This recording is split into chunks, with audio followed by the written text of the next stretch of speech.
Ladies and gentlemen, a very warm welcome to the NDTV Real Estate Conclave 2025. India, that's right. Please feel free to go ahead and clap anytime in the afternoon that you wish to. Thank you.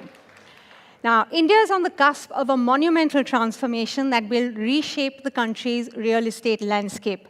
As per projections, and you all know this, India's urban population is expected to almost double by 2025 to 951 million. That, ladies and gentlemen, is 200 million more than the population of all of Europe. And what do you think one of the biggest scarcities is going to be? Real estate.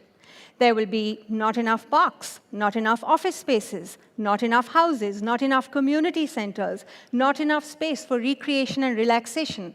With India, one of the fastest urbanizing countries in the world, what is the changing impact of urbanization on real estate in India? This is a critical inflection point to create the blueprint for the future of the realty sector that is smarter, more resilient, with a distinct deference to its cultural heritage and communities. Over the next few hours, we will engage with all of you, industry leaders, policymakers, innovators, and sustainability experts to explore how we can collaboratively address these profound challenges. How can we ensure that our cities are not just growing, but thriving, inclusive, and environmentally conscious for generations to come?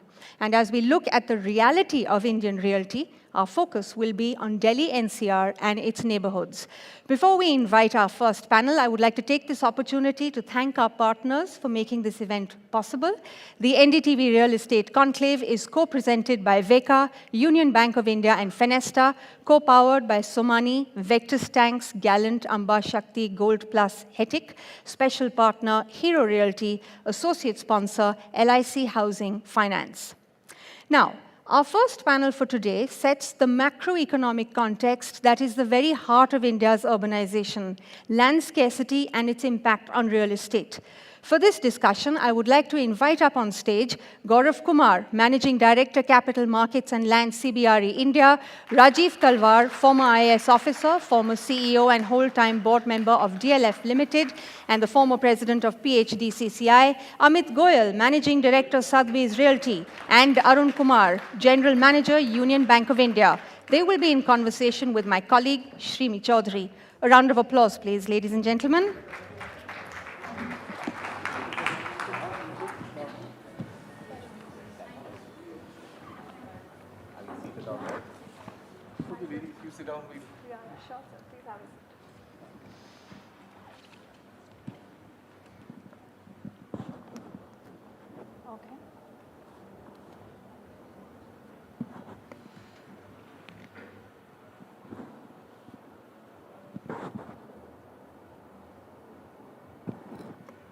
Yeah, I can hear. Good afternoon, everyone. Well, there's no better time to talk about real estate.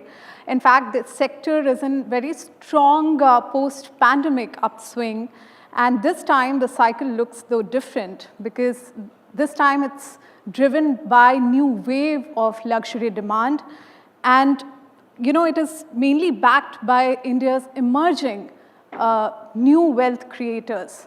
But even with this momentum, you know, the challenge of land scarcity remains at the center stage because, you know, it impacts your prices, the project viability, as well as the home affordability. So as the saying goes that, you know, it's all about the location, location, and location. And at the heart of the location, it's land, land, and land. We are glad to have a, you know, esteemed panelist we have today that brings a deep insight on the sector. Let me begin by asking you, Gaurav, that land scarcity continues to be, you know, driving up the prices even in the peripheral markets. How critical is the role of state level, you know, land pooling policies and even the strong, you know, window clearances, etc., to kind of reduce the bottleneck that we see this time? Thank you. You know, at a macro level, if you see India as a country and as we drive around and go in trains and go on road, we have enough land available. I don't think we have a scarcity of land. What we do have is a scarcity of infrastructure, especially urban infrastructure. When we talk about mass transit systems, if you see globally, no one lives in gateway cities. People travel to gateway cities and then they go back to their respective homes. Now, the problem in India is that all the travel is happening through car, right? Through road. So what we really need is new master plans, and new master plans need to be backed by infrastructure, especially transport infrastructure, to ease this availability of land. Because if you focus everything on a 5 square kilometer radius, I mean, we're sitting in Delhi and Gurgaon is where all the action is. So if all your development activity is going to happen in a 5 square kilometer radius for an aspirational, emerging, large demographic society like India, we will always be short of land. There is no way around it, right?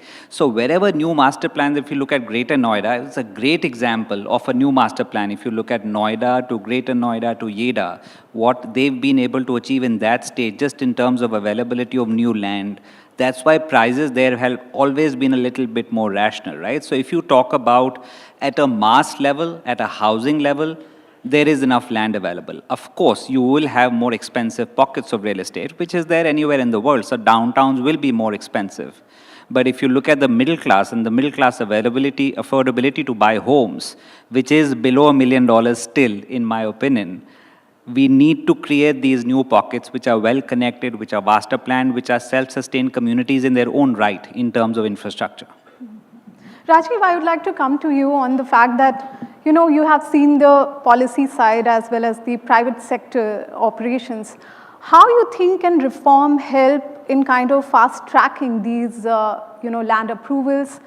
And in fact, to kind of ease the high cost we are seeing at this point of time, because at present it's pushing many out of the market. So how to deal with that? Middle class affording $1 million homes. No, I think they deserve a better deal. It's got to be much below the $1 million. The truth is that, yes, there is a boom taking place in India, and it's going to last for the next 25 to 50 years. You've got enough population coming into cities. Cities are going to be, as the Prime Minister says, well-designed cities will determine the future of India. These are going to be the economic hotspots everywhere, all over the country. If there is shortage of land, as we think it is, then you've got to go higher and higher. So therefore, technology will play a very big role. When it comes to technology, you're already getting the first signs of governments reacting to it. It was a very strange thing which the Lieutenant Governor of Delhi said, and it was music to everyone's ear, that no NOC from the police is required. He even said last Friday that no NOC from MCD will be required to either design, make hotels or restaurants. Can you imagine? The condition of this city is so good and the police work is so good. You have more than 200 restro bars in a place called Connaught Place. Everyone knows by whatever name it is, the center of the town. Youngsters must be going there every day. They go in plenty of numbers. They go anywhere and everywhere around Delhi. Have you ever heard that there is a law and order situation there? Have you ever heard that the police is not available? So therefore, all authorities are now evolving, whether it is the DDA under the Lieutenant Governor, whether it is the police. But yes, what you need is a great investment in infrastructure, as Gaurav has rightly said. But more than that, I think it's for the real estate sector. We are getting the benefit of easy cash flows. You're also getting IPOs coming in. You've also got bank finance coming in. You've got great companies like Sotheby's coming in and all the others, whether it's JLL, whether it's CBRE, name it, and we have the best of the companies coming from abroad. I think we've got to change. So we've seen a few changes in the last decade or more. You have to come to a model where it will be like the auto boom which took place in India 40 years ago. You've got to come down to a conveyor belt system. You design, you choose the best in designs, you forecast because the need is so great, the boom is taking place because there is a shortage.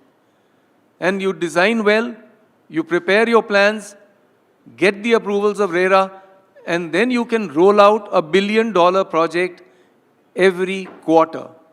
Each company can do it. You've got the best of the EPC companies coming into India. They're already working. The Indian companies are very, very good. Whether you take Tata Projects, whether you take L&T, whether you take all the listed companies, Shapurji Palanji, DS Ahluwalia, you have now Kalpataru, which is going public. So you have a number of engineering companies. You need the best of the civil engineers coming in. They need to plan. The government is fully aware. As we've seen, the roads have changed. Metros have come into life over here. We need to increase water. So whatever's happened at the Indus Water Treaty should hopefully mean much greater water availability for the rest of India. So we all need to be putting our heads together. You are in for a very, very good time. This is the sector to be into India. You've seen the sponsors here. There's a great company, Hero Realty, which has come in here. You've got Somanis, not only Somanis, but the other, both the companies. Yeah. So Hindustan. And you've got every sector being covered. There's new technology which is coming into products. Optical fiber cable is now a recognized part. You don't get out of the house to go and make payments. You need green areas. So therefore, I think we need to just keep up and think futuristic. There is a great possibility of huge gains in the coming 25 to 50 years, especially for realty. This is the sector to be in. You've given a very long-term view here, but I'll come to Amit on the part that post-pandemic, the boom is clearly seen in how, the strong traction coming in the luxury markets. But with land scarcity, it's pushing up the base prices. Do you think the luxury supply now at risk of outpricing, even this segment of demand? I think yes, you are right in terms of new product launches. There has been a reduction, right? But market is also consolidated a bit over the last 3 or 4 years, and a lot of inventory has been taken off by the buyers who were sitting on the fence. Post-pandemic, as you asked, we've seen a good, surge in demand. A lot of buyers came forward, bought their properties, which were under construction, are now going to be delivered over the next few years. We've also seen branded developments coming up, serviced residences coming up, which has again a lot more demand, as we've seen in the past. So buyers are willing to pay the premium and buy those, properties or developments which are very strong on software part, not just the hardware. Right? It is not just the brick and mortar that you buy real estate, but you are also buying something which offers you great amenities. As Mr. Talwar rightly said, automation, tech, which is playing an important role. And to also answer and touch upon your question about the scarcity, I think the cities are also expanding. As we see a lot of development happening in neighboring towns and cities, whether it is Gurgaon, Noida, we've seen some great quality developers coming up there, and doing those large projects. It's also going vertical, as some of the co-panelists said, and it needs to go vertical, right? With the technology that we have today, we are able to do those, strong infrastructure, strong foundations and buildings.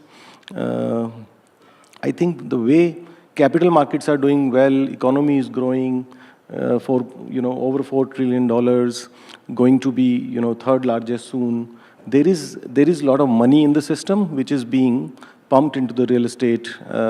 We are also attracting strong inflows of institutional capital, private equity capital. Last year alone, we saw over $4.2 billion coming into Indian real estate sector, which is a big, big positive. The world is looking at India in a very positive manner. I think this is the best time, for the sector, and should continue. I'm very positive. Fair point. I mean, you're saying this is the best time. I would like to know from Mr. Arun that, with inflation cooling off and possible rate cut in the horizon, we would, get to know in the first week of August when we hear on the monetary policy. But how do you see the real estate credit cycle shaping over in next 6 to 12 months? See, policy rate cuts will help both buyers as well as sellers. With policy rate cuts, financing will be cheaper. So definitely the builders will be getting cheaper loans for their projects, and also the home buyers will be getting cheaper loans for their home buyer. Further, all this inflation, it will be giving the confidence that there will be no speculation, prices will be more or less stable. So there will be predictability of returns on the part of the projects. Input cost will be known. So there will be less likelihood of any speculation. And in turn, all these policy rate cuts as well as easing of inflation will improve the sentiments in the market, and business will be growing. I hope bankers would pass on the rate cut benefit on consumer. But meanwhile, I would like to come back to Gaurav again on the part that we are seeing, big ticket land transactions shaping the future of Indian cities. As we on the cups of, structural shift in how land is identified, created, monetized, how do you seeing that, in the urban planning? The good thing is that land is no longer considered a long-term capital asset, right? Most people view land as stock in trade, as inventory, which needs to be monetized immediately. And outside, very, very established players like DLF who own historic lands, for new players or for listed companies, when they are buying land, they are buying it with the immediate objective of developing and selling. So that's been the big change in the last 10 to 15 years, right? If you went back 15, 20 years, land banking was very, very popular. But given where land valuations have reached now, that is a big structural change, that land is being bought as an income-generating asset straight away to develop it. Cycles will come and go, and each cycle will teach us something, right? So this cycle is going to now, 25 onwards, the cycle is going to teach us that it's not just your per square foot price that is important. I think we've caught up. We had a very long period of no growth in prices, and then we've had a 4-year bull run. So our per square foot prices as a country are still very rational. They're not ridiculous. But what's happened is that in this momentum of luxury, our unit sizes have become very big. So if I buy a 5,000 square feet size apartment for, let's say, 20,000 rupees a square foot, that's a 10 crore apartment, right? But if I can afford the same space, let's say in a 3,000 square feet size, suddenly it becomes within striking range for me. So that is actually the most critical aspect that is going to change now as we're going forward. I'm not worried about, prices have gone up. Apartment prices are a function of land. You said land is scarce. There is a structural shift. Land is being seen as an income-generating asset. But please don't forget, as we are going vertical, your construction costs are going up. As much as you would like technology to catch up with construction cost per square foot. In a city like Gurgaon, earlier FSI used to be 1.75. You could build and sell easily. Then came TOD. Without the transit system in place, you got TOD FSI, right? So there's no metro, but your FSI is doubled to 3.5. Now you have TDR. So your net effective FSI has gone up to 5. So today, if you go to a landowner in Gurgaon, he'll say, I want my land valued at 5, which is for an incoming developer. I have to build more than 3 times of what I was building. So if I was constructing at 5 or 6,000 rupees a square foot, I cannot do the same for less than 8 to 10,000 rupees per square foot. So suddenly land starts looking cheap as compared to this construction cost, right? So the structural changes that are happening is because there is scarcity of land. When you buy land, you're buying it at market, then you've got to build at a high price. The only thing that is left is you can play around with your unit sizes. You cannot compromise on amenities because every second clubhouse is massive now, even for the mid-market projects or the affordable projects. So therefore, the only way I feel this is going to go is a reconfiguration of your apartment sizes, which I think is good. I mean, how many Indian families need 5,000 square feet?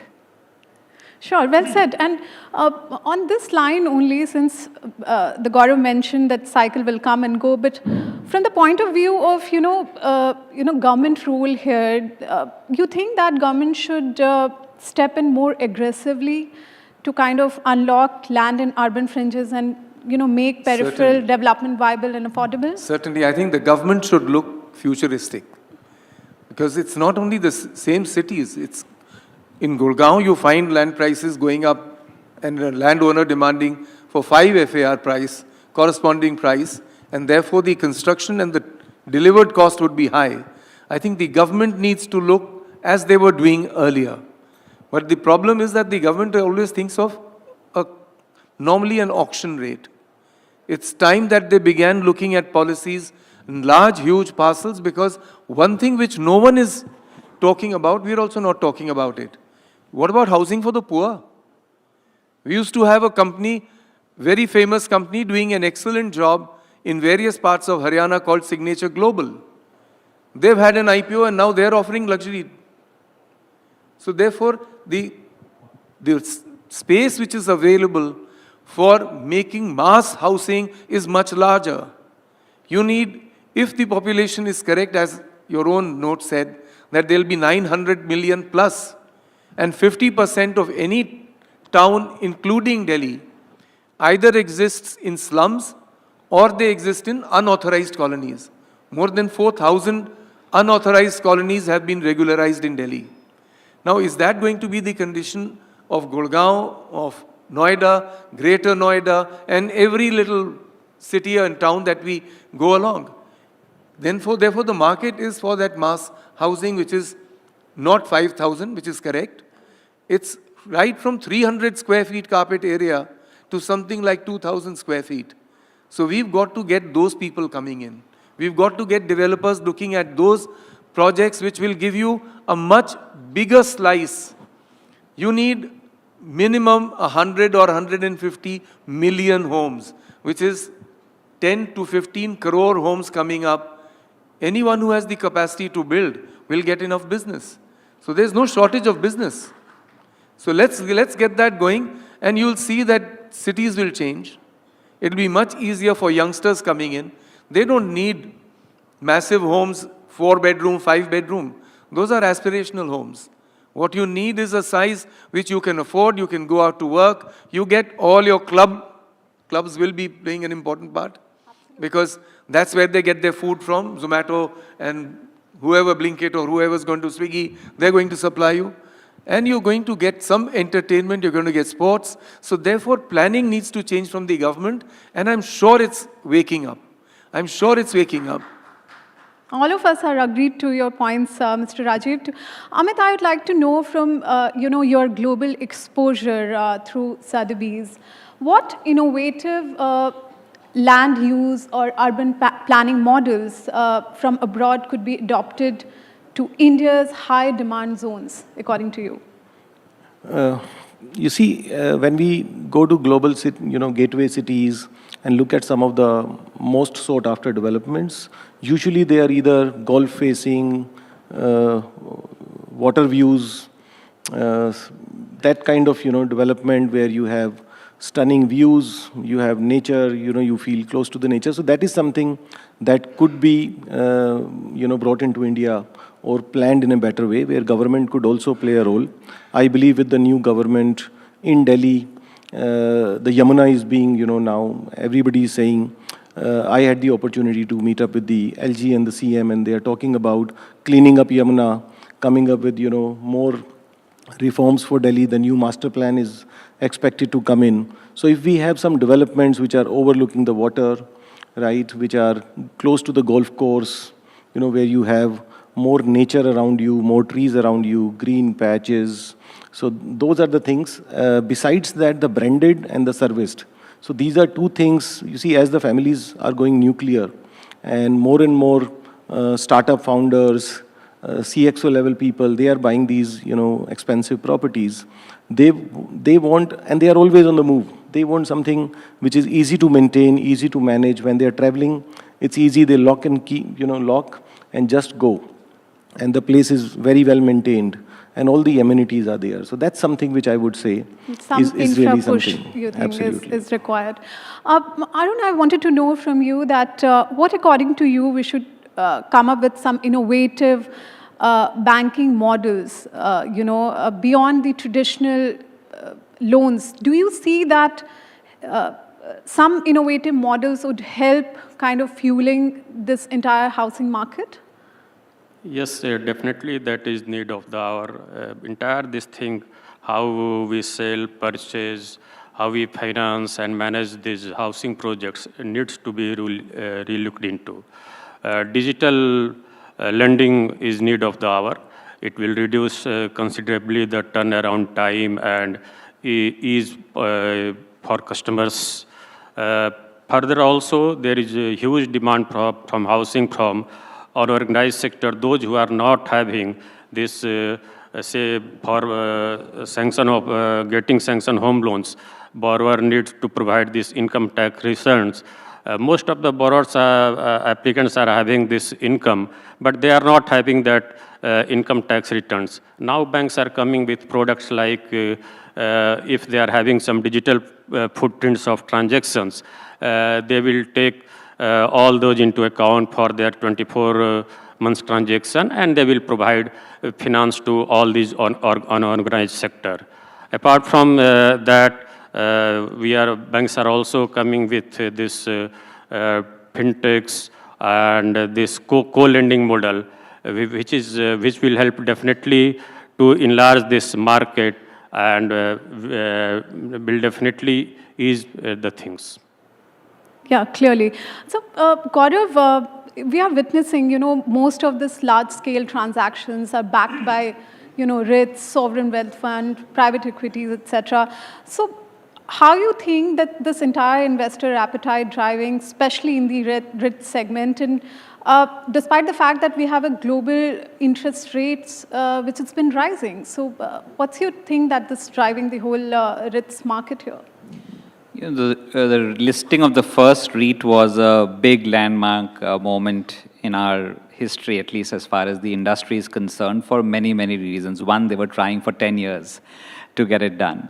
The second is that it gives a very, very viable exit to a new fund who comes into India to develop office space, right? Because the first question that everyone used to ask is, if we invest money in India, how do we exit our capital, right?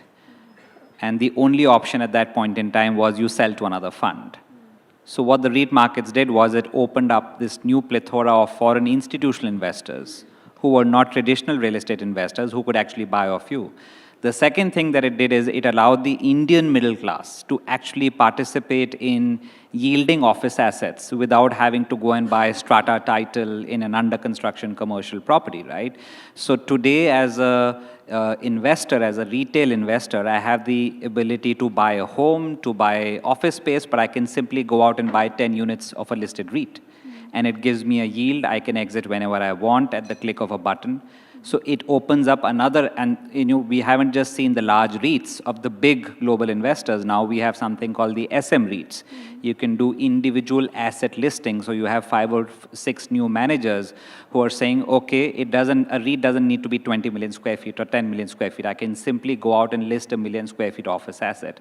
So these things give depth to a sector. It gives you access to more capital, access to institutional capital where you have to be strong on governance, but you get great valuations for your asset classes. So in a way, our increase of grade A stock, I mean, by the end of next year, we will be a 1 billion square feet grade A office stock in this country, which is phenomenal. We never thought when we all started our business, you've seen the industry for so long, 30 years back, this number was like 20 million square feet, and it was all in Narman Point. So you've got a great base of investment grade A office space, you've got foreign private investors, you've got REITs, and the fourth source of capital is now you've got domestic funds, which are mobilizing domestic wealth into office assets. These are private funds. So actually they're going to wealthy Indians and saying, you don't need to do structured debt in residential, we'll get you buildings, we'll asset manage this. And they've raised $1 billion alone in the last 4 or 5 years. So, office has seen a lot of action. Residential, you're still heavily reliant either on customers for cash flows or if you're a listed firm. For residential companies, access to capital is very, very difficult, especially when times are not that great. But still, I think that the retail's participation is still lacking in the REITs. What is holding back the retail participation in such instruments? And plus, do you think that this is the time to kind of tweak some of the regulatory requirements to kind of push such instruments? I think retail investors in India are smarter than you and I. They want the alpha returns. They don't care about 7 to 10% appreciation, right? Anyone who's putting in life savings will either put in money into mutual funds or they go for stocks which have high return profiles. But I think if you're looking for a combination of growth and stable income, REITs offers a great model. I don't think the government needs to do anything more. It's now a personal choice. I'm sure. Rajiv, you... Retail REITs coming up too. I mean, those, I think, the complexes which are coming up, let's say AeroCity here, or you have Nexus which has come in all over the country.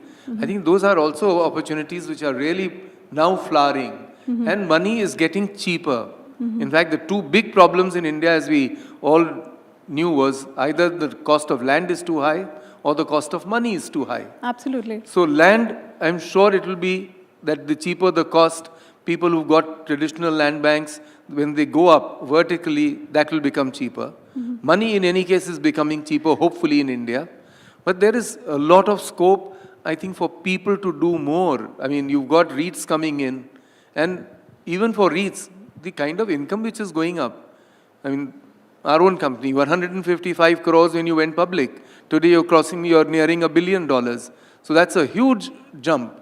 So it's possible in every city that, I mean, it's not only us. GIC's taken up the commercial assets of a company in Bangalore. So people are looking around. Money is looking around from all over the world into India, that where can you find a good return? So it's going to be a good period. People need to look into the future for their own niche. There's excellent luxury here. Sadhbis will not look at anything else, but there will be a large number of people who will keep on maturing. The cycle is starting now, where people used to look only at homes which were selling for something like maybe 5 to 10,000 rupees a square feet. Those people are not looking at 5 to 10,000 now. They're looking at 10 to 30,000.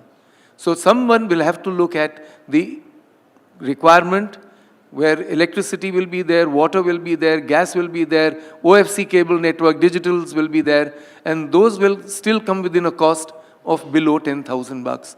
And what about rental housing? Just like office space is on rent, and so are retail shopping centers, I think housing will also go on a rental basis.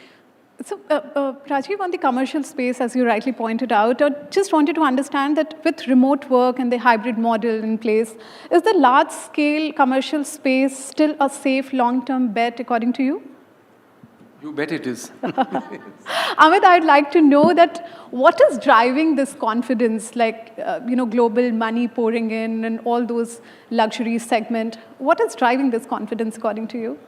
I think it's the end use. The end users are really driving the market. They are the ones who are coming and buying properties. The investor market, you see, it's a very healthy transformation where investors are taking the route of REITs and AIFs and end users are buying the properties for their self-use.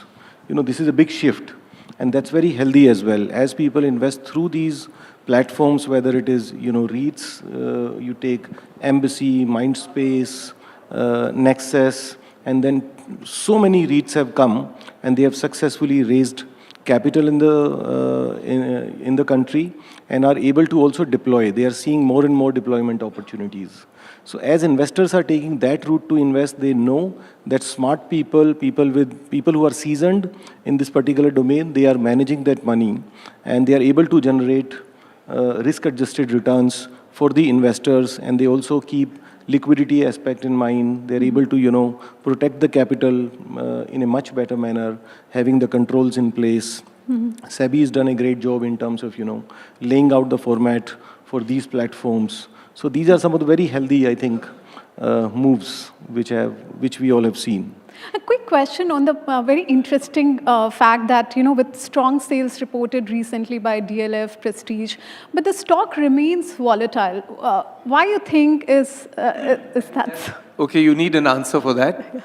And the answer is plain and simple. You are using the words location, location, location.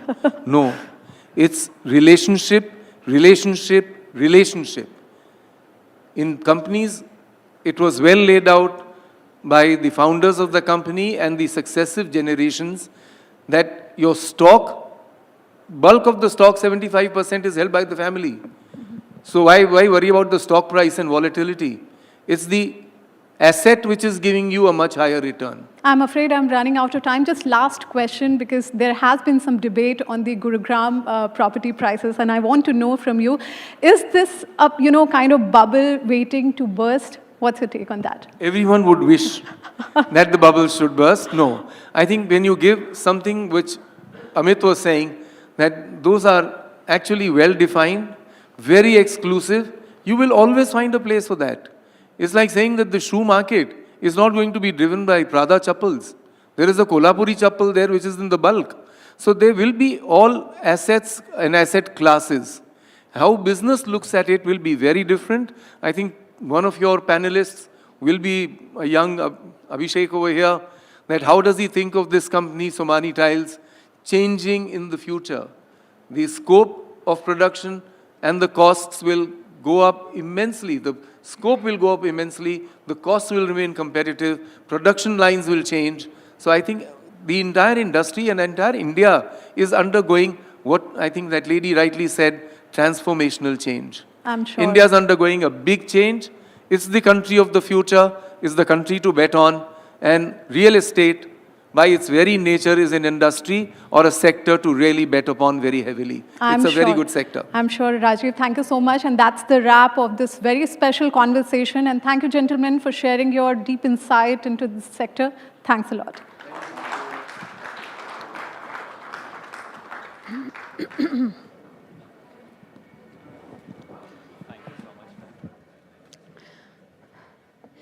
Let's have another more robust round of applause, ladies and gentlemen, for Gaurav Kumar, Rajiv Talwar, Amit Goyal, and Arun Kumar. Thank you, gentlemen, for getting the NDTV Real Estate Conclave 2025 off to a very strong start.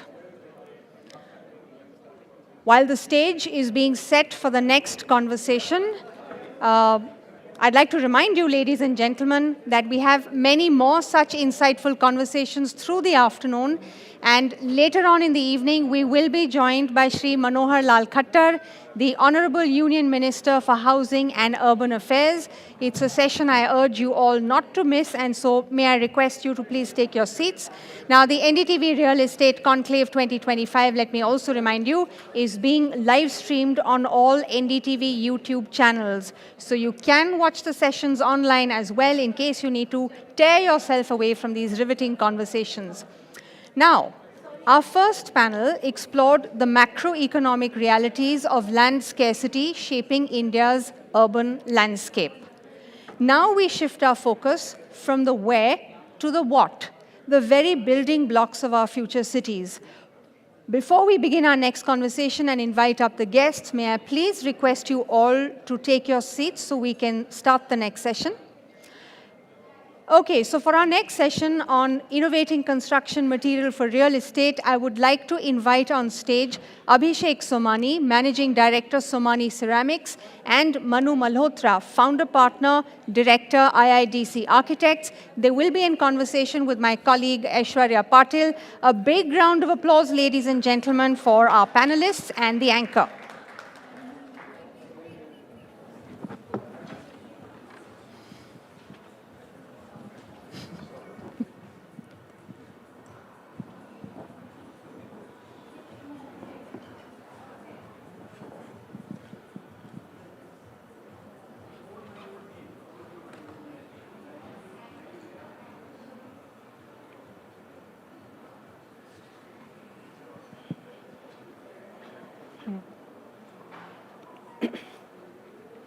Well, again, very good afternoon and many, many thanks for joining us here.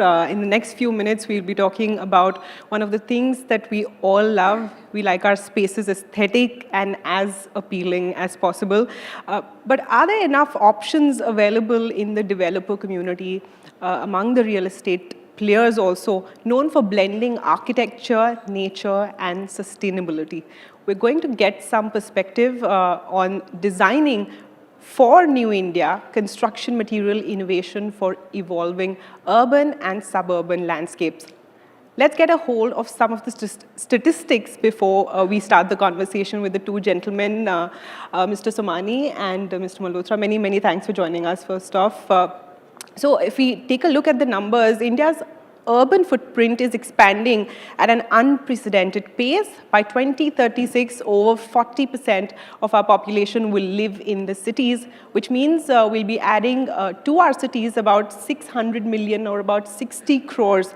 These are World Bank numbers, in fact, and we'll have about 60 crore urban dwellers. Now, this boom is not just about building more homes and offices, it's also about rethinking the very materials we use to build them. And I'd like you all to weigh in on all of this. Nearly 70% of the urban infrastructure needed by 2047 is yet to be built. So how should we seize this opportunity really and also ensure that we can create the next 70% homes, offices, and public spaces more greener and sustainable? Throw it open to you all. Yeah. So thank you for having me here. You're absolutely right. An economy of our size should be at least 50% urbanized. And we are seeing that happen. A lot of our urbanization is happening outside of the tier 1 towns. There's satellite towns like Gurgaon, but otherwise, if I talk of ourselves, we have increasingly seen our sales move from tier 1 town to tier 2, 3, 4 towns, which is where the development is happening. Till very recently, it used to be IHBs, which is individual home, but soon even in the, lately even in the smaller towns, there's been high-rise buildings. Okay. So specifically your question was around what? On the development or on the... So the next couple of homes that we will build in the next couple of decades or so, say 2036 is one milestone, the other is 2047. We have the option to have more sustainable and a blend of architecture that will... and a blend of architecture. So what's your thought process on that? How can we change or tweak going forward from here? So one thing we've noticed is in the tier 2, tier 3 towns, unfortunately, there's not too much emphasis, and Mr. Malhotra would be the right person to say, but there's not been too much emphasis on town and country planning. Buildings are coming up. There is no synergy between one builder and another builder, whether it's residential, commercial, or whatever it may be. There is no particular synergy. So if you see the older cities in India or even abroad, there is some kind of a design language to that particular city. So I think that outside, I think people have become more and more conscious about sustainability. I can talk very confidently about my industry. As far as my industry is concerned, of course, tiles are extremely sustainable. They're made out of a natural material. It's fired with natural gas. We are aiming to be a zero emission soon, but we do a lot of stuff to make sure that we take out more number of square meters with lesser gas. On the other hand, we do use lesser quantity of material for the same attributes of the tile without compensating anything on the durability or the performance or anything like that. If you come to sanitary ware and bath fittings, we've seen increasingly where water has been the main forefront. So the newer sanitary wares, when you flush a cistern, it uses less water. This we urge. A lot of times we urge people to use Indian products. The reason is not because they're made in India. Of course, we're very proud to be made in India.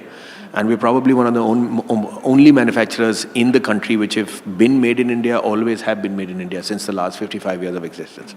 But what I was saying is that every particular nation, as far as sanitary ware is concerned, and this I've had an argument with some builders, there was an onslaught of China some time ago. And the sanitary ware, the bath fittings are made for their water, for their flushing standards, etc. And that builder went and bought a Chinese product, and known to us in advance, his water bill for that particular building had doubled because the thing wouldn't flush at one time. So there are certain products which we make for Indian standards. If you remember, I can make an analogy with a car. Earlier, the German cars used to come. They wouldn't cool in India because they were not built for Middle Eastern countries and Indian countries. Now they are. So the same way, from a water conservation point of view, the way we are treating the Indian water, the kind of TDS levels we have over here, the kind of pressure we have over here, we are making sanitary ware, and we means the entire industry in India, be it my competition or us, we're making it for the Indian diaspora, for the Indian water, for the Indian conditions. That itself is a large water conservation. So I think sustainability for every builder has become extremely important. Most consumers are also demanding it, but very little understood around that. We do talk of, for example, I will take an example of a particular, I won't name anybody, but there is a builder in next to our factory. Now he's gone and bought a product which is in Haryana. So our factory is in Haryana. He's probably 10 kilometers from the factory. But he's gone and bought a material all the way from Gujarat for 2 rupees cheaper. How is that sustainable? So a lot of people talk about it. It's a vague subject mostly with people. Everybody sees that, okay, we're sustainable, we're this, we're that, we're following ESG norms. Very little is known, frankly, unfortunately. Right. But it's getting there. All right. Mr. Manu Malhotra, I would like to get your view also on the next 70% homes that are yet to be built by 2047. How can we make a difference as this industry, as a representative of this industry? I feel, I mean, the urbanization is really rapidly changing, and with the advent of, I mean, what has happened in the last decade and a half, I mean, with digitization, and with the road infrastructure, etc., which has been built.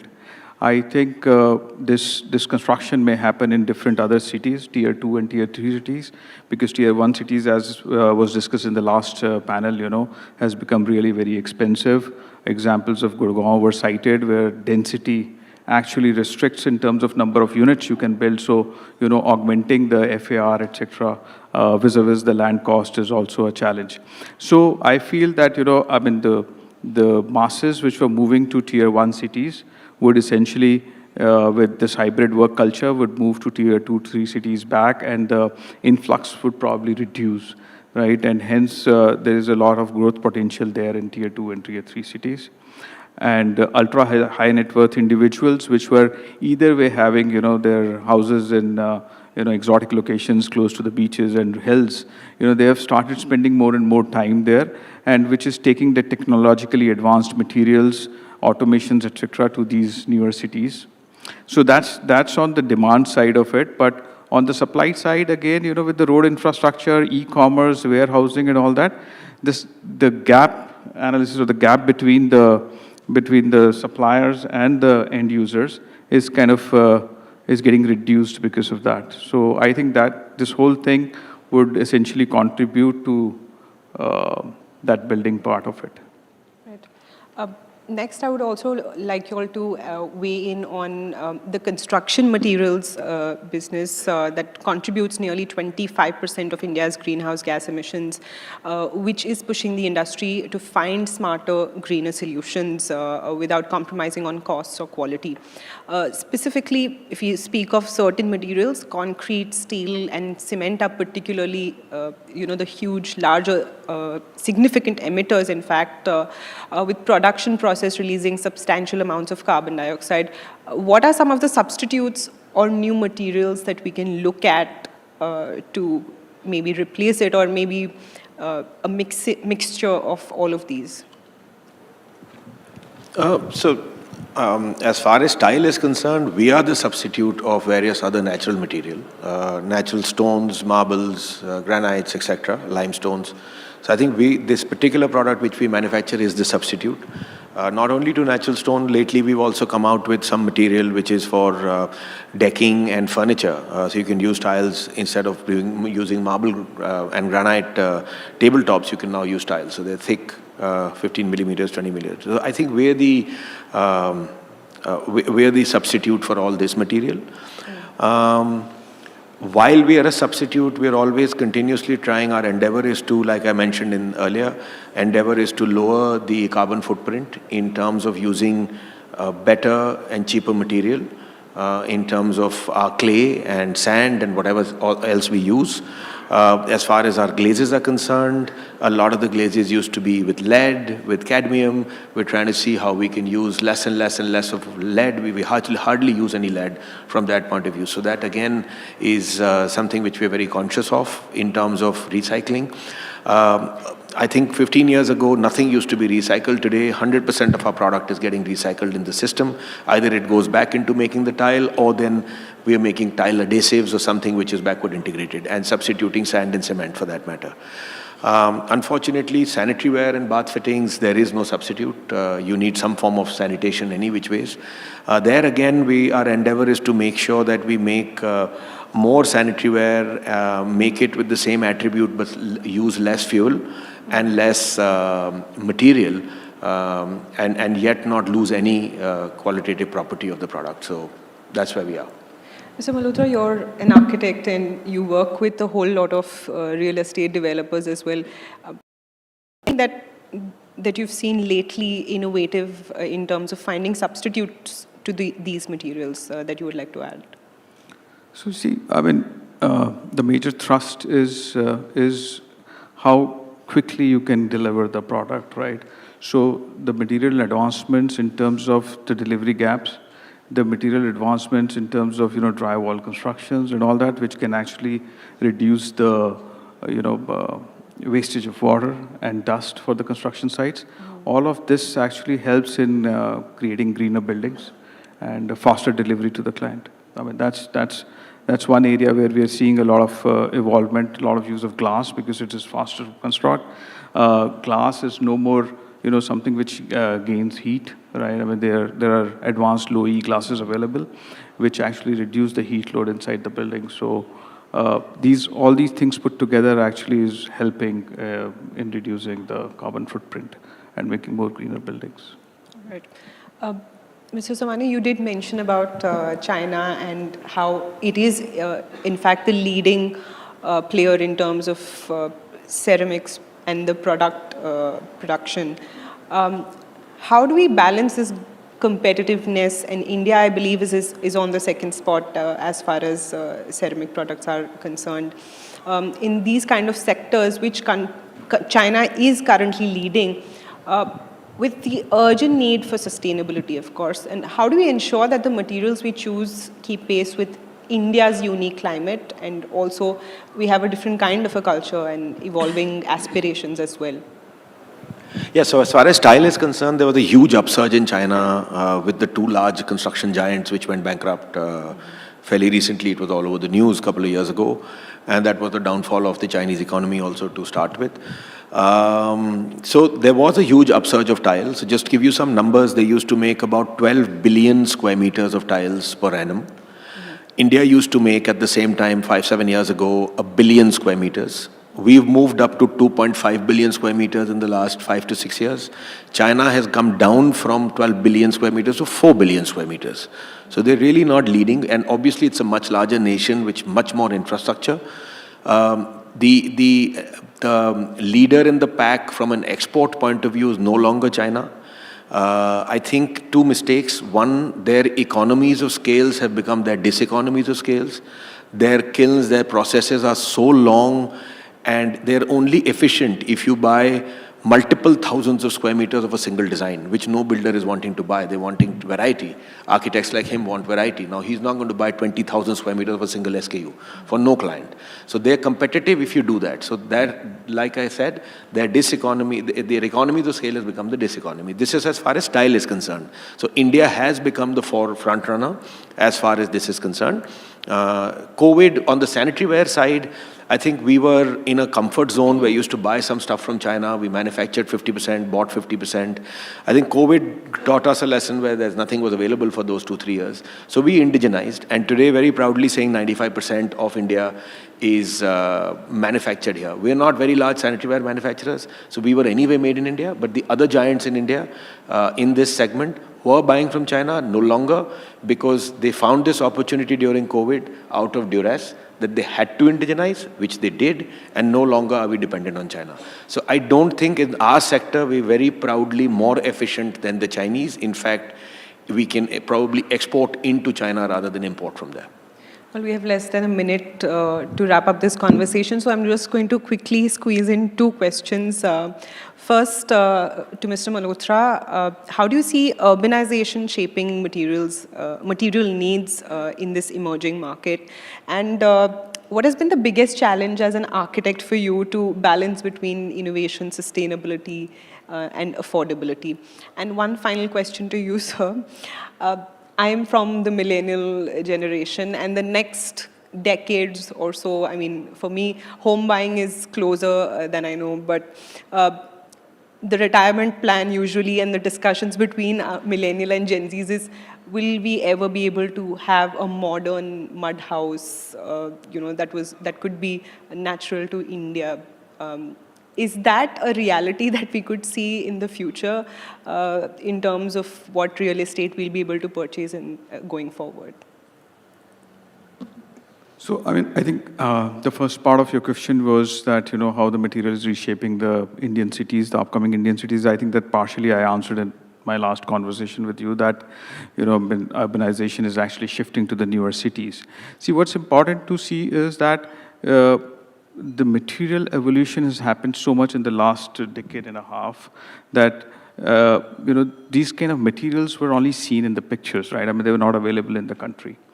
And what we really need to do as designers is today to design buildings which are, have global, sensitivity, I mean, in terms of the look and feel, but they should be culturally rooted. I mean, we cannot leave our culture. When we get people who are asking for, Scandinavian designs for their houses and all that, they want to build something in Jaipur and they want to have Scandinavian design. So what we personally try and tell them is that you cannot go away from your cultural roots.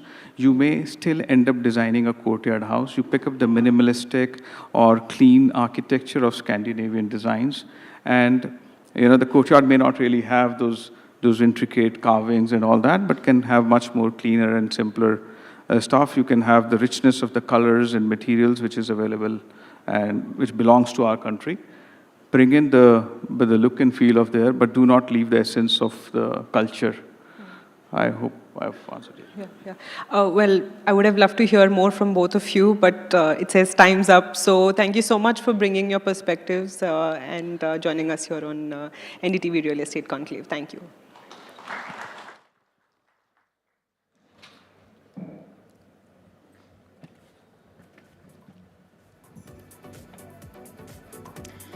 A round of applause, ladies and gentlemen, for that fascinating conversation with Abhishek Somani and Manu Malhotra. Thank you so much. Now, poised as we are for unprecedented growth, of course, the materials we choose and the methods we employ will be pivotal in building not just more, but smarter, stronger, and more sustainable structures. Now, from the innovative materials shaping the buildings of tomorrow, our next discussion tackles perhaps the most urgent challenge facing the entire built environment: decarbonizing real estate. With the sector contributing a significant portion of global greenhouse gas emissions, the path to a sustainable future hinges on our ability to drastically reduce carbon footprint from construction all the way up to operation. For this conversation, it is my great pleasure to invite up on stage Mili Majumdar, Managing Director, GBCI India, Sanjay Dutt, MD and CEO, Tata Realty, Vineet Relia, Whole-Time Director at Urban Brick Development Management Private Limited, and Khurshid Gandhi, Managing Director, Strategic Consulting, Cushman and Wakefield. And to ask the very tough questions, my colleague Gargi Rawat. A round of applause, ladies and gentlemen.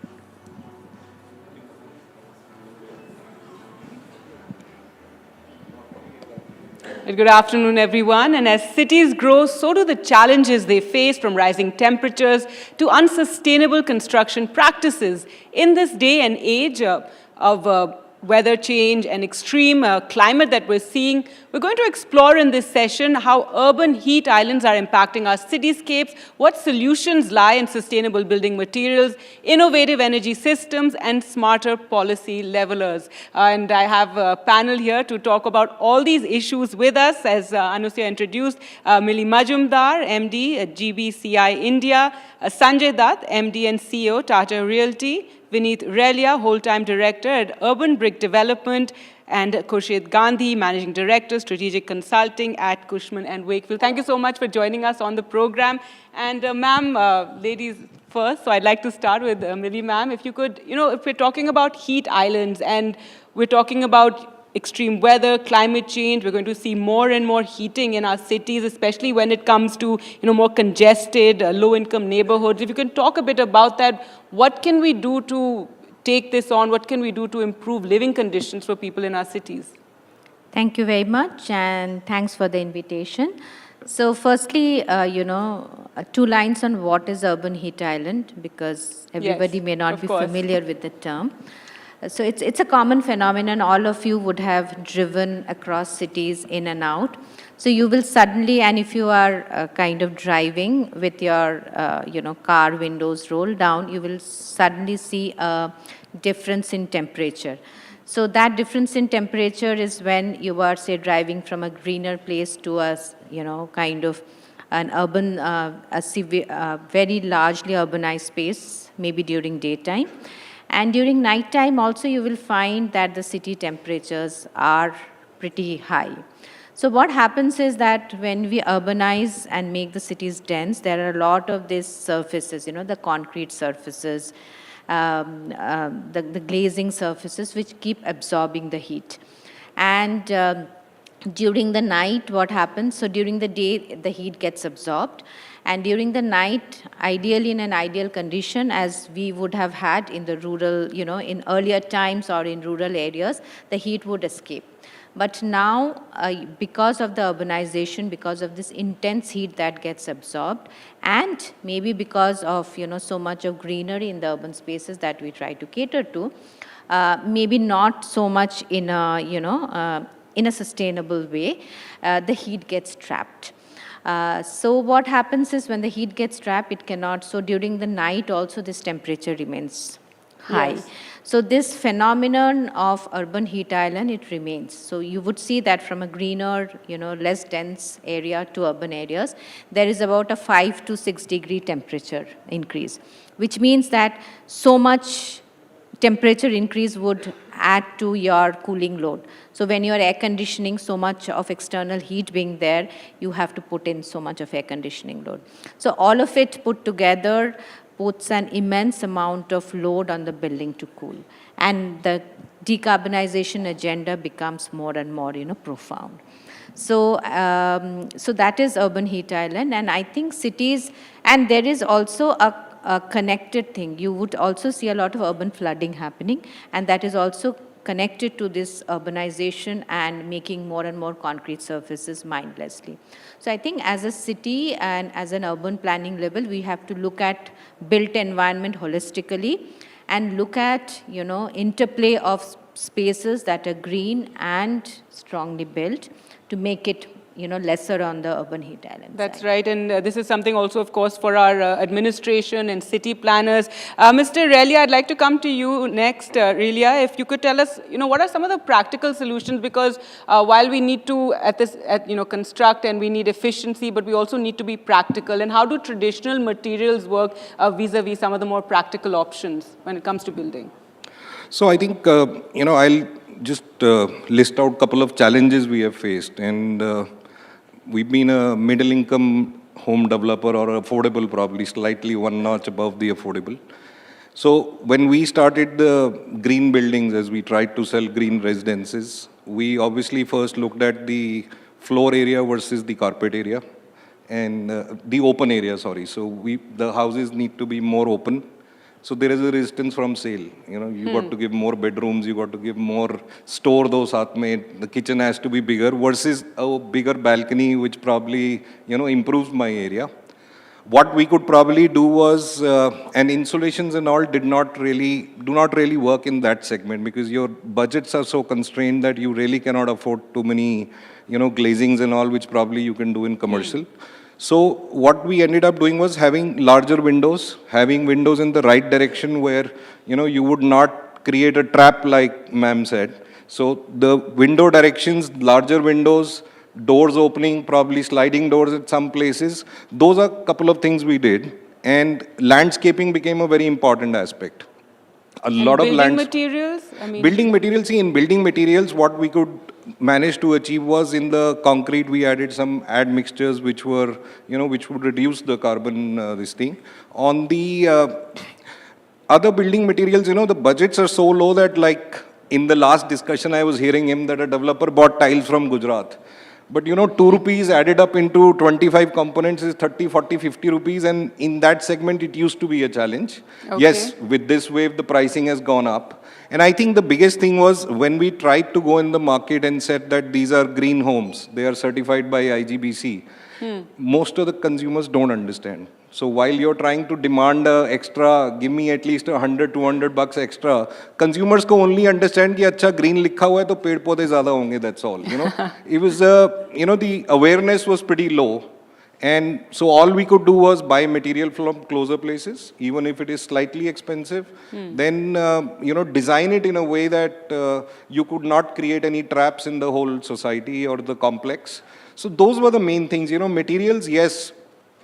Like he said, most of the suppliers were giving sustainable materials, so one was buying that. But again, within the constraints of budgets. all right. So, Mr. Dutt, if you could talk a bit about this. You know, you just mentioned consumer awareness. So, what are the barriers in adopting more, you know, net zero practices or green practices when it comes to the building community? Is it awareness? Do we need more policies? What is it? Clearly, two most important is the leadership. Because businesses, one tends to focus on profitability.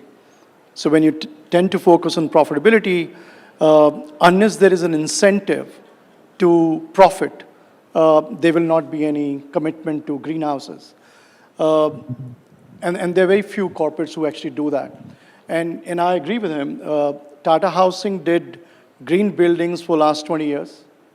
There was no incentive. Okay.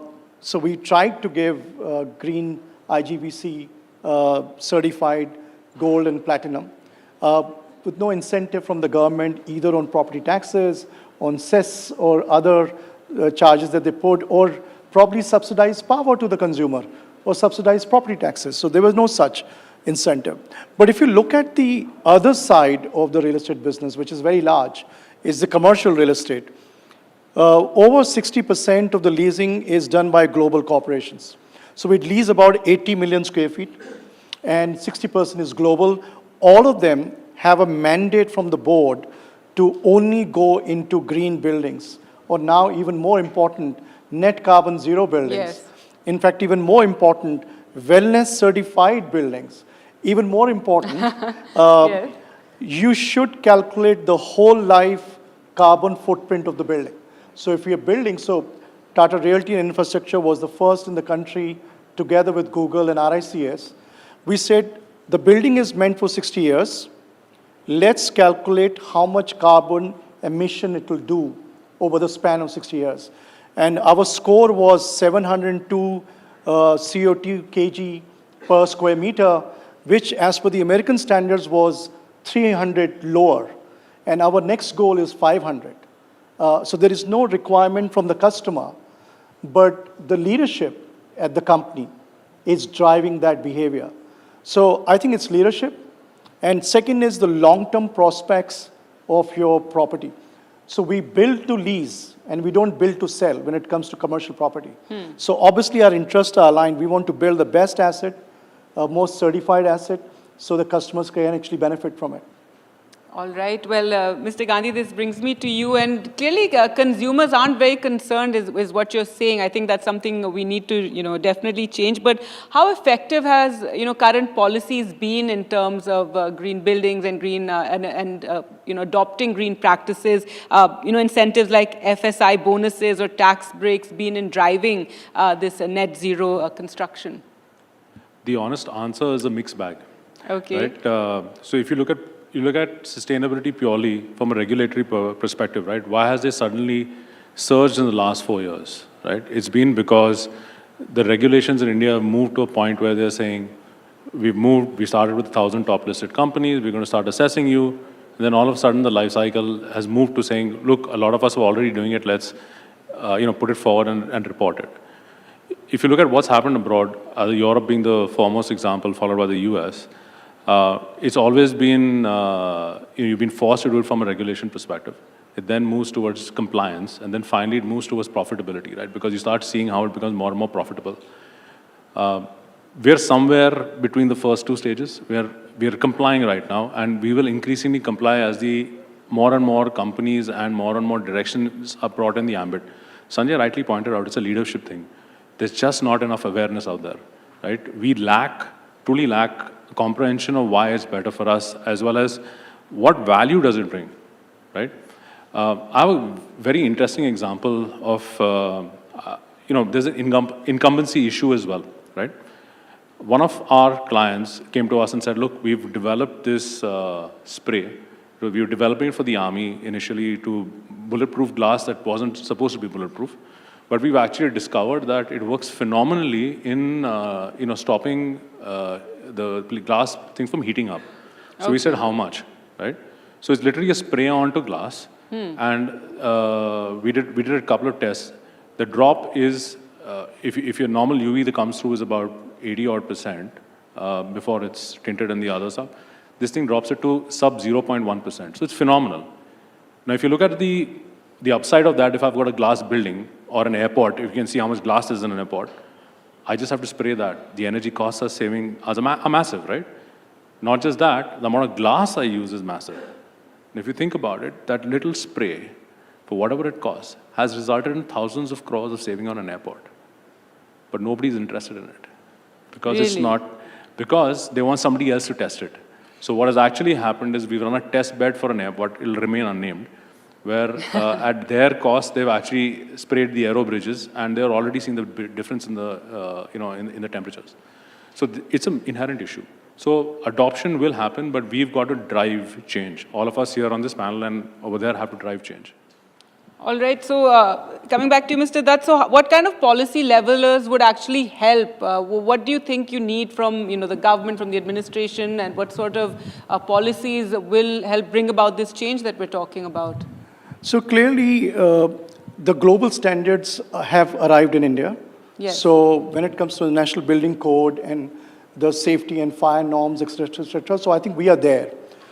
India is building right now world-class real estate, especially in the office, in the shopping centers, industrial warehousing, et cetera. So there, we have standards really out there. What we need there is, renewable energy.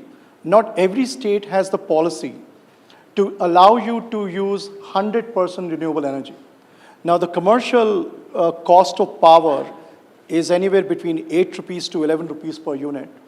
And renewable energy can bring that cost to 3 rupees to 2 rupees. So 11 rupees per unit to 2 to 3 rupees per unit, that's the saving. So definitely government is encouraging, but different states, because we have federation of states, different states behave differently. So that is one really good thing. Renewable banking is a new technology which is important. How do you store the renewable energy and therefore bank that stored energy so we use it when it's needed?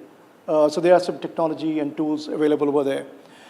And you say there can be more regulations or incentives? Clearly the biggest gap we have is construction materials. So real estate is very competitive. Real estate is no longer as profitable as it used to be, although currently the prices are good and therefore we are making good money. I wouldn't have thought that from the previous panels, the discussion that was going on. We're doing good right now because of good cash flows. But the inflation, the cost of steel, the cost of labor, the cost of cement, and the cost of transportation, and the regulatory approval, just the approval of 2 to 3 years adds to the cost, and therefore what is left is very little. So if the government really wants to make an impact and change the policy, we need to incentivize construction material industry to set up and increase the capacity regionally, because there's no point that the tiles all over the country has to only go from Rajasthan and Gujarat. I mean, you have to set up somewhere else to save on, transportation cost and the carbon footprint. Absolutely. Of it. So this is a good example where we need to actually work a lot more. Fourth angle is the cost of capital. So International Finance Corporation has come into India and they're giving green loans. They're cheaper, better, provided you are building world-class EDGE certified program by International Finance Corporation. So if you qualify, you will get lower cost of capital for your real estate projects. So the government can think on those lines to really incentivize and drive a behavior for change. Yeah. All right. Well, talking about construction materials, that brings me to my next, topic that we want to talk about. And Mr. Relia, if you can talk about this, how feasible is it to integrate circular practices, reusing concrete in this fast-paced, construction industry? I think I'll first add to what Sanjay said, like in the commercial buildings. I think Mr. Gandhi also wants to add something, so let's talk like in the about commercial that buildings, the developers are following all the carbon footprints and all because the customers need it, right? So just taking on his point of capital, I think if the government could do some kind of a subsidy on consumers who are buying on home loans for, carbon zero or green buildings, that will create huge awareness. And once that happens, if your customer needs it, trust me, every developer will then try to follow.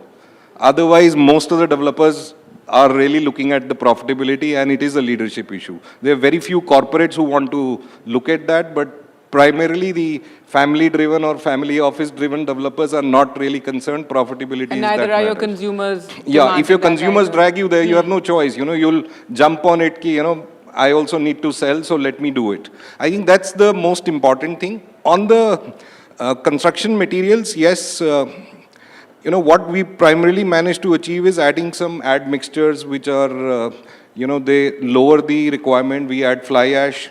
So these are the two things I think we have added on the concrete. And, there was talk about some special kind of plaster material which are coming, but I don't know of too much success stories there. The success stories I know of are only admixtures and probably just the fly ash. Those are the only two stories I am aware of.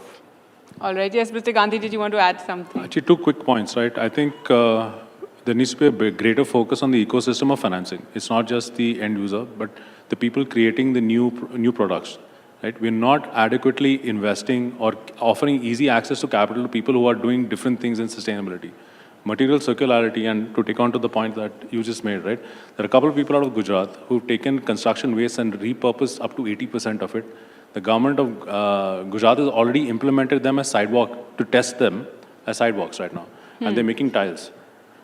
It's cheaper than actual corresponding brick. But again, the market for it is let somebody else test it. That's why I mentioned incumbency. It's a big issue.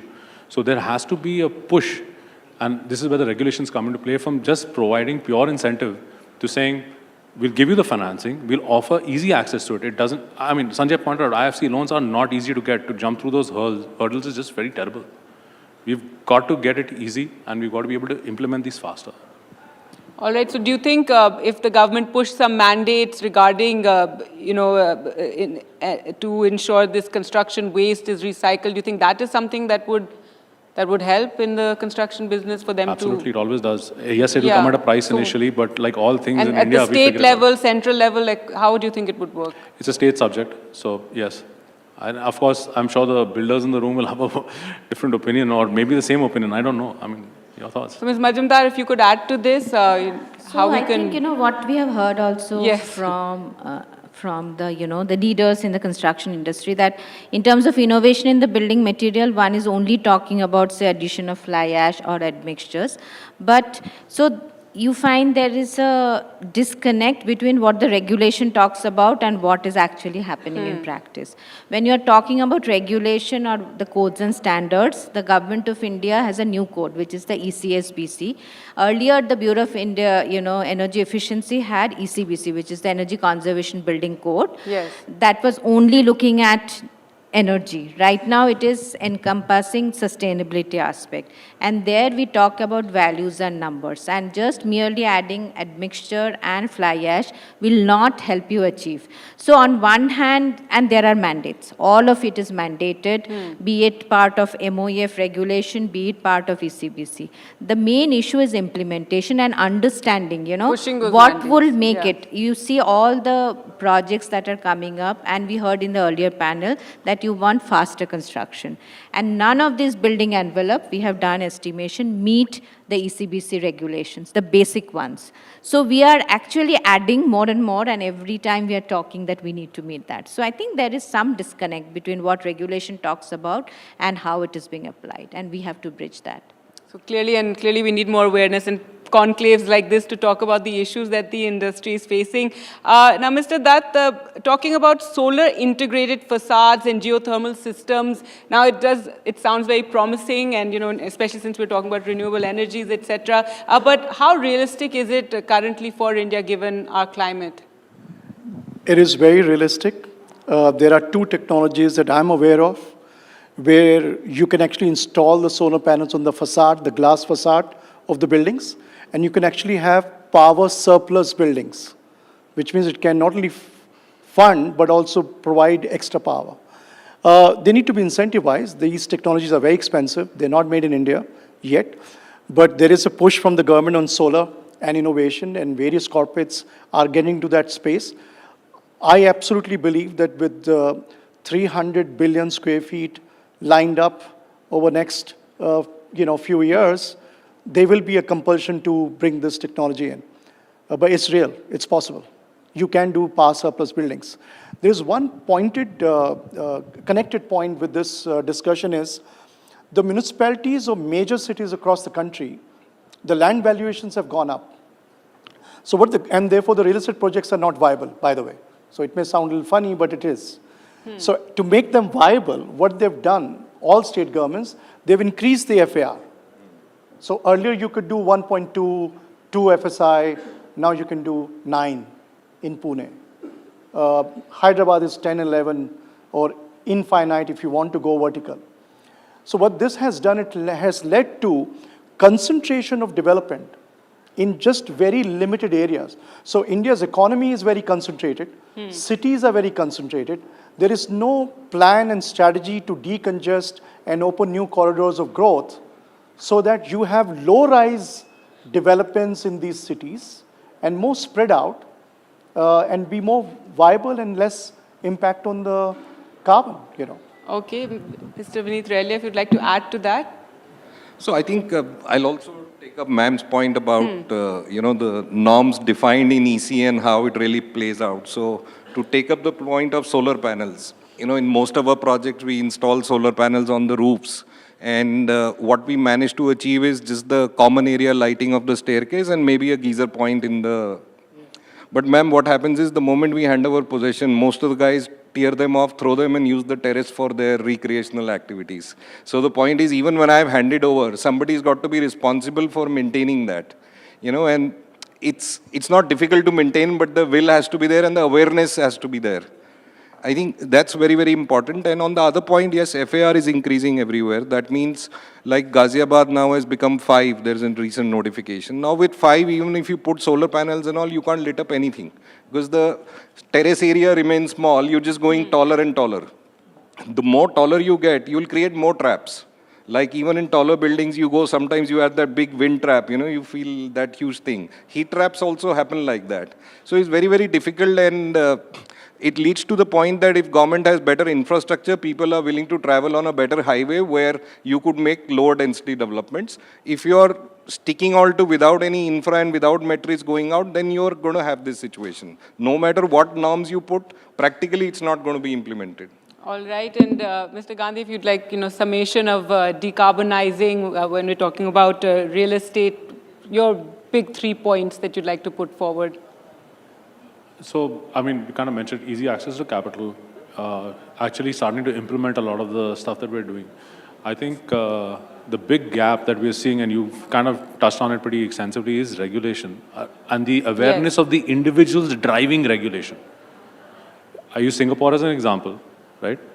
If you look at how they've constructed there, there's mandatorily empty spaces between buildings, actually plots that are left vacant to create parks and so on and so forth. It's part of the design, and which is one of the reasons why they don't suffer from, and by the way, they're massively space constrained, but they don't suffer from the same issues that we suffer from. We have failed on the design, development, architecture, and output. And I mean, let's call a spade, right? Anybody who drives to the city of Bombay can take one look at the roads, and we see how good the financial capital is on roads, right? I live there, I struggle with it every day, right? We've not designed it. Pavement heights are not uniform. We've not designed it for, I mean, it's a mess. We have to go back to actually getting down to design. You do design, everything else plays out. And if I may, I can ask the audience one question, because this showcases exactly what I was talking about earlier about thought, right? So can I get a quick show of hands? How many of you all think EVs are is better for the environment? How many of you all think EVs are better for the environment? Pick your hands up, just pick your hands up. Nobody else thinks EV is better for the environment, is bad for the environment? Are EVs, electric vehicles, good for the environment? How many of you think electric vehicles are good for the environment? They're actually not. That's the, if you look at the Because they're talking about the batteries, they're talking about the charging, the power that comes for the charging. It starts from thermal power. We're 86% thermal, right? It starts from batteries. We're importing from China. You put your, your vehicle together, it's 12 different locations. So it's not even remotely. Now you've gone into a whole other sphere of, discussion. But it comes down to awareness. What you're saying is real estate can't decarbonize in isolation, that there's also a lot of the infrastructure that needs to be there. There's obviously a lot of policy gaps that exist, is what you're saying. Finally, Ms. Majumdar, your final comment on this issue, as clearly we're hearing from the industry, and they want to go green, they want to build greener, but the people aren't asking for it, and neither is the government giving them any incentives or enough incentives. I think, as also Mr. Dutt said, for the builders and developers, it's the leadership. And we know there is data to prove that it is not expensive. So you really don't need incentive. So for the government side, I think, the urban planning and built environment has to go hand in hand. And there has to be an integrated approach. We cannot look at systems in isolation. That's very, very critical. If you have to look at urban heat island, decarbonization, good building materials, so on and so forth. Education awareness remains very key. And though we have not touched, and also what you briefly talked about, there's a whole plethora of other issues which are silently seeping into the, the intense carbon consumption. That is AI. That is going to really, you talk about buildings, that will not be a single percentage of what that uses. So let's talk about the bigger picture and see how we are judiciously using what's given to us. All right, well, we'll keep that in mind for our next conclave. But thank you so much all for joining us, and thank you everyone here. Thank you.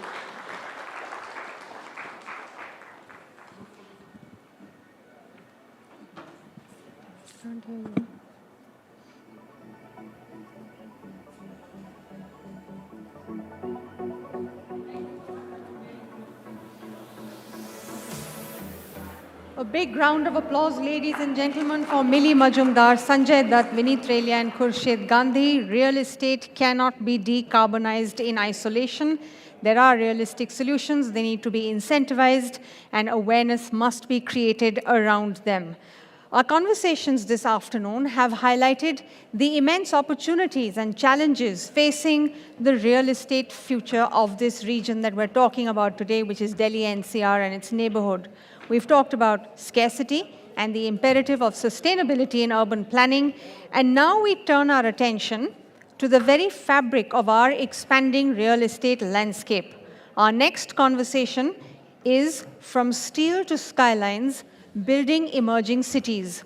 I would like to invite up on stage Mayank Agarwal, CEO, Gallant Group of Industries, and to conduct this conversation, please welcome back on stage once again my colleague Gargi Rawat.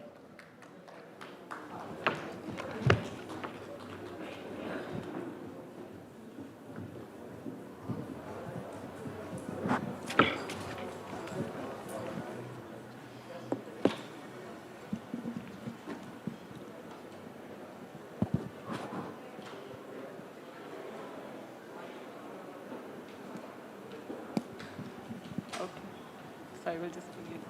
Yeah.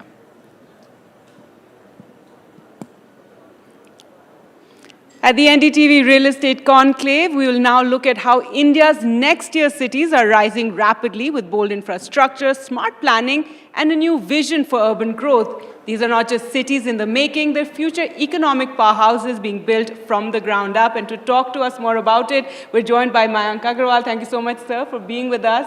Let's first start with we've heard a lot about aspirational, and I think that's really what's defining today's India, and especially if we talk about the development sector. And so how do you see the definition of aspirational living evolving across India's urban landscape? So first of all, a very good afternoon to all the distinguished guests here, and also to all your viewers on NDTV network. And thank you, NDTV, for having me here. Having said that, talking about aspirational living. So, with the kind of infrastructure development which is happening around us, and with the kind of income levels and purchasing powers which are increasing all across the middle class and the higher middle class per se, in different parts of the city, whether we talk about tier 1, tier 2, or tier 3 cities, there's definitely a huge demand for aspirational living. There is no doubt about that, irrespective of the tier of city that we talk about.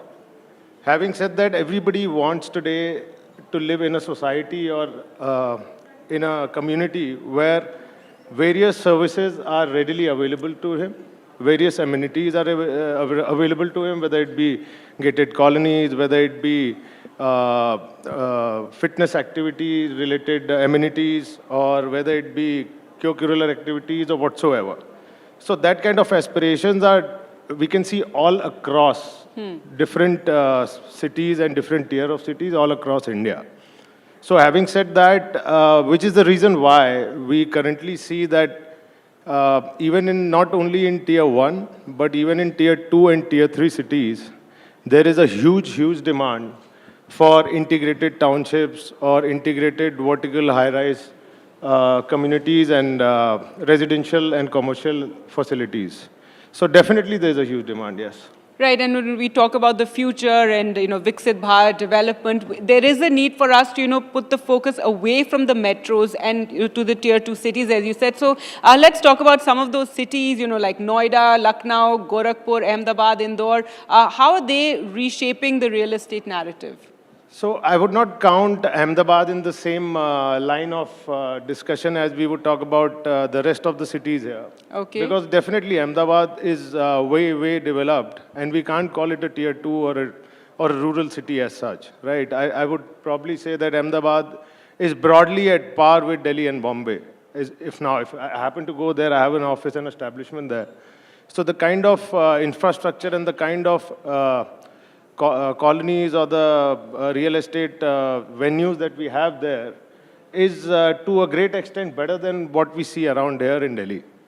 So having said that, if we talk about the rest of the cities which you mentioned, like a tier 2 or a tier 3 cities like Lucknow, Gorakhpur or whatsoever, there is a huge demand. There is definitely a huge demand. Even so basically we are into steel, cement and real estate. So while we are also doing real estate, the kind of demand and the kind of returns that we have in the tier 2 and tier 3 cities, I don't think it's possible to match those in tier 1. There's a reason behind it. See, if you see the purchasing power or the business venues and the business revenues are considerably now growing in tier 2 and tier 3 cities, because broadly tier 1 markets are saturated. So having said that, जैसे rural India अगर बोलते हैं जब तक विकसित नहीं होगा तो हमारा हिंदुस्तान विकसित नहीं हो सकता, right? So that's what we hear. So having said that, the 75% of our population is living in these kind of cities, and the kind of growth के opportunities भी इन्हीं cities के अंदर है. So the kind of growth that we see from the business perspective in those cities are a result of the higher purchasing power of the people living there, which in turn, concludes into their spendings specifically in real estate division. Because a huge chunk of anybody's income goes into their houses, or because it's a life dream. एक घर बनाना एक आम आदमी के लिए एक ज़िंदगी का सबसे बड़ा ड्रीम है और उसमें वो इंसान मैक्सिमम अपना इनकम स्पेंड करता है. So having said that, the kind of growth which is there and the kind of demand which is there, it's unparalleled. Right, and with the real estate companies now going to these, smaller cities, smaller towns, however, one has unfortunately heard about, the way many home buyers have been let down. As you say, putting your entire, life savings into this dream home and then to not get it for the next 10 years, whatever. All these issues have been there. So what, if we talk about RERA integration, in building trust and transparency, how far can that go in these emerging markets? RERA is a very, very great step which was taken by the central government, I would say. I don't think so any good developer who's brand conscious, who's a sincere player, who's delivering his projects on time and what was committed is really bothered about RERA even after it was implemented. It is those who were not serious about their business are the ones who are suffering in RERA. Having said that, RERA provides a very good opportunity to the buyers where they are confident that the deliveries would happen and in a time-bound way and what was committed. However, in RERA, what we have seen is that the broad bylaws, rules and regulations have been drafted by central government. But there are certain portions of it which are state-centric, which the states are broadly defining it. So, although it's a very tedious job, but in future, if it can be a centralized RERA detailed bylaws and guidelines, I think it would be much more beneficial and transparent for the buyers. But yes, RERA was a very critical turnaround point for the buyers, and yes, it has definitely helped them. And it does not really impact the serious players in the market. And what other steps can be taken by the players in the market to establish that credibility among the buyers when we are talking about tier 2, tier 3 cities? What you commit, you have to deliver. I mean, in any form of business. Reputation. Yeah. So you have to deliver what you have committed, or you have to deliver better than what you have committed. आपकी इज्जत आपके हाथों में होती है. The company reputation or the business reputation, it depends on how serious you are with that, right? I mean, RERA would just give you a broad guideline in terms of whatever you have committed in terms of services. Say if you have said there would be X numbers of lifts or the height or the amenities, and the timeline, so you have to deliver that. But of what quality and how conveniently for the buyers are you able to deliver that? It's very critical. So आपको अपनी reputation खुद बनानी पड़ेगी. Your reputation is in your hands. What you commit in terms of timeline, in terms of amenities, in terms of services, at the time of booking with your buyers, you have to deliver more than that. Once you create that goodwill, it really helps you in the longer run, which so many of us, we don't realize it. I don't know why. So, I mean, that's what, we have to get serious about our reputation. And it's not only real estate, it's in any form of business, I would say. All right. Now, in the earlier sessions, they were talking about, the cost of land and how we have to go more vertical, etc. So, but are tier 2, tier 3 cities ready to go vertical? What is needed there? I mean, these emerging cities for this high-rise ecosystem and gated communities as well. So, I think tier 2 and tier 3 cities are very, very much more than ready to go vertical and high-rise because of late, if I talk about UP, it is shocking that their new policy, their new draft housing policy, which has just come out, they have removed the word FAR from that. Okay. So you are free to construct what you want, as long as you are sufficing their other norms, which are setbacks, X, Y, Z, so many other things, irrespective of FAR, which is a bold step, I would say. And I don't see, like I was hearing your speakers before this session, I do not see what is the problem in going vertical and what is the problem in going with the heights. What is the problem? No, they didn't say there was any problem. We were just talking about, I mean, we were talking about solar in that session. Yes. So you cannot just only generate power by adding solar panels on your facade or on your slabs or on your terraces, right? There are so many other ways you can generate solar by having an independent solar parks where most of the state governments currently have a very good banking and exchange policies where you can generate solar in any part of the state, give it to the electricity board inject it in their system and take it wherever you want at a very nominal cost. So going green, able to use your waste products and making it beneficial, usable, and cost-effective, I don't see it as a challenge. Ultimately, any business would survive. Any business has a formula of survival of the fittest. So you have to be fittest. They were talking about how they put up perhaps solar, in certain terraces, etc., and the buyers just go and because we were talking about being cost-effective. So yeah, that was one of the issues. But let's also talk about, when we talk about tier 2 cities, what are the big differences between, Mumbai, Delhi, and the needs of places like, Lucknow, Indore? Where are the gaps really? So I think in Delhi and Bombay, people probably go for branded purchases and locational-based purchases as to what is the location of the property and what brand or what company is creating it, right? Whereas in tier 2 and tier 3 cities, people are more centric to what kind of amenities they are providing, what kind of value for money they are getting against their money. So that is, I feel, a major difference where a branded product will definitely sell before the others in a tier 2 and tier 3 as well.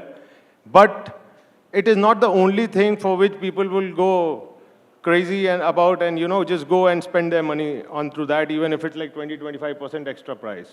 So they are more value-centric and value for money centric even now in tier 2 and tier 3 cities. All right, now we do know that many people in India buy, homes for investment, they buy second homes, and often it's in, your big metros. But what would you think for a buyer? Does it make more sense to buy in an emerging city? Is that home going to value more, if it is an investment basis, or would it be better in a metro? See, if it's something that you're looking for a return of investment, then I would say it's definitely tier 3 cities or a tier 2 cities, especially when the certain projects are launched and announced.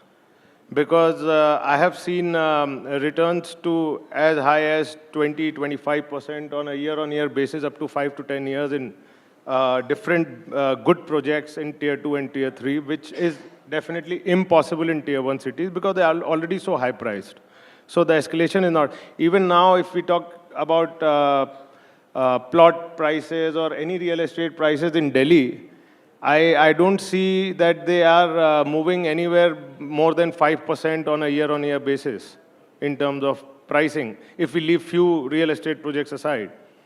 So if you're looking for investments, definitely tier 2 and tier 3 cities are much better positions to give you a better return. However, if you're looking for a personal use or something like that, or a location or a place to be in a metro, then it's a different thing. Then Delhi and Bombay is better. All right. Well, sometimes people need to escape from Delhi and Bombay, especially Delhi when, the pollution season. But coming back to, the buyers, how about affordability? Often it becomes a challenge. And so what kind of financial tools or incentives can help first-time buyers in these markets? So there are a lot of tools already available. I think home loans are so easily available as of today. And so many real estate players are now integrating themselves with different banks from the date of launch itself, where they are facilitating bank loan, etc. And nowadays, so many banks have gone digital in providing housing loans, that you can just probably upload your details in terms of your whereabouts, in terms of your incomes, and 25, 30, 40% of the cases are sanctioned or rejected online itself. Even of late, we had PMAY scheme which was going on, which I believe is being modified and coming in a different way. So I don't see it as a problem. And as we all know, the way real estate is booming right now, there is a great potential and there is huge chunk of money available with the buyers, with the investors to invest on it. So yeah, there's no challenge, I believe. Okay. Also, what was evident in the previous panel is there's not too much awareness among consumers, regarding materials that are being used. Also, structural aspects. What is your view on that? Does there need to be more, or I mean, from there those demands will come for certain practices? It's a very good question. Even today, if we talk to consumers, they are more centric on now what kind of look and feel would their space would have. in terms of finishes, in terms of facade, in terms of amenities, but nobody is really talking about the material which is being used, the building materials, whether it is earthquake-proof, what quality of cement, what grade of steel are we using, how sustainable it is, whether we are using those old traditional red bricks which is produced by too much of carbon emission, or are we using the waste, say, manufactured fly ash bricks. So there is, though nobody is still talking, I mean, hardly 5% of the consumers are really, really interested now, in today's time, who are talking about the construction and the building material which is being used in their deliverables. So, I mean, unless and until I believe the consumers do not start asking these kind of questions, the quality of these materials are not going to increase or improve in a long. So, it is very, very important for consumers to be educated on these. And it's very, very important for your house or for your office or for whatever purpose you're buying your real estate place. It is very important that how long-lasting it is, how sustainable it is. These kind of questions and this kind of usage of better quality products and materials is very, very essential and important in today's time. Right, and clearly there needs to be a lot more awareness about that. Now, coming back to the real estate industry and going into these tier 2, tier 3 cities, so it's a price-sensitive market, but at the same time you have to balance the quality and rising costs. So how big of a challenge is that, to this rising cost environment that we're currently in? So as I told you before, survival of the fittest formula applies in every business.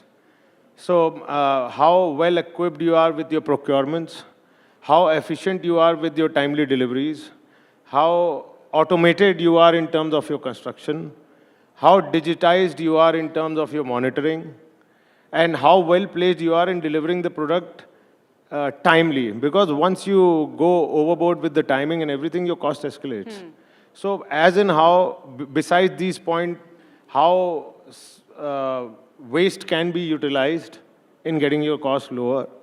So these are different aspects which are challenging, but which are not impossible to achieve. So even in tier 2 and tier 3 cities where cost sensitivity is there, and as we were talking, these are the cities which are booming. These are the cities which have the buyers. Of course, the price and everything is variable, but as a real estate player, we are earning a bigger pie in a tier 2 and 3, while we are able to keep the prices down. So I don't see it as a challenge, but you have to keep evolving yourself with time. Okay, and talking of evolving, what is the role of integrated development in the tier 2, tier 3 cities when, real estate, hospitality, retail, etc.?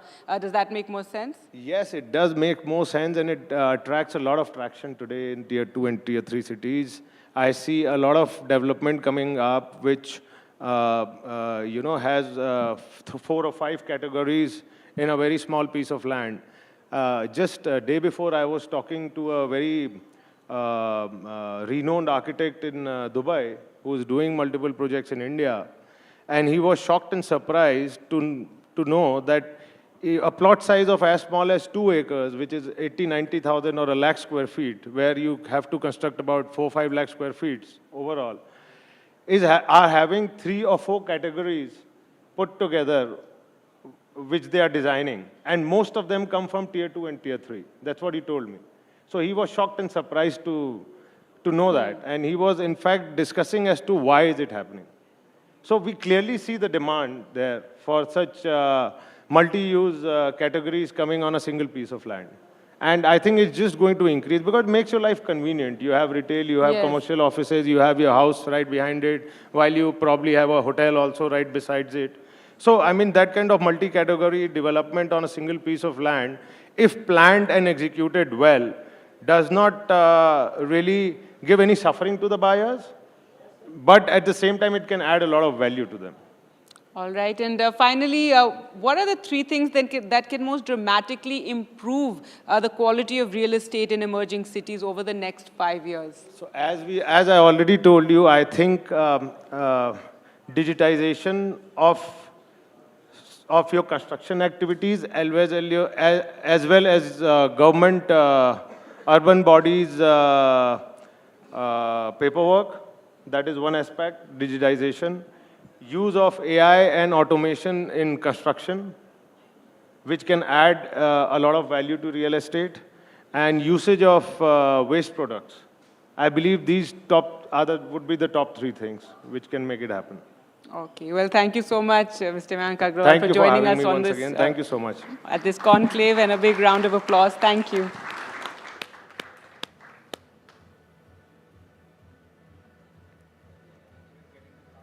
Do you know?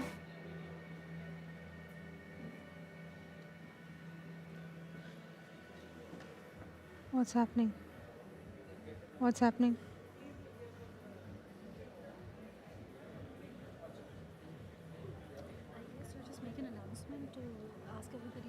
That we're waiting?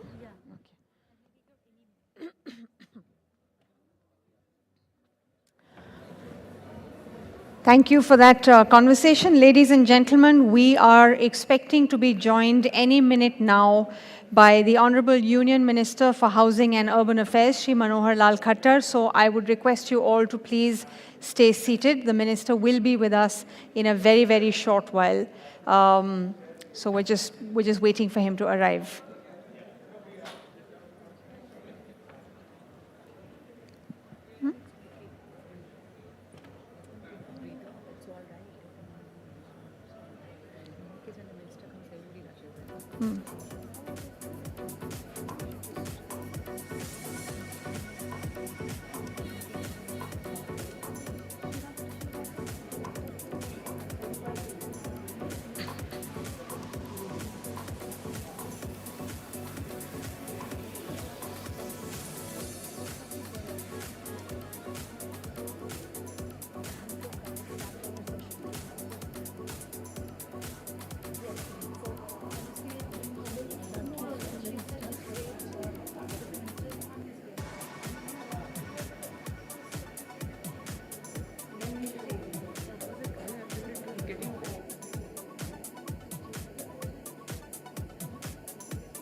Delhi traffic can really stymie the best of us, I guess, and that's really where the minister is stuck, a bit ironic. But anyway, we are going to have some very interesting sessions right after the Honorable Union Minister. We are also going to be joined a little later by Shri Ashish Sud, who is the Minister of Home, Education, Power, Urban Development for the government of Delhi. So we have several very interesting sessions coming up, including one on Delhi's heritage versus housing problem. And if you're one of those people who grapple with this contentious issue on a daily basis, then I suggest that's a conversation you don't miss at all. I would just like to remind you, before the minister arrives, that the NDTV Real Estate Conclave 2025 is being live streamed on all of NDTV's YouTube channels, so you can go and watch it there as well. But we're delighted that you're here with us in person. And before I prattle on any further, let me just also tell you, it is literally another 4 minutes before the Union Minister joins us.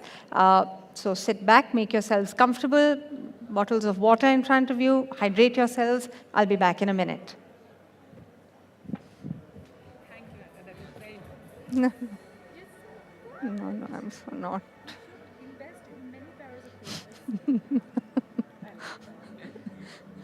Poor Gargi's jutas have ripped open. I think maybe you should just keep my Huh? I can't hear.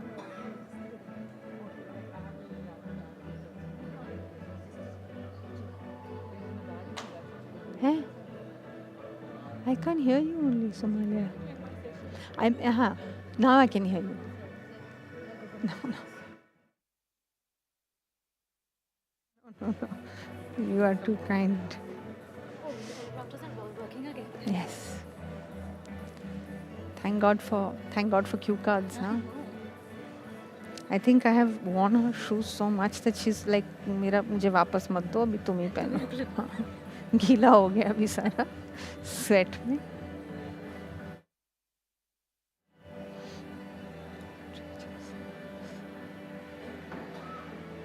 Hi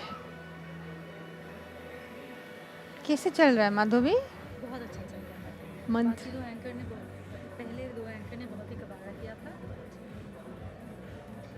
That lady is a very unsmiling lady. Which one?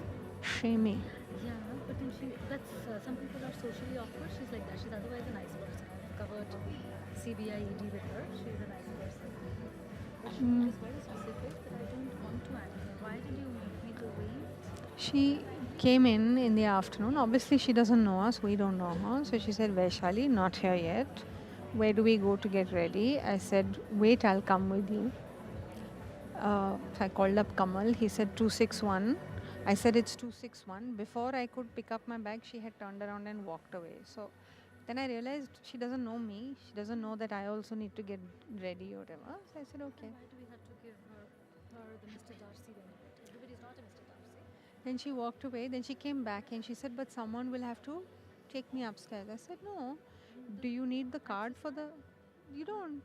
She said, but they'll ask me. I said, but have they asked you?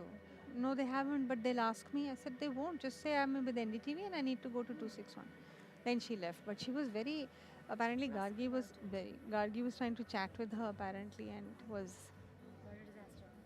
turned down. Then Gargi said these prophet chicks or something, and Aishwarya was in the bathroom. She's a disaster, Aishwarya. Very pretty girl. Disaster. She couldn't read off the teleprompter. She fumbled a little here and there, no? But if fumbles can happen to anyone. Were you saying something you were not your side? Yeah, we were saying that don't have coffee by yourself. We can give it to the MC and the MC's assistant. But The MC's assistant. आप तो हम क्योंकि वो तो हमें allowed नहीं है ना? Yeah. I know, just saying, joking. This is special requested as in homemade Davidoff. ना, होटल का है, होटल का गंदा कॉफी है। बाहर का चाय भी ना खा नहीं सकता हम लोग. हाँ खा सकते हैं, सब खा सकते हैं. स्नैक्स नहीं खा सकता हम. खा लेना। देखो वहाँ पे मोहित that fellow came and he was like अरे खाना है. like हाँ यहाँ पे खाना होता है. उठाया खाइए ना. मैंने कहा I don't think this is the tea. Madam हम लोगों ने पे किया है तो हम तो खा ही सकते हैं. He said that. उसको Geetam has arrived. Yeah, that lady in the sari is Geetam.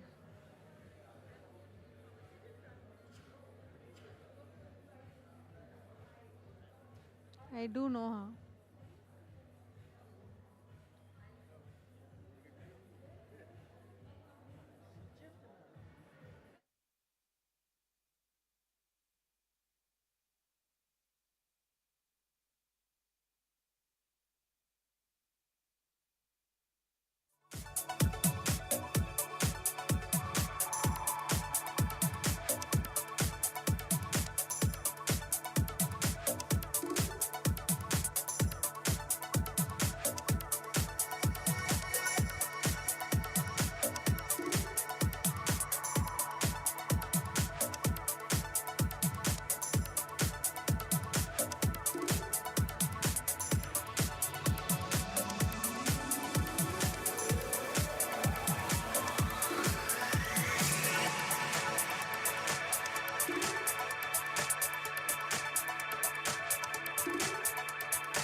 But please, don't let me. Yeah.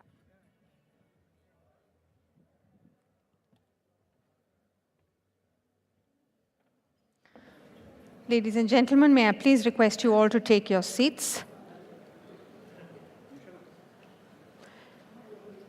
And may we have a huge round of applause to welcome the Honorable Union Minister for Housing and Urban Affairs, Shri Manohar Lal Khattar.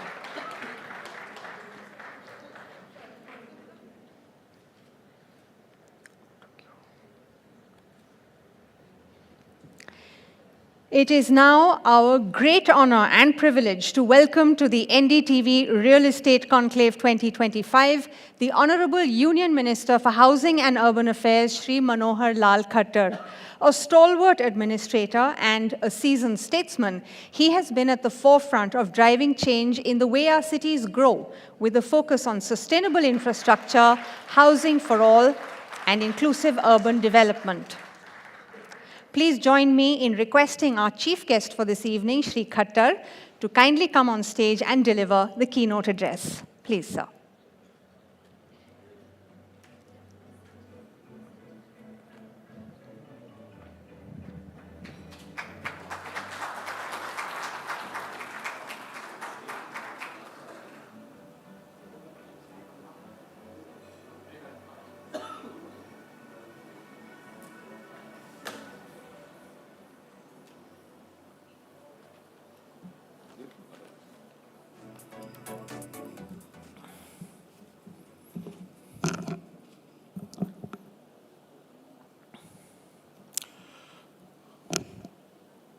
Good evening to all of present dignitaries.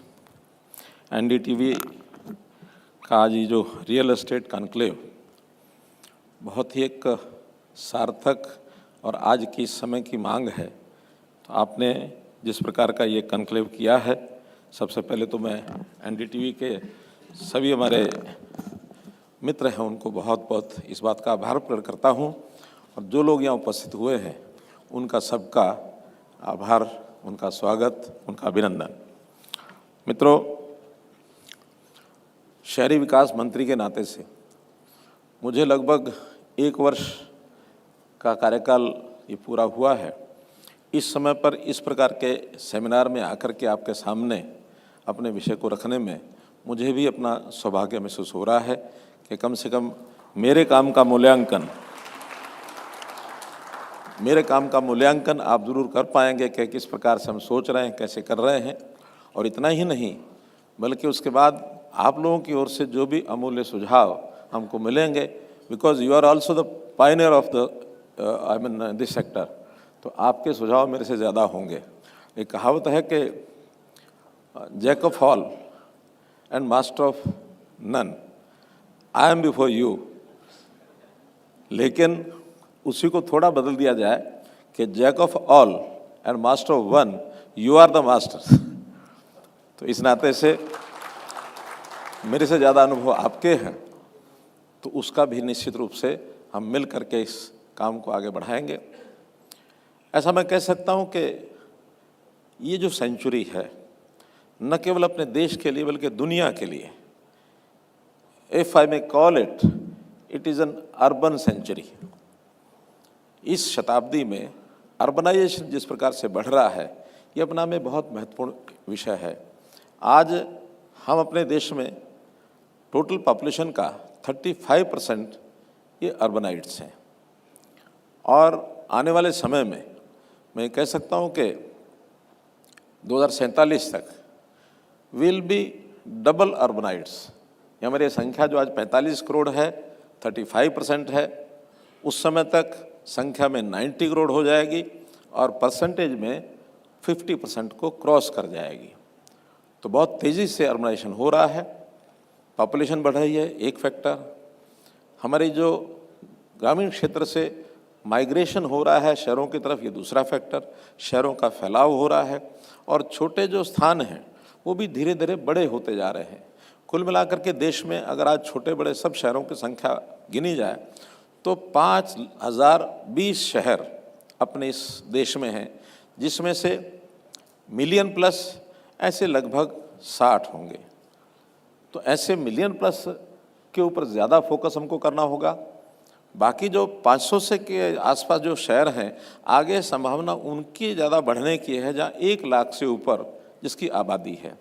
इसके बाद बहुत छोटे शहर हैं, काम हमको वहाँ भी करना है, लेकिन उसमें उतनी गति नहीं बना पाएंगे क्योंकि वहाँ माइग्रेशन की ज़्यादा स्थिति नहीं है, बल्कि वहाँ छोटे शहरों से भी बड़े शहरों में लोग आ रहे हैं। तो इस प्रकार से इस विषय को हमको आगे बढ़ाना होगा। और ख़ास करके हमारे शहरों का दुनिया के अंदर अगर हम बाकी शहरों के साथ मुकाबला करें तो कुछ बड़े शहर हैं, वहाँ हमारी स्थिति बहुत अच्छी भी नहीं है, बहुत ख़राब भी नहीं है।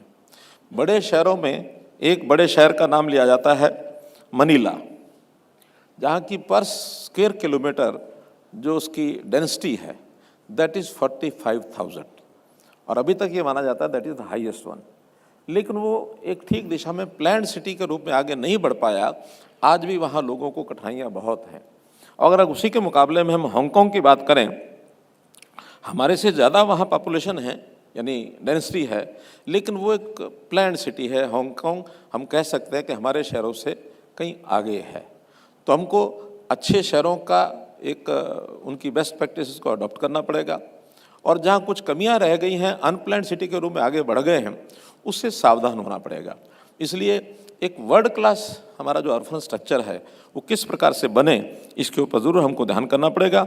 बड़े शहरों में खास करके हमारे जो मेट्रोपोलिस हैं, जिसमें न्यू दिल्ली है, जिसमें बेंगलोर है, जिसमें चेन्नई है, जिसमें कलकत्ता है, जिसमें मुंबई है, तो ऐसे बड़े बड़े जो शहर हैं इनका एक्सपेंशन बहुत हो रहा है। और यहीं सबसे ज़्यादा जो समस्याएं हैं इसकी ओर हम ज़रूर आगे बढ़ेंगे। तो उसके लिए हमको ज़रूर कुछ ना कुछ एक अपने विचार को इस प्रकार से सुंदर बनाकर चलना पड़ेगा। देश के प्रधानमंत्री जी ने इस विषय पर बहुत आग्रह भी किया है, ध्यान भी कर रहे हैं। अभी 2025-26 का जो बजट पेश हुआ उसके अंदर 6 सेक्टर्स को ऐसा माना गया कि इनके ऊपर पूरा ध्यान अगर हम देंगे तो बाय 2047 हमको विकसित भारत होने में कोई रोक नहीं सकता। और उस 6 में 1 is urban development and the second 1 is power sector, और संयोग से वो दोनों सेक्टर मेरे ज़िम्मे लगा रखे हैं। इसलिए it's a challenge for all of us कि इस चैलेंज को हमको स्वीकार करना पड़ेगा। बल्कि एक और भी उसके अंदर एक घोषणा हुई, हालांकि हर योजना के लिए एक फंड का नाम दिया जाता है, तो इस बार एक नया फंड 1 लाख करोड़ रुपए का अर्बन चैलेंज फंड इस नाम से रखा गया है। तो फर्स्ट डे तो हमको भी ये लगा कि ये नाम क्यों रखा गया होगा, लेकिन उसके बाद हमको ध्यान में आया कि वास्तव में इट्स ए चैलेंज। तो इस चैलेंज को स्वीकार करने के लिए हमको इस सब हिसाब से हमको करना पड़ेगा। और जस्ट एक दूसरे के साथ मिल करके हमको एक सस्टेनेबल अर्बन ग्रोथ, अर्बन जो हमारा सेक्टर है, इस अर्बनाइजेशन को हमको ये करना पड़ेगा ताकि लंबे समय तक हम अपने सिस्टम को ठीक कर सकें। City should be cleaner, safer, greener and more inclusive cities. इस प्रकार की हमारी रचना ये हमको बनानी पड़ेगी। अब इसके अंदर बहुत सी चीज़ें जो हमको ध्यान में आती हैं कि पहला तो शहर जो हैं ये हमारे इंजन ऑफ इकोनॉमिक ग्रोथ हैं, क्योंकि आज भी ऐसा माना जाता है कि जो अर्बन एरिया है हमारे जीडीपी का 63% वो हमारा जो है जीडीपी का जो हमारा कंट्रीब्यूशन है वो अर्बन साइड से है, चाहे वो सर्विसेज मेनली है, इंडस्ट्री है, सब है।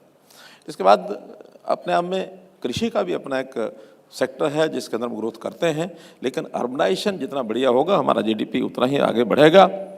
तो हम इसको 2047 तक जो हमको इसमें ध्यान रखना है उसके अंदर सबसे पहला विषय है अर्बन कनेक्टिविटी। तो इस कनेक्टिविटी के अंदर सबसे पहला रोड्स है। रोड्स पहले से भी पर्याप्त संख्या में रही हैं, आगे बढ़िया हो रही हैं, लेकिन रोड्स का जो एक नेगेटिव फैक्टर वो ये है कि ट्रैफिक जैम ये बड़ी स्थिति बन गई है, क्योंकि स्पेस इज़ लिमिटेड वन। उसी में से यानी पब्लिक ट्रांसपोर्ट, मेट्रो हमको बड़े शहरों में बड़ी आवश्यकता और बहुत तेज़ी से हम आगे बढ़ भी रहे हैं। मेट्रो का अगर फिगर्स भी आपको मैं बताऊं, वैसे इसकी जानकारी आपको सबको होनी ही चाहिए कि मेट्रोज़ का एक्सपेंशन हमने 20 वर्ष में 2005 से आज 2025 जिस स्पीड से किया है, इस स्पीड से और किसी देश ने नहीं किया। साइज में China is bigger than us, और इस समय पर US is also bigger than us. आंकड़े 8000 किलोमीटर का मेट्रो चाइना में है, 1300 किलोमीटर इस समय यूएसए में है, और हमने 1056 करोड़ को 1056 किलोमीटर तक हम टच कर गए हैं metro and RRTS. We are very near to USA, और हमारे 900 किलोमीटर के जो मेट्रो के पाइपलाइन में प्रोजेक्ट चल रहे हैं, बहुत जल्दी within year or two we can surpass this USA figure, तो हम सेकंड स्थान पर आ जाएंगे। मेट्रो के साथ एक समस्या अभी खत्म नहीं हो रही है। हर आदमी अपने वाहन से लेकर के मेट्रो स्टेशन जाता है, स्टेशन पर उतर करके फिर वहाँ से अपना वाहन लेता है, ऑफिस में जाता है, तो दो जगह पर फिर वो ट्रैफिक को जैम करता है। इसके लिए जो प्लानिंग है that is last mile connectivity. Last mile connectivity में पैसेंजर को अपने घर से वाहन लेगा, और जब स्टेशन पर नेक्स्ट स्टेशन उतरना है वहाँ से वाहन लेके उसके डेस्टिनेशन पर छोड़ेगा, ताकि उसको अपनी गाड़ी न रखनी पड़े। तो इसलिए इस लाइन पर बहुत स्कीमें आगे बढ़ रही हैं। इन स्कीम्स के अंतर्गत लास्ट माइल कनेक्टिविटी यदि ठीक से उसका पालन करेंगे तो लोगों को अपने वाहन डेली जो काम करने के लिए आना जाना पड़ता है उसको रखने की ज़रूरत नहीं है। तो हमारा ये जो ट्रैफिक है सड़कों का, ये कम होगा। इसी के साथ दूसरा विषय जुड़ा है, वो है एनवायरमेंटल पॉल्यूशन। आज हम देखते हैं कि देश और दुनिया में कार्बन डाइऑक्साइड एमिशन को कैसे कम किया जाए, कैसे ई मोबिलिटी के ऊपर हम आए, तो उसका भी लाभ हमको मिलेगा कि जितने वाहन ट्रैफिक कम होगा तो हमारा पोल्यूशन कम होगा, हमारा पर्यावरण अच्छा होगा, हमारा कार्बन डाइऑक्साइड एमिशन समाप्त होगा। तो इस आधार पर भी चीज़ें आगे बढ़ रही, योजना बन रही है। दूसरी समस्या जो है वो है लैंड की, क्योंकि विद एक्सपेंशन लैंड जितनी भी हम उसमें कंज्यूम करेंगे, लैंड इज़ नॉट लाइक रबड़ कि जिसको हम एक्सपेंड करते जाएंगे, इसका एक लिमिटेड स्कोर है। तो उस लिमिटेड स्पेस में हमको अपना कैसे बेस्ट यूटिलाइजेशन करना है, वो है वर्टिकल स्पेस को यूज़ करें। तो लैंड का एक्सपेंशन हम साइड में नहीं कर सकते, लेकिन वर्टिकल हम कर सकते हैं। इसके लिए बहुत शहरों ने टीओडी पॉलिसी को प्राप्त किया है, यानी ट्रांजिट ओरिएंटेड डेवलपमेंट, कि मेट्रो के साथ ही हम मल्टी स्टोरी 500-600 भी हम CS ये अपना FCR ये देने के लिए तैयार हुए हैं। दुनिया के कुछ देश ऐसे हैं अनलिमिटेड FSI है कि आप जितना मर्जी ऊंचा बना लो, लेकिन अपने देश में भी ऐसी स्थिति नहीं है, क्योंकि उसके लिए सर्विसेज वो भी सब उपलब्ध करानी पड़ती हैं। तो इसलिए TOD की पॉलिसी को, चाहे वो आसपास के स्टेट्स में तो लागू हो गया है। आज मैं हरियाणा का समाचार ले रहा था तो उन्होंने हमको बताया कि इस समय कुल मिलाकर गुरुग्राम और फरीदाबाद दोनों में अराउंड 60 डेवलपर्स ने इस प्रकार के यानी अपने प्रोडक्ट्स को बनाने के लिए लाइसेंस लिए हैं। नोडल पॉइंट्स के ऊपर हाई राइज बिल्डिंग्स। दिल्ली की भी बहुत जल्दी ये पॉलिसी हम लेकर के आ रहे हैं, ताकि कंजेशन किसी तरीके से हम कम कर सकें, हाई राइज बिल्डिंग ले सकें। और हाई राइज बिल्डिंग की कनेक्टिविटी सीधी मेट्रो के ऊपर डायरेक्ट रोड पर भी आने की आवश्यकता नहीं है। हैंगिंग जिसको कहना चाहिए, एक रास्ते बने ताकि वहीं से अपना स्टेशन पर सीधे आए, स्टेशन पर जाए। तीसरा चैलेंज है स्वच्छता का। स्वच्छता शहरों के अंदर, क्योंकि एक्सपेंशन खूब हो रहा है, खूब हमारे लोग लगे भी हैं, कर भी रहे हैं, नई नई स्कीमें भी आती हैं, पैसा भी हम खर्च कर रहे हैं, हर साल उसका कंपटीशन भी कराते हैं। उस कंपटीशन में एक होड़ लगी है, एक प्रतियोगिता हो रही है, कौन फर्स्ट आए कौन सेकंड आए। तो ध्यान में ही आया कि कुछ शहर ऐसे हैं जिनको लगता है हर वर्ष वही आएंगे। एक 15-20 शहरों का ही कंपटीशन होकर रह गया। अल्टीमेटली हमने इसमें स्कीमें इस बार बदली। स्कीमों में क्या किया कि जो लगातार 15-20 शहर ऐसे हैं जो फर्स्ट सेकंड थर्ड आ रहे हैं, उनका एक अलग से क्लब बना दिया, सुपर स्वच्छ लीग, कि आप इस सुपर स्वच्छ लीग में जाओ, यू आर महाराजा क्लब। अब जो बाकी हैं वो फर्स्ट सेकंड थर्ड आएंगे, ताकि कंपटीशन और नीचे पहुंचे। तो इसका एक बहुत स्वागत हुआ है सब शहरों ने, उन्होंने भी माना है जो महाराजा में चले गए कि ठीक है हमको एक खिताब मिल गया, अब बाकी शहरों में कंपटीशन होना चाहिए। लेकिन हाँ, उनके साथ भी कंडीशन लगा दी है, बल्कि रादर 2 कंडीशन।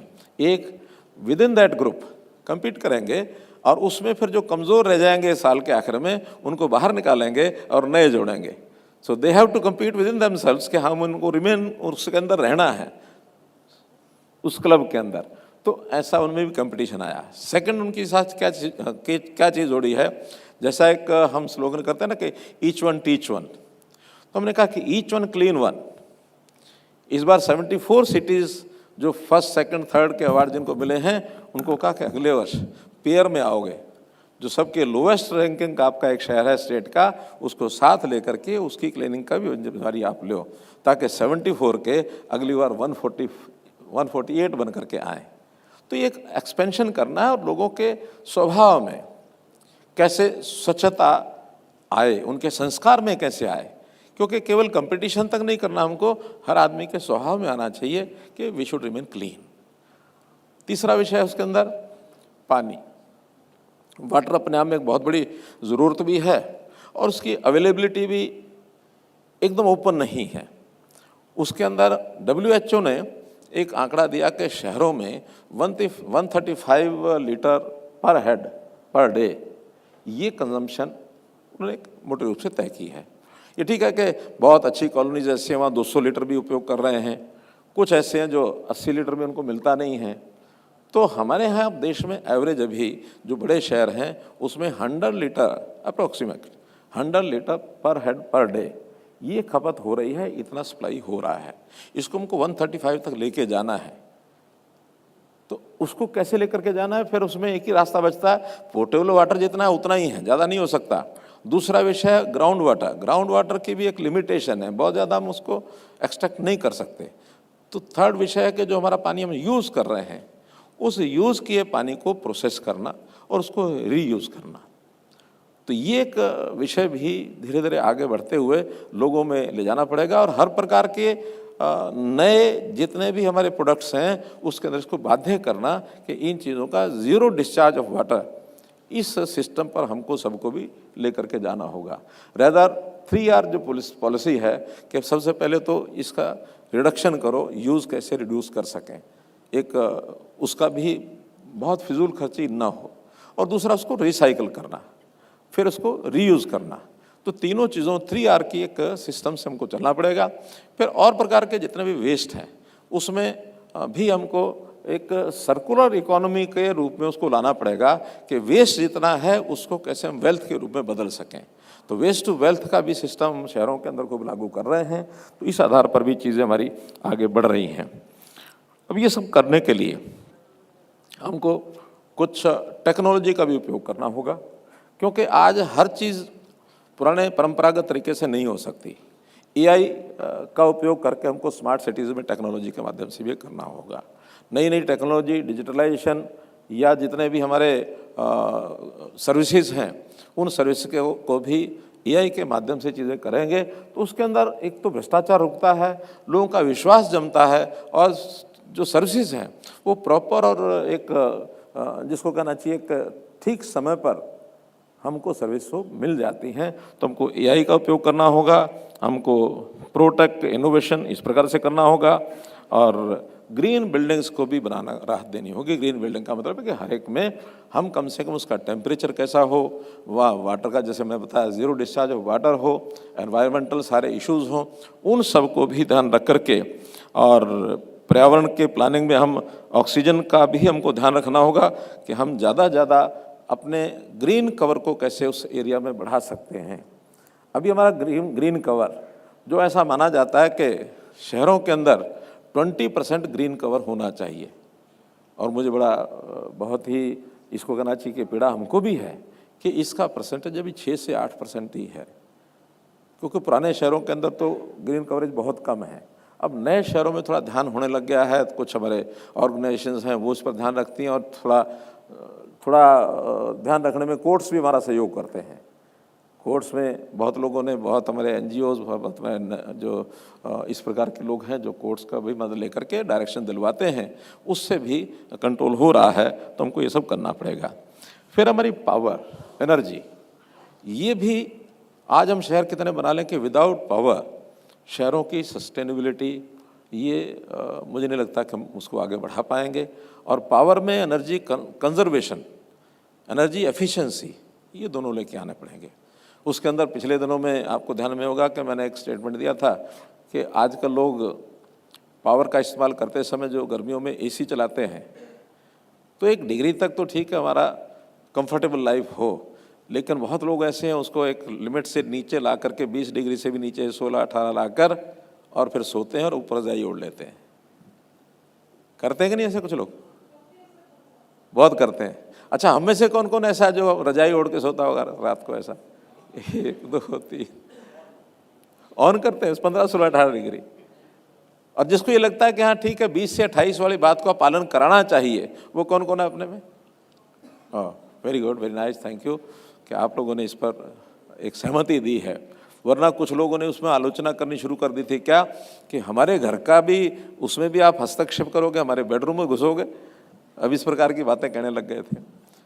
लेकिन हम कहते हैं कि ये हमारा घर, यानी हम छोटे घर की चिंता ना करें कि कुछ लोगों को साधन संपन्न है तो उसको जो मर्जी करने दिया जाए और गरीब आदमी बेचारा गर्मी में उसके फैन भी ना लग सके और वो चला ना सके।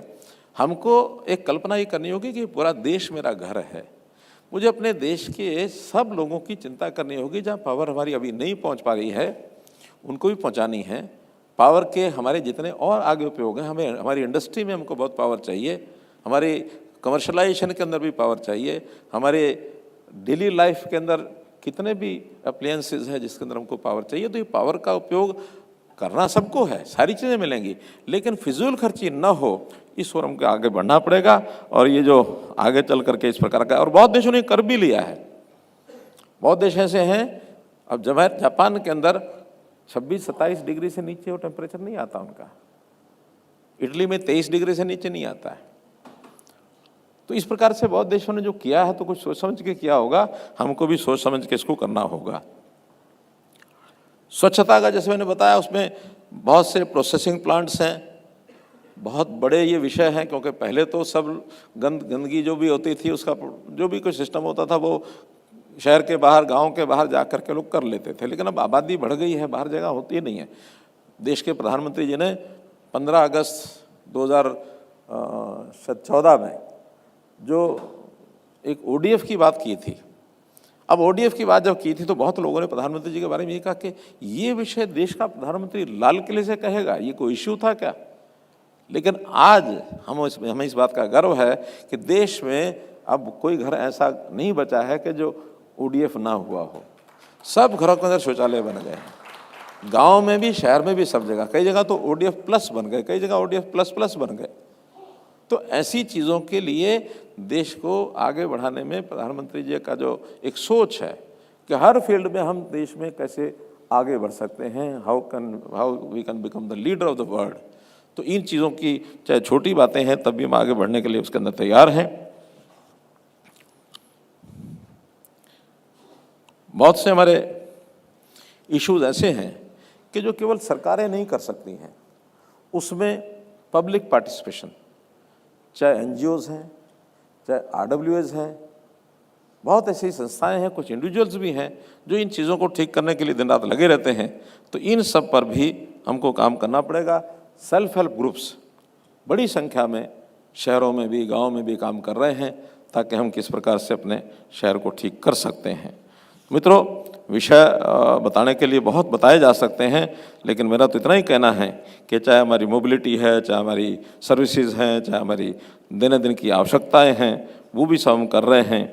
TOD पॉलिसी का जैसे मैंने बताया है, एक कंसेप्ट TOD का है कि जहां हमारा मानो हमारी जो डेस्टिनेशन, जो हमारा डेवलपमेंट ऑफ ट्रांसपोर्टेशन के नाते से हम जो करते हैं, और एक है DOT, यानी जहां हमारा पहले से जो चीज़ें हमारी बनी हुई हैं, जहाँ शहर बसा हुआ, जहाँ इंडस्ट्री है, वहाँ तक भी हमको ट्रैफिक की मोबिलिटी लेके जानी पड़ेगी।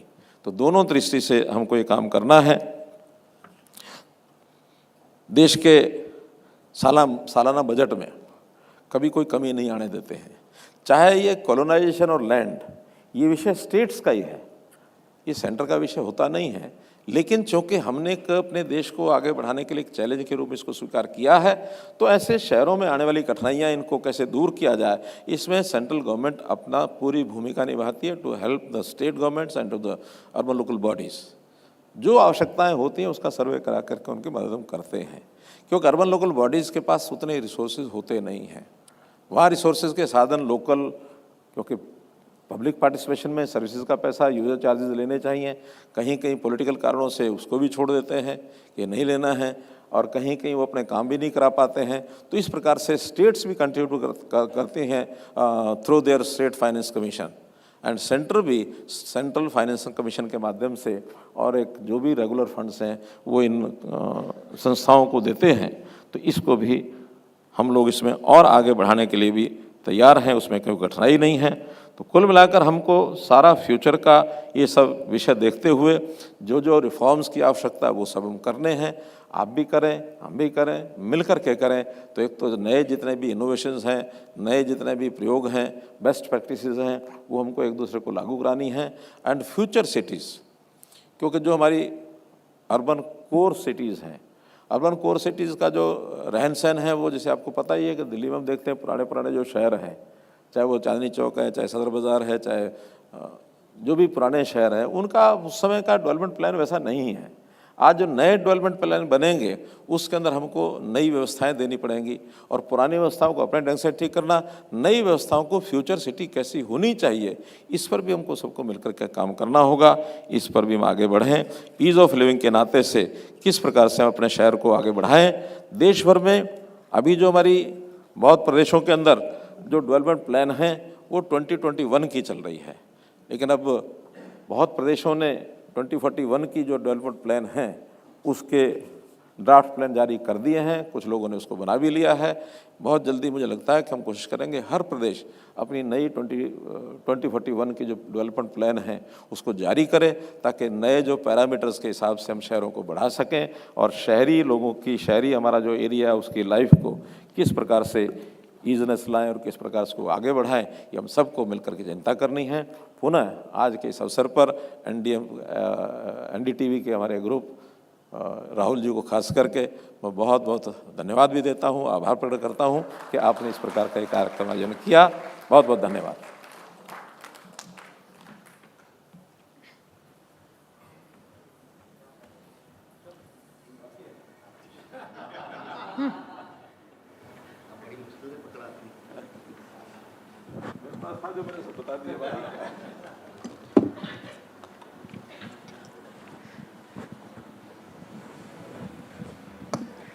तो हमारे साथ देखिए खास मेहमान मनोहर लाल खट्टर जी जुड़ गए हैं।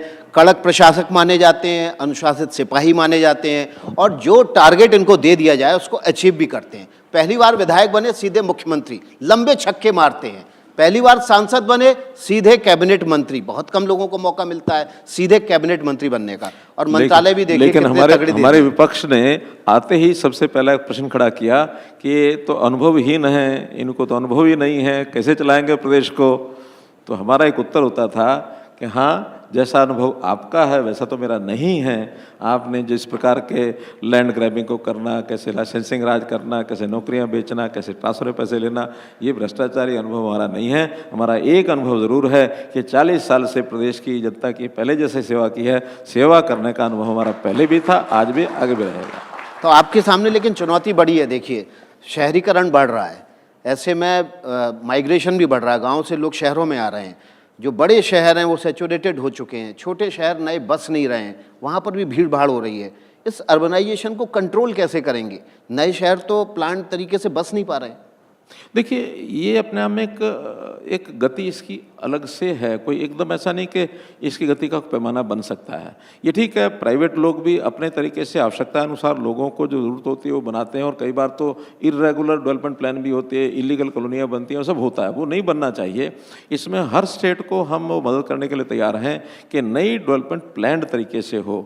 और मैं आपको बताऊँ कि प्लान तरीके से, जैसे उदाहरण सिर्फ दिल्ली और हरियाणा का आप ले लीजिए। दिल्ली बहुत पहले से बसी हुई है, हरियाणा तो बाद में बसा। गुरुग्राम सारा 2010 के आसपास सारी उसकी प्लानिंग बननी शुरू हुई। 2013-14 तक भी कुछ बन गया था, लेकिन 14 में हमने आके देखा कि कितना बुरा हाल वहाँ है। वहाँ ट्रैफिक जैम, खास करके मैं 3-4 चौक का नाम बता सकता हूँ गुरुग्राम का, यहीं बैठे बैठे, इफ़को चौक, signature tower, Rajiv Chowk, hero Honda चौक। इन स्थानों के ऊपर कोई आदमी एक बार फंस जाए तो 2 घंटे पहले निकलता नहीं था, चाहे उसका स्कूटर है चाहे कार है। हमने आते ही सबका रेनोवेशन किया इन सब स्थानों पर, बल्कि उसके बाद ये जो हमारा मॉल है, इससे पहले एम्बियंस मॉल, वहाँ भी एक अंडरपास किया। इफ़को चौक में ऊपर नीचे उसके पूरे प्लान बनाए, सारे उसके बाईपास बनाए, फिर बाद में सिग्नेचर टावर, राजीव टावर, 3-3 मंजिला सब किया, अंडरग्राउंड किया, रोड पर किया। लेकिन उसके बाद भी खट्टर साहब ऐसा लग रहा है गुड़गांव बारिश में डूबते शहर में रह रहे हैं। वो एक दूसरा विषय, इतनी हाईटेक शहर है, दूसरा विषय है। मैं बताता हूँ, पहले तो आप कनेक्टिविटी देखिए कि कनेक्टिविटी में आज उस समय नॉर्मल रूटीन में ट्रैफिक जाम नहीं होता। अब है आपकी बात जो पानी जाम होता है। मुझे चिंता इस बात की, बहुत बड़ी चिंता है कि पानी रुकता है।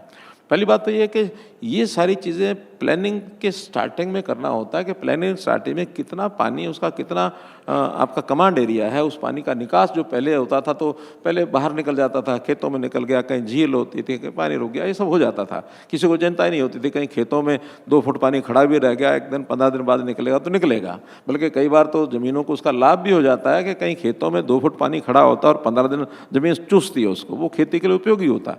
आज वो सारा एरिया कवर हो गया तो वहाँ सड़कें बन गई, डेवलपमेंट हो गए, मकान बन गए, पानी खड़े होने की जगह नहीं है। लेकिन प्रारंभ में इतने सीवरेज के जो सिस्टम या जो ड्रेन्स का सिस्टम बनाना चाहिए था, वो सिस्टम बना नहीं। अभी भी बहुत से हमने बनाए हैं, खास करके एक नजफगढ़ ड्रेन में जाकर के मिलता है, कौन सा नाला है,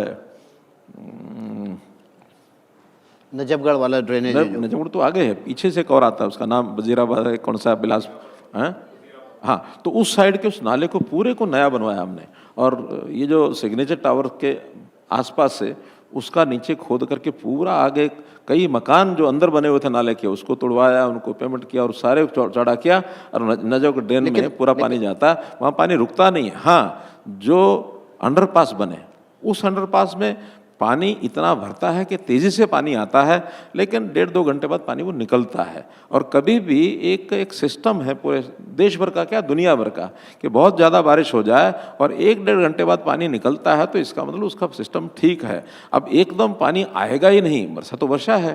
पिछले दिनों के अंदर एक ही दिन में 90 मिनट के अंदर कितनी भारी वर्षा हुई गुड़गांव में, पानी भर गया सब जगह। लेकिन 10-12 साल में खट्टर साहब बारिश का ट्रेंड चेंज हुआ है, सबको पता है। 10-12 साल किसी भी अथॉरिटी के लिए काफ़ी पर्याप्त समय होता है कि वो अपने ड्रेनेज सिस्टम को सही करे। हम कब तक रोते रहेंगे कि बारिश का ट्रेंड चेंज हुआ है, एकदम से पानी आता है और फिर वो भर जाता है। लगातार काम हो रहा है। आखिर कोई शहर बस जाता है, उसको आप ऐसा नहीं कि सारे सिस्टम को एक साथ उखाड़ करके सारा नया बना सकते हैं। हर एक काम को एक लाइन बनाने के लिए उसका सारा एरिया उसको बाईपास देने पड़ते हैं। कोई भी एक काम जब चलता है 2 साल तक चलता है, 3 साल तक, 2-3 साल तक उसके साथ वाला कुछ नहीं कर सकते हम।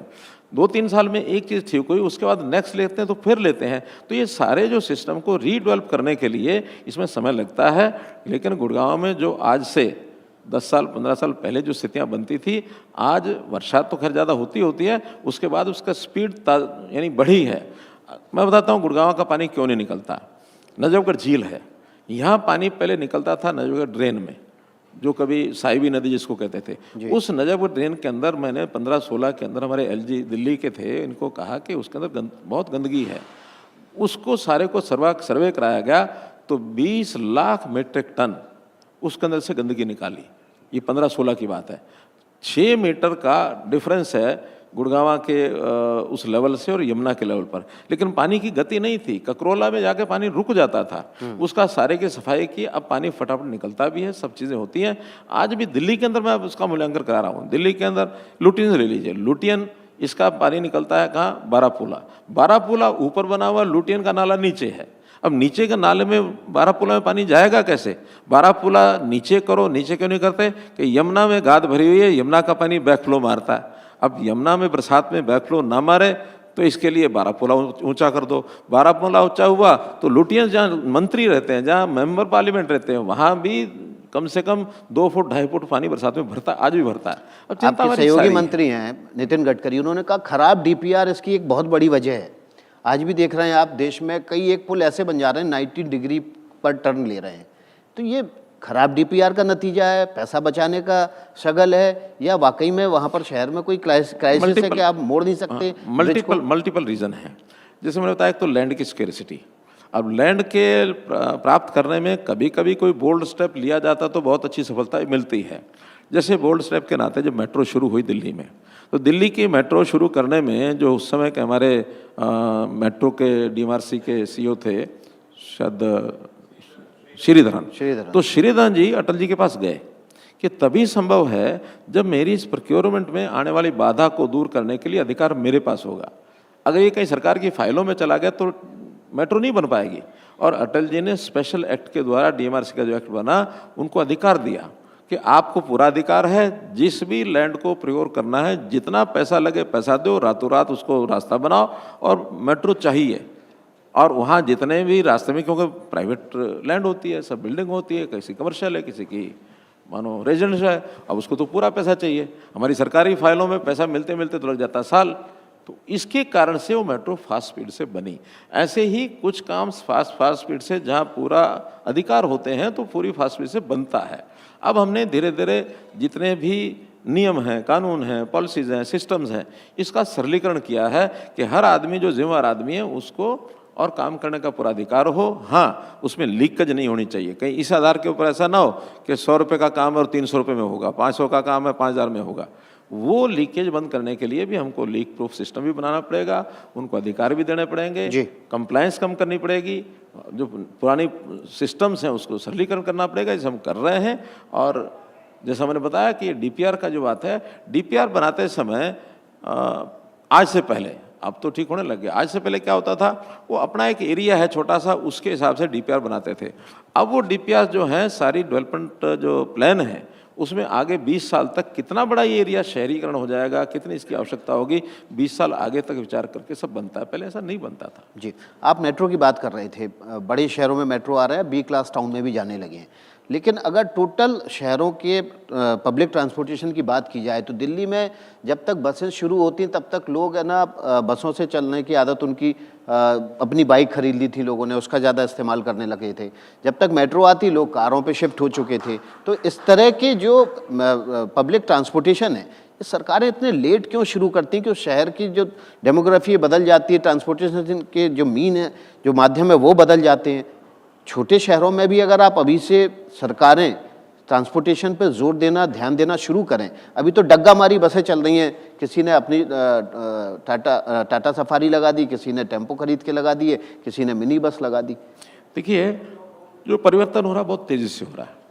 मैं दिल्ली से साथ जुड़ा हुआ हूँ 1972 से।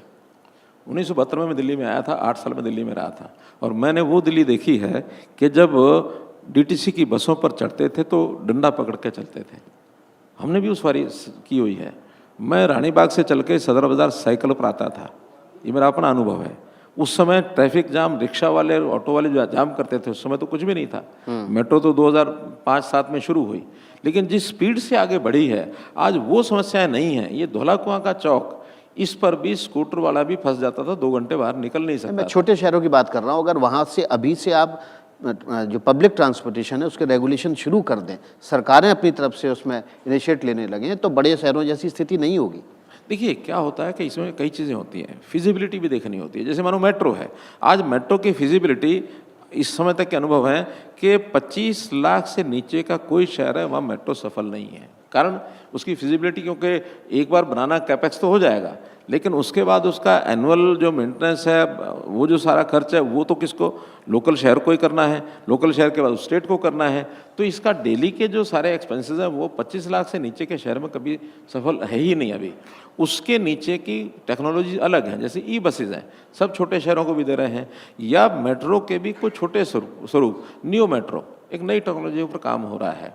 तो ऐसे मेट्रो का जो बहुत छोटी मेट्रो हो, और सिंगल लेन की भी जो मेट्रो चलती है, पॉड टैक्सी है, तो ऐसी कई चीज़ें छोटे शहरों के लिए डेवलप की जा रही हैं ताकि छोटे शहरों की समस्याएं ना आए।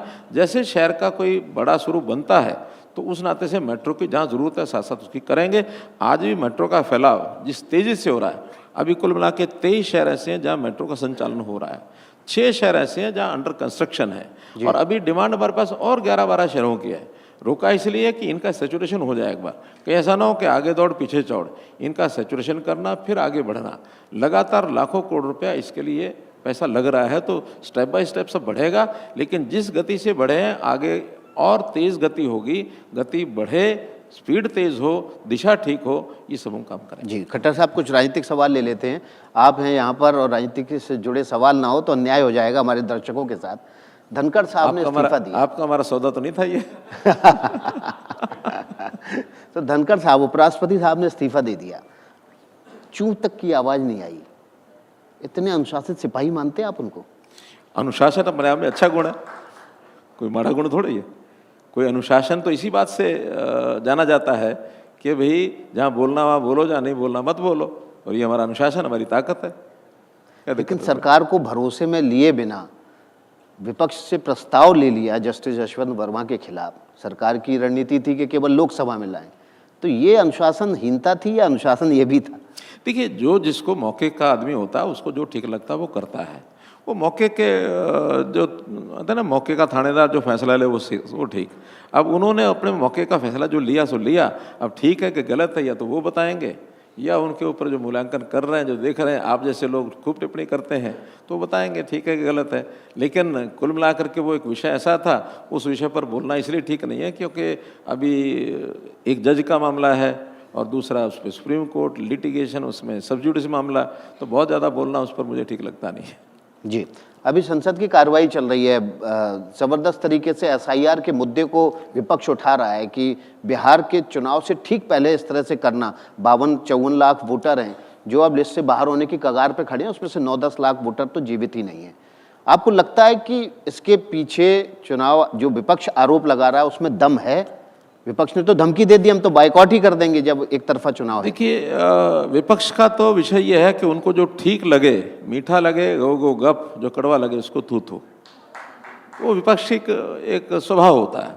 लेकिन 6 महीने पहले भी तो हो सकता था ऐसा ही। मैं बता रहा हूँ ना, हमेशा एक लगभग 20-22 साल के बाद ही होता है। 2003 से 5 हुआ, कोई मना कर सकता है कि नहीं हुआ?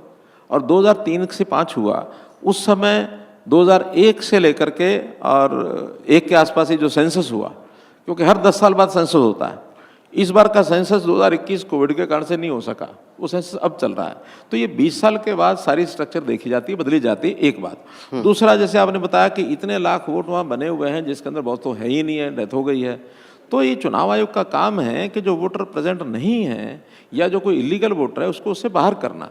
आखिर जो वोटर लिस्ट है, प्रोसीजर पे तो अब सवाल नहीं, अब टाइमिंग पे सवाल था। टाइमिंग तो मैंने बताया कि ये 20 साल के आसपास होता ही है, और मैं आगे का आपको भविष्यवाणी आज बता रहा हूँ कि ये 2045 के 47 के आसपास फिर होगा। जी, चलिए, मैं अभी तो 25-27 है, 2045-47 के बाद शासन किसी का हो, पार्टी कोई हो, कहीं हो, ये 2045-47 के आसपास फिर होगा। रोज रोज नहीं हो सकता ये। चुनाव आयोग की एक सीमा है और इसी काम में वो लगातार, हाँ, हर साल वो नए वोटर बनाते हैं। जी, एक आखिरी सवाल खट्टर साहब आपसे लेंगे। आपका मंत्रालय जहां झुग्गी वहीं पक्का मकान देता है, लेकिन बीजेपी को पक्का अध्यक्ष नहीं मिल पा रहा अपना, 1 साल से ऊपर हो गया है।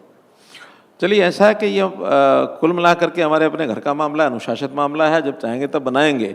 लेकिन उनका क्या करें जो सालों साल से अपने संगठन के बारे में ना विचार कर सके, ना खड़ा कर सके, और वो जो वंशावली चलती है अपने वंशवाद के नाते से, हमारे यहाँ कम से कम वो तो नहीं है। जो चलाता है वो नए सिरे से आता है, चलाएगा, जो आएगा अच्छा चलाएगा, नया आपका अध्यक्ष पद के लिए नाम है?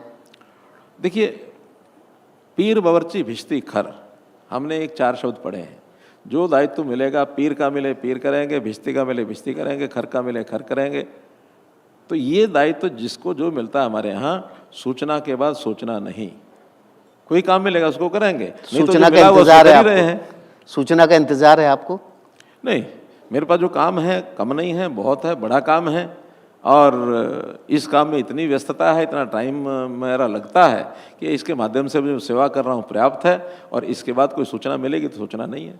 तो अगर बिहार चुनाव से पहले आप अध्यक्ष बन जाते हैं तो आपके सामने तो एक बड़ी चुनौती खड़ी हो जाएगी। नहीं, मेरे लिए अगर बिहार चुनाव से पहले मिले या आप यहाँ बैठे हैं शायद पीछे से हो गया हो तभी मुझे चिंता नहीं है, और ना हो तभी चिंता नहीं है। इसका विषय नहीं है। हमारे यहाँ बहुत से ऐसे नेता हैं, कार्यकर्ता हैं, जिन कार्यकर्ताओं को कोई दायित्व दिया जाए उसको पूरा करते हैं। और यहाँ तो कोई पता नहीं लगता, जब मैं मुख्यमंत्री बना तो मेरे बारे में पूरे हरियाणा के पूरे देश में लोग कहते हैं ये कौन है, मनोहर लाल कहाँ से आ गया। और आज सब कहते हैं कि नहीं नहीं 10 साल में तो बहुत अच्छा किया, आप ही कह रहे थे थोड़ी देर पहले। और अब लोग कहते हैं कि तीसरी बार सरकार आई है तो भी उन नीतियों के कारण से आई है। तो कोई लोग ऐसे भी थे जो कहते हैं नहीं 10 साल हो गया, सब खत्म है, अब तो कुछ आना नहीं है। तो ये हमारे यहाँ किसी के बारे में कोई मूल्यांकन इस प्रकार का करने का कारण नहीं होता। मुझे मध्य प्रदेश में भेजा गया कि आपको वहाँ के मुख्यमंत्री का चयन कराना है जी। अब चयन की एक प्रक्रिया होती है, उस चयन में एक प्रक्रिया होती है विधानसभा यानी विधायक दल, एक होता है पार्लियामेंट्री बोर्ड। अब मैं ना तो पार्लियामेंट्री बोर्ड में उस दिन था जिस दिन ये निर्णय होना था, और ना ही मैं विधायकता के विधानमंडल में वहाँ होता जी। अब उन्होंने विधायक दल ने एक मीटिंग की, उसी दिन मीटिंग करके पार्लियामेंट बोर्ड में विषय नाम आया, मैं वहाँ पहुँच गया हूँ। 5 बजे मीटिंग है, शायद 4 बजे मीटिंग है, और 3 सवा 3 बजे ये फैसला हुआ। उन्होंने मुझे बताया ये हमारा फैसला। हमने कहा ठीक है, कौन आदमी मुझे भी पता नहीं है, तो वहाँ का मुख्यमंत्री बना दिया। अब भेजा मुझे कि जाओ मुख्यमंत्री बना के आओ। तो ये एक प्रक्रिया है, उस प्रक्रिया में से चीज़ें होती हैं, लेकिन जो हो जाता है उसको सबको स्वीकार्य होता है, सबको सहमति होती है। भारतीय जनता पार्टी में कभी ऐसी समस्या नहीं आई, कोई क्वेश्चन नहीं होता कि ये किया हो तो क्यों किया, कैसे किया और कहाँ किया, जो कर दिया। एक आखिरी सवाल, उपराष्ट्रपति और राष्ट्रीय अध्यक्ष 2 ऑप्शन विकल्प आपको मिले तो कौन सा चुनेंगे? नहीं, मैं विकल्प चुनने के लिए कभी जब पैदा ही नहीं हुआ मैं, मुझे तो मैंने बताया जो सूचना मिलती है उसके हिसाब से काम कर देता हूँ मैं। मेरा सबसे पहला जो सार्वजनिक काम मुझे मिला फरीदाबाद का, ये 1980 की बात है। 80 में वहाँ था प्रचारक, 81 के अंदर नवंबर का दिन था। हमारे जो प्रांत के प्रचारक थे वो आए, 2 दिन मीटिंग ली उन्होंने। मीटिंग लेने के बाद उन्होंने कहा मुझे दिल्ली जाना, मुझे छोड़ा बस स्टैंड तक। बसों में आते जाते थे, सस्ता ज़माना था। मैं बस पर छोड़ने गया तो हमारे प्रांत प्रचारक चढ़ने लगे, एक कदम ऊपर था, फिर नीचे पैर उतार लिया। उन्होंने अरे एक बात तुम बताना भूल गया। मैंने क्या बताओ क्या भूल गए? कि वो आपका जो ट्रांसफ़र है वो रोहतक कर दिया है, इसलिए आप 19 तारीख को रोहतक पहुंच जाना। मैंने कहा ठीक है जी। अब उसमें हम सोचें कि हाँ उन्होंने वहाँ भेजा, रोहतक क्यों गए, क्या किया। यहाँ जो काम जब दायित्व मिलता है उसको वहीं से करना शुरू कर देते हैं। मुझे हमको कोई फ़र्क नहीं पड़ता, जो काम है वो पर्याप्त है, कम नहीं है। और हमारा तो कहना है कि वो भी ना हो और ये भी ना हो, तब भी हमारे पास नया काम बहुत है, ढूंढ लेंगे। चलिए बहुत बहुत शुक्रिया आपका मनोहर लाल खट्टर जी। और देखिए सूचना का इंतजार हमें भी रहेगा, और शुभ सूचना अगर आपके पास पहले आएगी तो सबसे पहले आप NDTV को जरूर बता दीजिएगा। बहुत बहुत शुक्रिया आपका इस कार्यक्रम में आने के लिए।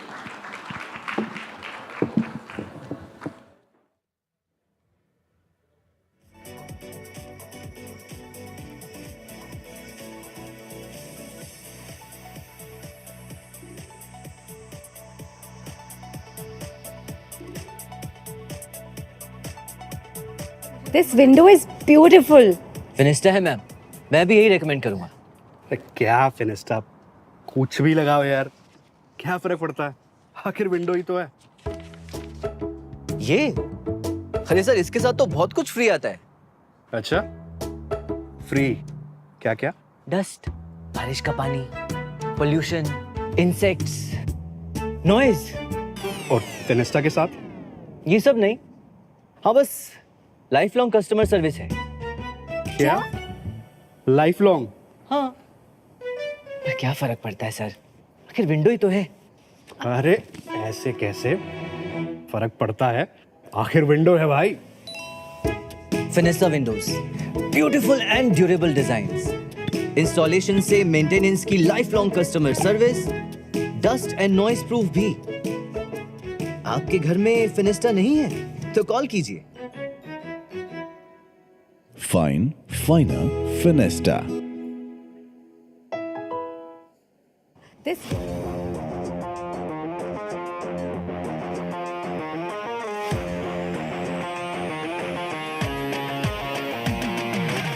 Welcome to the world of Finesta, where innovation meets craftsmanship. And where every window and door is a gateway to a better living experience. Our journey began over 2 decades ago, but our roots date even further back. It was in 1889 that DCM Limited was founded by the visionary, celebrated philanthropist and esteemed industrialist, Sir Shri Ram. Sir Shri Ram led the way for independent India's growth and united entrepreneurs, and was a founder member of institutions like CII, FICCI, PhD CCI, which remain essential for modern India's development. Since 1880. Ladies and gentlemen, may I please request you to take your seats. The Honorable Union Minister Shri Khattar has left the NDTV Real Estate Conclave, but the conclave itself continues with perhaps the best conversations of the evening coming up now. Now, through this afternoon, we have explored the vision of building new cities and the critical need for sustainability in both materials and operations. Now, let's pivot to a powerful dynamic reshaping our existing urban fabric, the urban-suburban shift. Now, remember that statistic that has been quoted right through the conclave all this afternoon? That more than 50% of India's population is projected to live in urban areas by 2050. What is this going to do to infrastructure and real estate? How do we ease urban agglomeration? And what does the future planning of both our urban cores and their expanding peripheries look like? Those are just some of the questions that our next panel seeks to answer. I would like to invite on stage Sudhir Krishna, former Urban Development Secretary, Professor Geetam Tiwari, Civil Engineer and Urban Mobility, IIT Delhi, and Bhavik Vora, Partner, Grant Thornton, Bharat. They will be in conversation with my colleague, Gauri Dwivedi. A huge round of applause, please.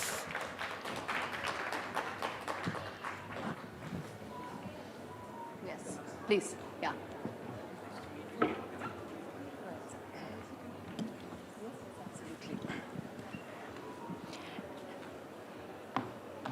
I think one of the most important trends that one is seeing right now is the transition that is taking place from big cities towards peripheries, towards satellite towns in the aspiration. For many, it's an aspiration where they want to probably get better living standards. For some, it is the freedom to be able to actually get out of big towns. But that also poses fresh set of challenges, whether it is in terms of the urbanization that needs to keep pace, whether it's in terms of infrastructure that also needs to develop in satellite towns, or whether it's the need to actually have futuristic infrastructure from a real estate point of view, not just for big cities, but also for satellite towns. And I think that's a conversation that I hope to get answers from and touch upon in various aspects from this August panel. Let me first start by asking, and this is a question I throw open to the entire panel, which is that when you talk about urban agglomeration, the scale and speed at which it is happening in India is also something that poses challenges, doesn't it? Everything around India also comes with big set of numbers, doesn't it? Even the number of real estate growth that we are talking about is very significant, from $227 billion to actually $680 billion in just a matter of 5 years. This is how the real estate industry is going to grow. It means everything needs to keep pace with it, which also includes satellite towns developing at the same rate as well. Let me start with you, Professor Tiwari, and then we put that out to the entire panel. Ma'am, this would be yours. Oh. Yeah. Oh. So I would like to really focus on mobility challenges. Of course. And yes, it is true that the urban agglomeration, and this is what Mr. Khattar also talked about, that the big mega cities that we have, we do have a lot of satellite cities growing around that. So there is suburbanization in that sense is happening. I think my understanding is that one of the reasons is that, people come to where the employment is. And if we keep on investing in and around big cities, that is what will attract people to come there. And if more people come, of course, you have to then provide them with proper infrastructure, including Mr. Khattar also talked about, mobility is one of the most important infrastructure. So that is what we should be doing. And I think from central ministry's point of view, a lot of emphasis has been on regional connectivity. But maybe later on I'll come back to this point that I think one of the major shortcomings in our policy and investment is that we have not given enough attention to what should happen to these individual towns and these, in fact, cities. And these are not small cities. Because if you just look at Delhi, 5 cities around, satellite cities around Delhi are more than 1 million population. 1.4, 1.6, 1.7. These are full-fledged cities. They need a complete mobility network of their own. Just providing, metro is a good system for providing regional connectivity. But it has to be the starting point. You're saying metro has to be the starting point, and no, metro is not the starting point. Okay. I think we should pay more attention to local connectivity. Yeah, because that is what will actually solve the problem, and these are not small cities. And then I'll come to the other remaining. Absolutely, they're not small cities. Yeah. And local connect needs to be built on in greater detail. And going forward, what could be the plan to be able to get there is what I'm going to ask you that, Professor Tiwari. So let me start with you then in terms of, as I said, the larger roadmap towards bridging the divide that exists between urban and suburban cities, and also ensuring that the transition is smooth, especially given India and the scale at which we are talking about. Go ahead, sir. Well, I think urbanization is a boon, urbanization is desirable, and it has to be promoted systematically in a planned manner. Now we have options. Either we continue to densify the existing cities, or we spread out. And generally world over, the trend is that people want to move out. And suburbs are preferred for those who can, suburbs gives a better quality of life. And the same trend is here also possible, but there are a lot of challenges in suburbanization. If you see the population growth, the smaller cities are growing faster than the larger cities. That's the general trend. The smaller cities are faster and larger cities are growing slower. But having said that, there are challenges of infrastructure in smaller cities. Governance challenges are there. The municipalities do not have adequate staff as compared to larger city. Corporations have got stronger staff, and larger cities, smaller cities don't have. That is one. Then planning standards are also not enforced as much in smaller cities, and to a greater extent these are enforced in the larger cities. So governance weakness, planning problem, and resource issues are also there. And above all, infrastructure also. You are living in Manesar. Are you sure that you will get health care? Good health care? Are you sure that you will get quality education for your children as much as you get in Gurgaon or Delhi? So these are the challenges, I think, which we can afford. We can manage also. It is not impossible. But I agree with Professor Geetam that connectivity is very important. First, we should focus on connectivity, both the intercity connectivity, regional connectivity, and local connectivity. And the quality of life in terms of water availability, waste management. Smaller cities cannot manage waste as well. Even larger cities are having challenge, but smaller cities are not able to cope even, as much as larger cities. Water supply issues, power supply issues, so like that. So local governance has to be strengthened, local planning has to be strengthened, for which frameworks are available, resources are available. Financial resources in terms of Amrut Mission and so many other programs are there. But governance is the challenge now. The key issue is local governance and local vision. That is, I'm sure it is possible. It's an important point you made, sir, in terms of the fact that governance needs to be strengthened at that level. And even those resources are available, probably a greater roadmap needs to be identified in a better manner. Let me, Mr. Vora, then let me ask you in terms of, none of this in terms of our aspiration, the scale at which we are looking at, can be achieved till the time there is adequate private participation. Whether it is in terms of funding, whether it is in terms of projects, or whether it is in terms of some of the delivery mechanisms that the other two panelists spoke about. Your thoughts on where all can private sector come in to be able to address the gaps that exist right now, and also for the future cater to the demand that we're looking at? Yeah. So let me first, hi everybody, let me just first take, what's happening with this urban-suburban shift, right? And the scale of problem which, we are looking at, right? Over the last 5 years, in terms of, let me just take the top 5 metros, around 1.9 billion worth of private equity investment has happened just for land aggregation. And 60% of it has been in peripherals of the existing cities, networks, and suburban areas.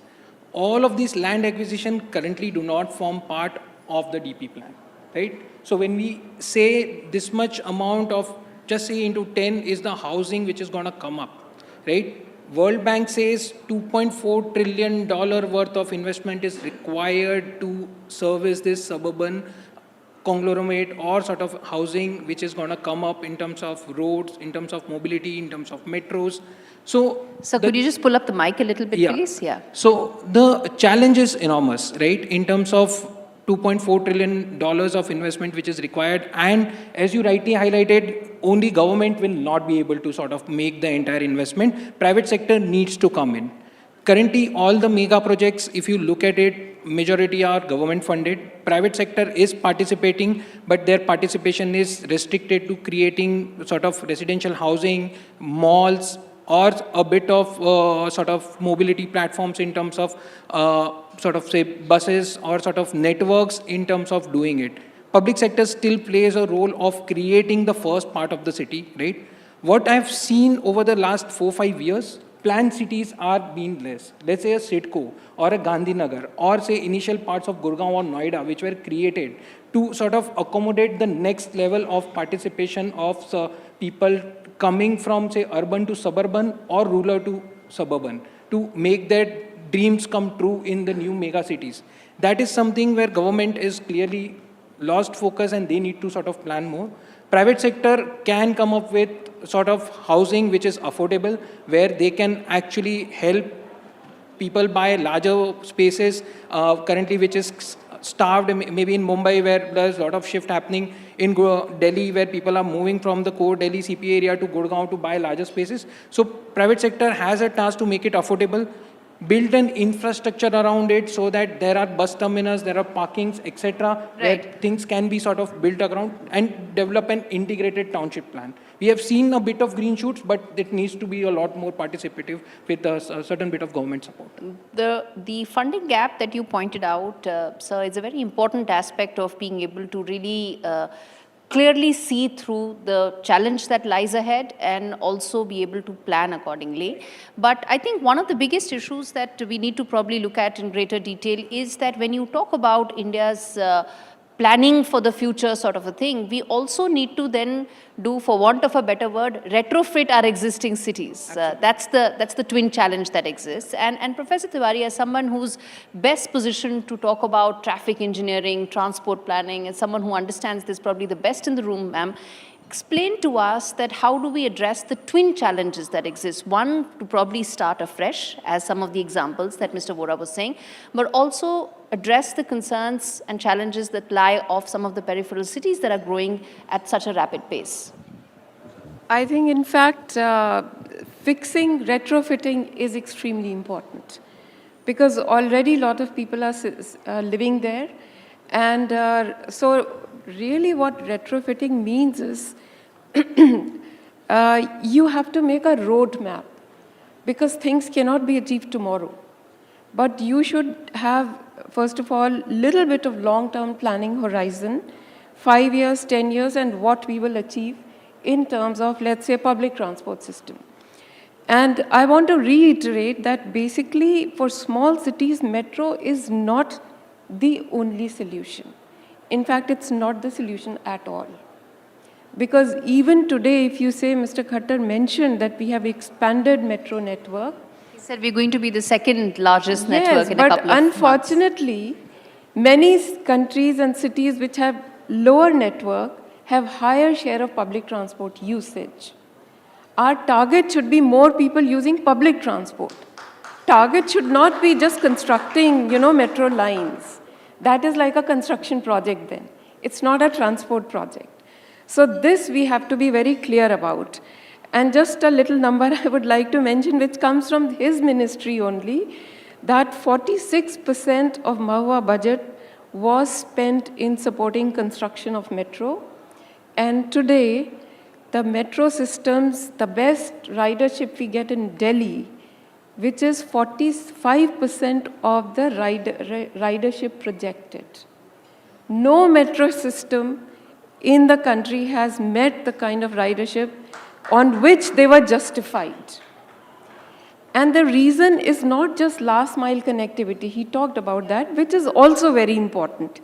If we improve last mile connectivity, of course, we are going to have better Much ridership. higher ridership, yeah.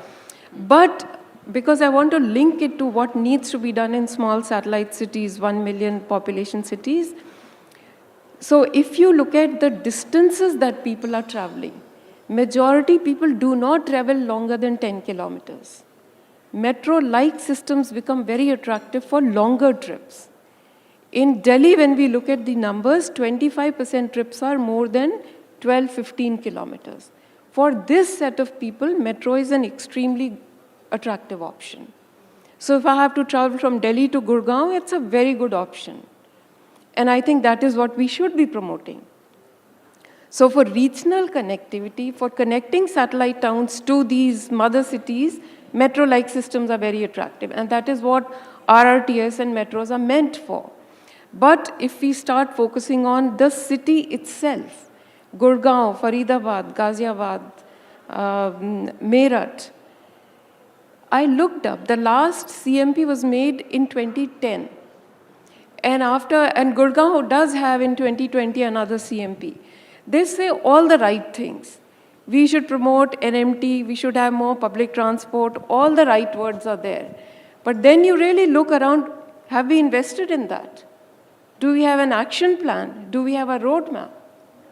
Just like if we have a roadmap that in 2030 we will have so many kilometers of metro, and today we are very proud that we have 1,000 kilometers of metro. Could we also say that by today now it's 2025, 5 years later, Gurgaon and Faridabad will have 100 kilometers of really good bus system.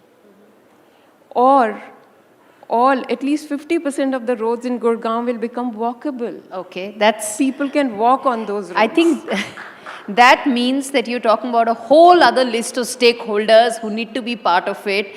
And I think, Mr. Krishna, let me then ask you this, that whenever we talk about something like this, it is the sheer number of people and agencies that need to come together that you can actually look at the kind of planning, the kind of execution that Professor Tiwari was talking about.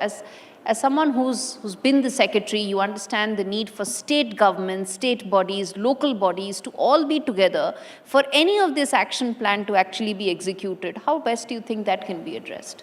Well, I think there's no gainsaying that all have to work together, especially in a complex and evolving situation like cities and suburbs. Is definitely, absolutely required. But one more factor which was promoted and requires further attention, more attention than it is getting now, is public-private partnership.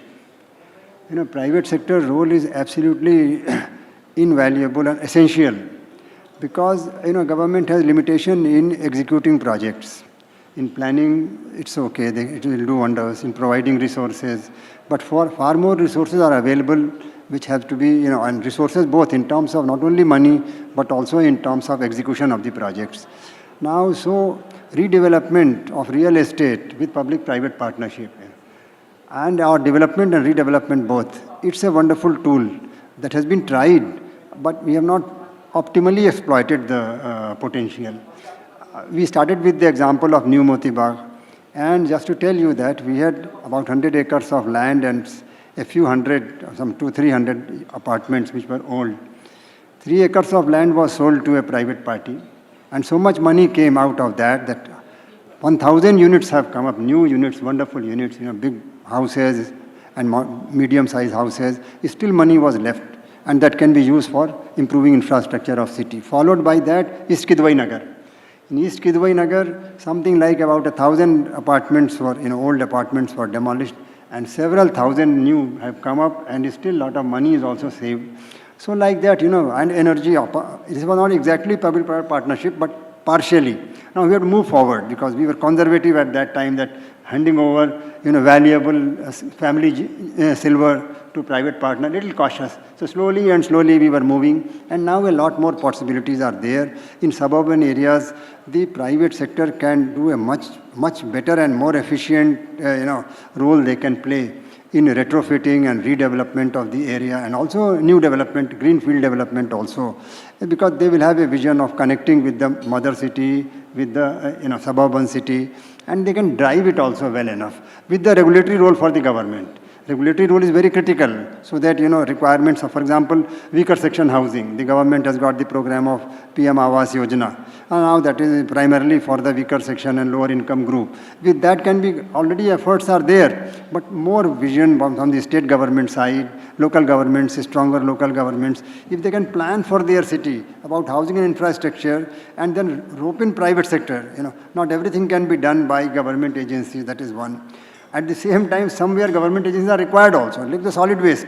Small cities are sinking, bigger cities are also having trouble of managing solid waste. Small cities are having bigger challenge. But we have no state body to manage solid waste. We have a state water board, Delhi Jal Board is there, but have you ever heard of Delhi Solid Waste Management Board? Have you ever heard of, yes, have you ever heard of Haryana State Solid Waste Management Board, or any state for that matter? It is a very big challenge. As affluence is rising, as consumption levels are rising, we need not decry. We need not be ashamed of rising affluence and rise. We have to be proud of that, we nurture it and guide it. So more affluence will create more waste. We have to recycle it, we have to manage it. And waste is wealth, easy to say, but to convert requires vision, hand-holding, so many things are required. So I think it is high time that states create solid waste management body which will support primarily the suburban cities. Large cities can manage somehow, but suburban cities require greater hand-holding. Waste management is an important aspect that you highlighted. Let me then switch gears and ask you, Mr. Bora, about, well, I'm told these days, wherever nobody is able to find solutions, technology offers, and AI most certainly gives us some, tech solutions. Do you think technology can be an enabling aspect here as well? Because, here we are talking about challenges, but let's also now, switch gears to talk about the solutions. And would technology offer us some of those solutions as we talk about the scale at which it needs to be done, the speed at which this needs to be executed because of the numbers that we're talking about? Do you think tech can provide some of those answers? So tech is just starting to build, right? It will provide for some answers, but again, from an overall perspective, first, there should be an infrastructure to support the tech, right? As of today, right, let's look at a sort of a public transport system. There is nowhere a place where you know that when the next bus is arriving. Now, if you go to sort of other developed cities or sort of across the world, you actually get that the next bus arrives in 5 minutes. Now, AI can play a role, but we need a sort of a support in terms of infrastructure to be able to use that, right? There are many smaller models which were used, but nothing was successful, and it was eventually, taken up. That's one. Let me give you an example. Sure. And probably I think examples explain this better. Let's say you're talking about a city like Bangalore, and you're talking about something like GCC, Global Capability Centers, providing that push for Bangalore to then extend to Whitefield and beyond. Would you then believe that people, those who have moved away from the urban centers towards those suburban enclaves, would be riding so much on the bus thing, or would they then be looking at, let's say, some of the other aspects of creating suburban infra? Because no two cities, no two countries have the same character. Absolutely. So in that sense, what do you think should be our priorities when we talk about some of these push factors? Right. So, as you rightly highlighted, now Bangalore, from a main city, people sort of moved from Alsur to, say, Whitefield, to sort of, say, Airport Road, where you have sort of Hebel, where there is a lot of growth which has happened. Housing centers have come close by. But now, from any family perspective, there is one person working there, but there is another person who has traveled, right, is actually not able to find the job close by. That person is going to Alsur. Everybody knows the traffic situation there and the amount of time which is required. Again, as Honorable Madam highlighted, public transport is the need of the hour, where the roads can be freed up for whatever infrastructure is there to be able to at least mass transport people on a very timely zone. Metros are coming up, but if you look at metros, again, I'll come to AI, but I'm just sort of, for AI to be efficient, right, there needs to be data which should be available, right? That data capturing currently is not there to use it to a maximum extent. We have been, let's say, co-working space or co-living space, and that's a very efficient use of data, that this is the micro market where there is no commercial park close by. Okay. Right? There, now let's take a look at Mumbai, right? There is a Nesco or Nilon or Commerce 2 which is coming up, which is all in suburban areas. If you look at it, WeWork, Smart Work, Co-works, all are there in those parks to serve the people who are going down to sort of, say, a Worli, to save the traffic time or travel time which is there, right? Now let's say take Gurgaon, right? If you go beyond the cyber city area, what sort of, you will find co-working space, but the big houses, are there residentials close by?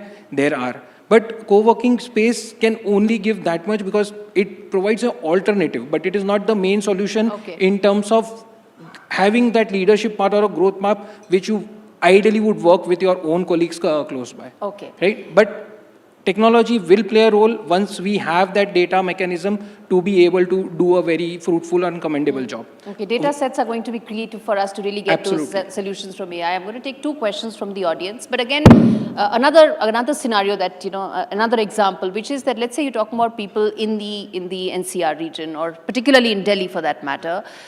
If they are conscious about the air quality, if they are in a position that allows their work opportunities to be done remotely, then they would probably look at that suburban shift that we are talking about. Take probably the opportunity to get out of the Delhi area, look at some other opportunities, but their priorities would probably be different in terms of, their focus would probably be more in terms of housing than some of the other concerns. So would you agree with that? Again, as I said, we would probably need to deep dive into specific areas to be able to get those answers. Ma'am, would you like to take that?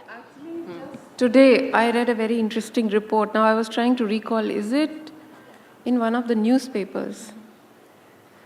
The report is really interesting because the report actually produced a survey of global cities. They looked at many cities, asking people about this work from home options.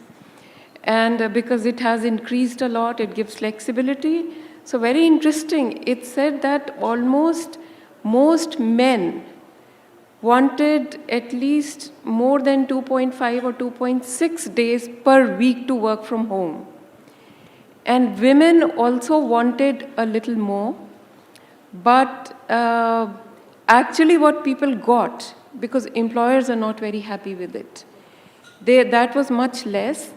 And especially in low-income cities, low-income countries like I would say India, the employers were not happy with work-from-home options.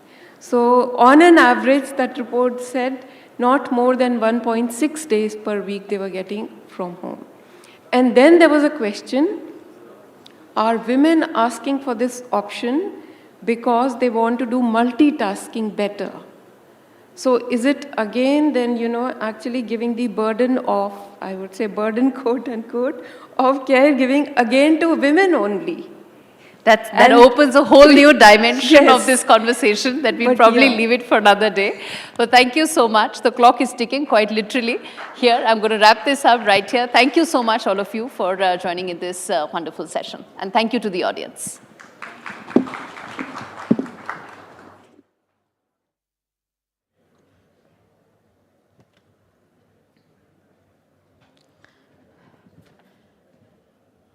A round of applause for our wonderful panelists and for a fascinating conversation, for which I would like to thank Professor Geetam Tiwari, Sudhir Krishna, and Bhavik Bora. A huge round of applause once again, ladies and gentlemen, as they exit stage. And now we move the conversation to a vital part of Delhi's identity, the city's historic heritage structures. Now, this is a deeply rooted and often contentious issue at the heart of planning India's capital, Delhi's heritage versus housing war. Our next panel takes a look at the complex challenges of balancing the preservation of Delhi's rich historical and cultural legacy with the relentless demand for modern housing and urban development. How do we navigate this challenge and ensure a future where both heritage and housing can thrive? To answer the question, I would like to invite on stage archaeologist Anika Mann, K.T. Ravindran, one of India's foremost experts in planning and urban design and Dean Emeritus, RICS School of Built Environment, and Chandrika Sahai, Director and Principal Architect, Miraki Design. Asking the tough questions is my colleague Nagma Seher. Welcome.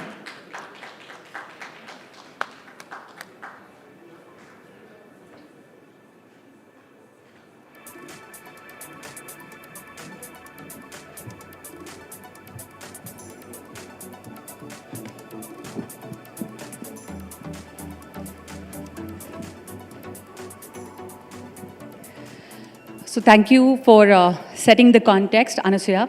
Delhi is a city that has been continuously inhabited for 2,500 years and has seen the rise and fall of many empires. The Rajput kingdom of Prithviraj, the Delhi Sultanate, the Mughals and the British. There are multiple layers of heritage strewn across the landscape. But with this comes the challenge of an ever-growing capital city, bursting at its seams. The NCR is extending its outer boundary with the continuous influx of people coming in for employment and better opportunities. So balancing real estate development and heritage preservation in a city like Delhi is a complex problem. To talk about this and look for solutions while preserving our heritage, we have a panel of experts. Anika Maan, archaeologist, K.T. Rabindran, Dean Emeritus, Rick School of Built Environment, Amity University, and Chandrika Sahai, Director and Principal Architect, Miraki Design. Thank you all and welcome to the panel. It's a really important conversation to have for anyone who loves the heritage, but also is faced with this challenge of the city, which is seeing a continuous influx of people, and I don't blame them. There's always an aspirational migration that we've seen. So Anika, if I start with you, and in fact, I want to come in from all three of you, where do we really stand now in the heritage versus the housing war? Like a quick comment from you. It's a great day to ask this question because just recently, the body that protects the heritage of the city, the Archaeological Survey of India, has been re-looking at the norms of how houses around heritage sites can coexist. We've been guided by certain acts and rules that govern how houses that are 100 to 200 meters around heritage sites should conduct themselves. While the possibility and the future could look bright, I think the agencies are still sort of working out how they need to move towards that future. Currently, we struggle. City like Delhi is a city of ruins. There's history from 1500 BCE down till the Mughal era, down to the colonial era. And as soon as you find the residential complex or a commercial complex that is around a heritage site, ideally it's such a wonderful place to live and be, right? Yes. But the norms currently really restrict the maintenance of a house or a commercial complex, which makes the people a little reluctant to keep those areas kind of sanitized and wonderful to look at. Yeah. When you go to cities like London or you go to cities which also have great history, there you see the blue plaque where you have people so-and-so lived here from this time to this time. So we are still a little while away from that reality, but hopefully while they work out the laws that govern how we live around our heritage, we just hope that the people of the city keep it together. So it's in a way, it's just the beginning. We have a long way to go. Your comment on that? Well, I mean, Anika has really covered all the points. There are a lot of limitations. I think today, heritage and housing are two distinct things in Delhi. Whereas as a Delhiite, we've grown around the monuments. We've grown around these heritage buildings. We need to integrate it. I like the way Mr. Khattar mentioned, land is not elastic, right? We are on limited resources. So there is a lot we can do, but we're not able to do it. I think that'll be a nice debate here to see how we can bridge that gap and get it going. Because right now, housing is limited. It's very aspirational. Yes. Especially people in NCR. It's very aspirational. And you can only see it in the heritage buildings in the old, civil lines area and there. Of course. Otherwise, heritage buildings are just monuments, are tourist attractions. Yes. There are now, you have in Hoskhas village, you have got the Mehroli, where it's becoming a very boutique area, but it's not housing. It's addressing commercial needs. Which is also good. It needs to be done in a guided way. Sure. But it's not addressing the need of housing. And like we mentioned in the previous panel, the number of people coming into our cities is increasing exponentially. There's going to be a big scarcity of land from what we've seen, we've heard throughout the various sessions. And, Delhi is full of heritage and heritage sites all around us, especially South Delhi, Southwest Delhi, Old Delhi, where there is an increasing demand for land and we're seeing high rises. But at the same time, people like us or everyone who's interested in architecture and heritage, how do we preserve that? And what do you see right now? Where are we standing? The mic is working, sir. Well, I think if you look at the the real issue, it's not a war. It's not a war between heritage and housing. At best, it is an invasion by housing on heritage. Okay. Yeah. So I think it's unfair to place it as a war.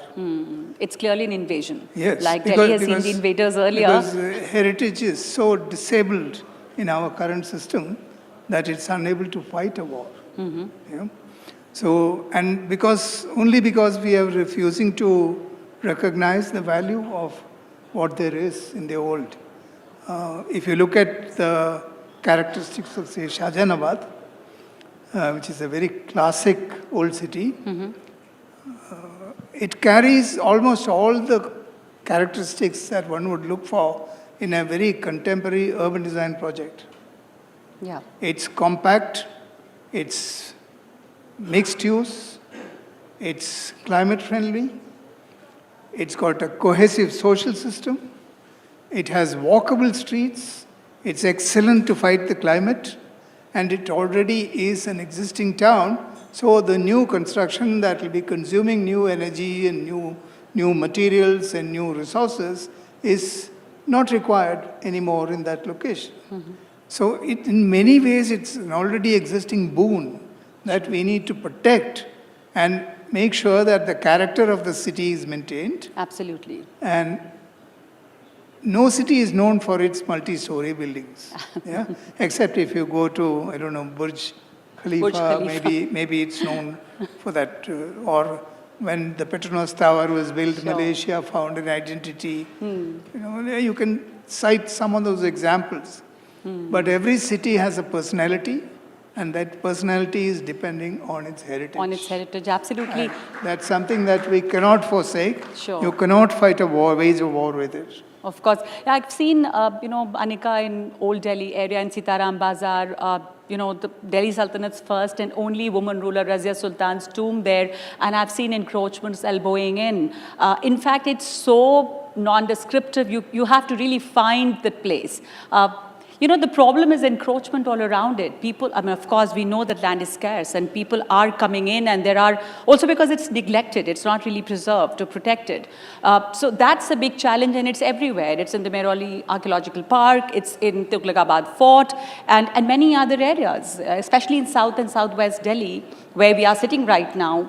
There are so many monuments and heritage buildings around. So that's a big challenge. Absolutely, I agree with you. And it will remain a challenge for cities like Delhi, because if you go back a little bit in history, right from the time of when independence happened, post-partition, Delhi wasn't so big. The outer precincts of it was Lutyens' Delhi. And as it expanded very rapidly. Delhi is a city of settlers. And as they settled in different places, as the city was being planned, people built their houses aspirationally. And I cannot agree with you more. In fact, I am an ardent believer that the character of the city is very important. You know what is tragic also is that we are losing the character of Delhi very quickly, the character of modern Delhi. The crisis over there is modern Delhi is not so old that the urgency to preserve it exists right now. We're talking about heritage, but modernity is also becoming a part of our collective heritage.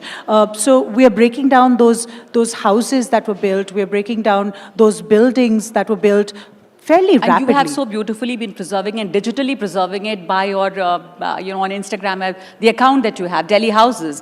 Yes. Some lovely houses which really we don't know, we're scared how soon will they be gone because of the need of high rises. Absolutely. And you cannot really quell the aspiration of the people. People will build their house. And because land is scarce, now that is one of the main reasons that the character of the city is also changing. When people came here post-partition and settled in, for example, South Delhi, which was the newer part of Delhi, New Delhi, that was being established, they built single-story houses, and then in the late 90s, in the early 90s, they came to settle in DD apartments and such. But now the land, we are running out of land. We are building satellite cities, and as we're building satellite cities, those single-story houses have no relevance any longer. Families are expanding, so they're breaking them down and making them into buildings that look like each other. So there is also a tussle between what can be preserved, what can be conserved, the work of the conservation architect versus the architect versus the regular builder. Of course. They all have their different roles and they need to be established, but certainly a certain amount of consciousness needs to kick in for the people of every city. Absolutely. To preserve the character of the city.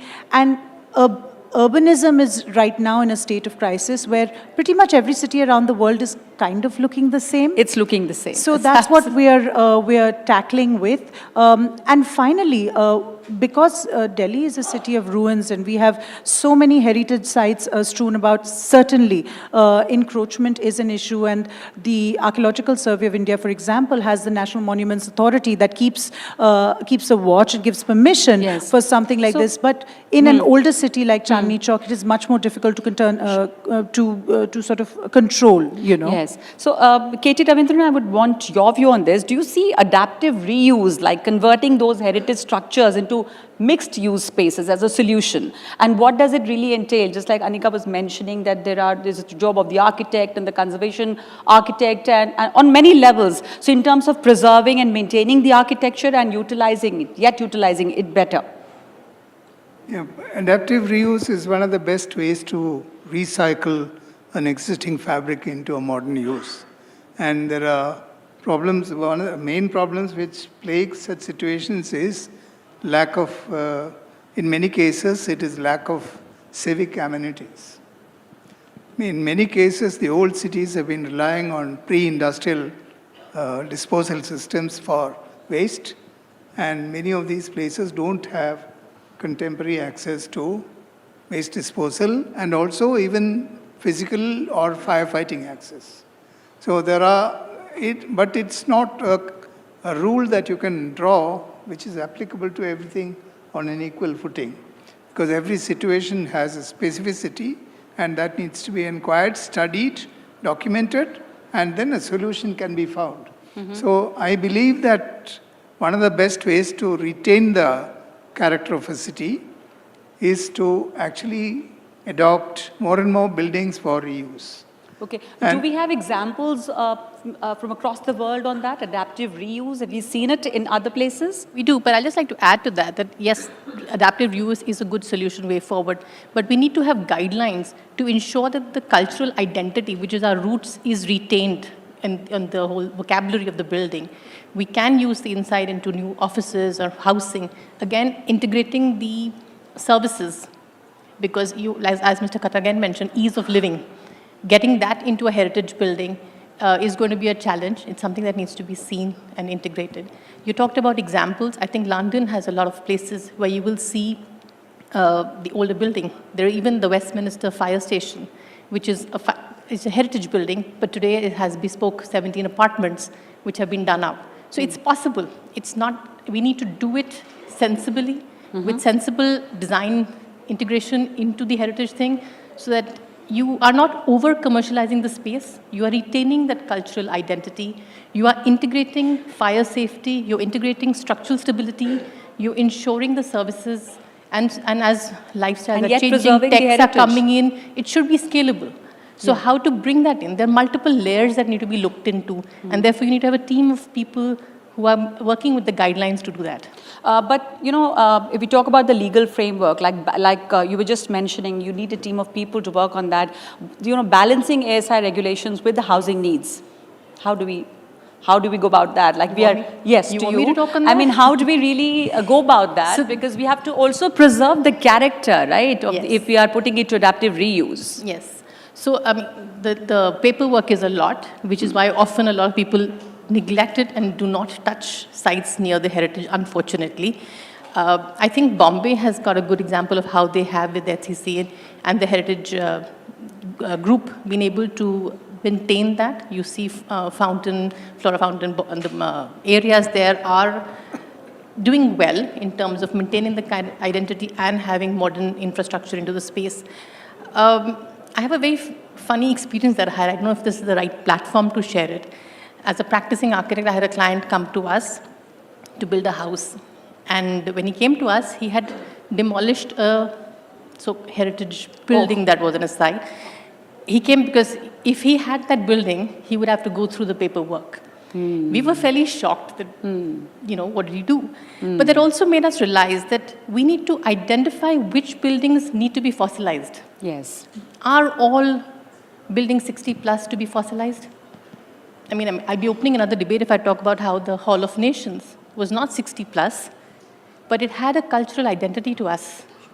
It was a building post-independence. Yeah. So, I mean, we need to also understand or grade our heritage buildings, that which need to be... So that brings me to the next question I wanted to ask, and Anika, if you can, and both of you can weigh in on that, that lack of clarity in definition of heritage, it can lead to, disputes and multiple overlapping laws, like she's just mentioning. We need to grade the buildings, right?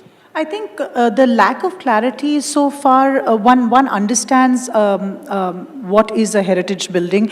Most often, in common understanding, people understand that an archaeological site or a fort or a tomb is essentially a heritage building in a city like Delhi. But what I was saying earlier is also, and what she mentioned, is certain modern buildings that form the identity of the city, that form the character of the city also should be considered as important to be maintained. Now, having said that, whether there's clarity or not clarity, the state or the government also needs to incentivize people to preserve and to maintain the facilities around the heritage sites. Currently, it is difficult for the common person to maintain amenities around the site or even the site itself, because there's a large body of paperwork that they have to do, and that makes them reluctant. So I'm not surprised that the person pulled down a heritage structure to build a new structure, because it is extremely difficult to continue doing the groundwork that one is required to do right now. Thus, the future could look bright if people living around sites, communities living around sites, first of all, preserving those communities living around sites is also important. You mentioned Chandni Chowk. There is a certain cultural fabric that exists around Razia Sultan's grave as well. Most often, if encroachment had to happen, it could happen over the grave as well. But it's not happened because up till today, given the pressures that people are living in a very overcrowded part of the city, they're actually the custodians of that site. When you go there, little children will come and tell you about that site. And those people need to also be celebrated in whatever measure that they are continuing to maintain the site despite the pressures that they face living around that site. So we need to switch how we treat the people living around the sites. We don't need to be the monitor of the class. We need to empower them a little bit more. We need to give them certain subsidies and certain clarifications, like you mentioned, as to this is the way you can preserve it. These are the agencies you can go who can help you. Conservation architecture is an important aspect of inculcating, maintaining a site. That could be a good way to go about it. Like you mentioned, you need to incentivize people. Professor Ravindran, informal settlements often emerge near or within the heritage precincts. Usually there are poorer people who are living around. I mean, I'm not talking about those designer boutiques that have opened up in Mehrauli, but in places like the Sitaram Bazaar or Tughlakabad and all these places. So it complicates development as well and preservation. What's the roadmap for that? Actually, we have enough regulations to define what is heritage. There is the ASI, which has under its wings about, 110, 112 protected sites within the Delhi area. And there is the archaeology department of the Delhi government. There is the Monument Authority, Central Monument Authority. There is the Heritage Conservation Committee set up by the Supreme Court, which functions from inside the Delhi Urban Art Commission. And there is also the Delhi Urban Art Commission, whose mandate it is to protect heritage. So we have all these people, and besides this, we all have really huge institutions like INTAC, which have done phenomenal work for the last 30, 40 years on defining heritage, protecting heritage, laying down the ground rules, and so on. So there really is no dearth of knowledge, information about what is heritage and how to protect it. Only thing is, people are not taking the trouble to access the information. Now, yeah, please go on. Yeah. Sorry, now, if you look at the people who are all those boutiques and the fancy hotels we have in Mehrauli, who's running from heritage places, people are forced to go and live there. They're not doing it out of love for the monument. They're doing it because they have no other place to go.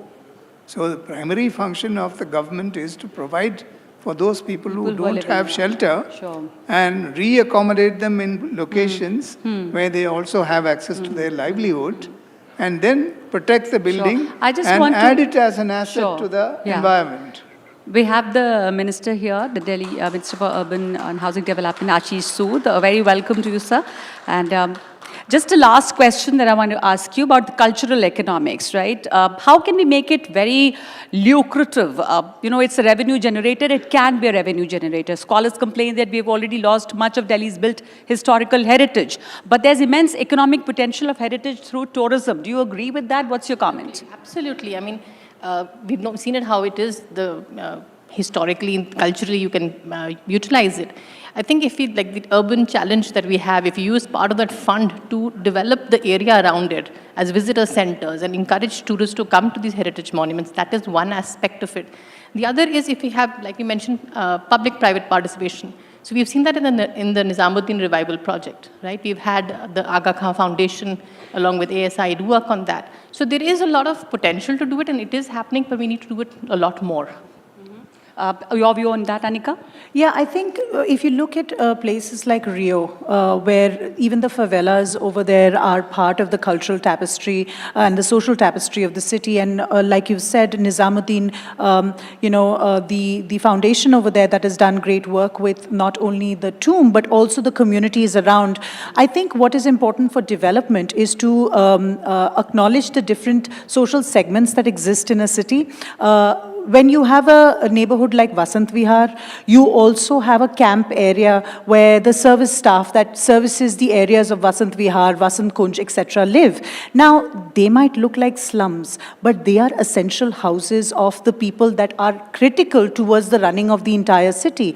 Thus, instead of looking upon them as a certain segment that is strangely here in this very nice part of town, one needs to acknowledge it and actually celebrate that they are living there, and thus give the amenities that segregate that city. And obviously, our city is very well segregated as well. When you look at the apartments, how they have been distributed. Similarly, when you look at the old city, the new city, the colonial part of the city, the Yamuna part of the city, East Delhi, West Delhi, different parts of the city have different identities, and if we start acknowledging the different varieties and various ways of living, I think we can address development in a far more elaborate, diverse, and a plural way. Well, thank you so much for that. The minister is here, and we would, I hope you will develop on that. How do we preserve heritage as well as go forward with development? But like you said, there is an invasion of development on heritage, and we have to prevent that. Thank you so much for joining us and having that very important discussion. Thank you.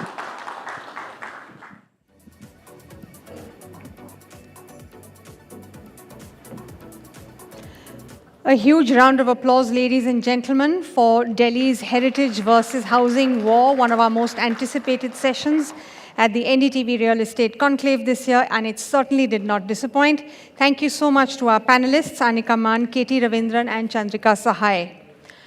While the stage is being set for our next session, I would like to remind you all that the NDTV Real Estate Conclave 2025 is being live streamed on all NDTV YouTube channels, and you can always catch it live there in case you have to leave early, though we really hope you won't.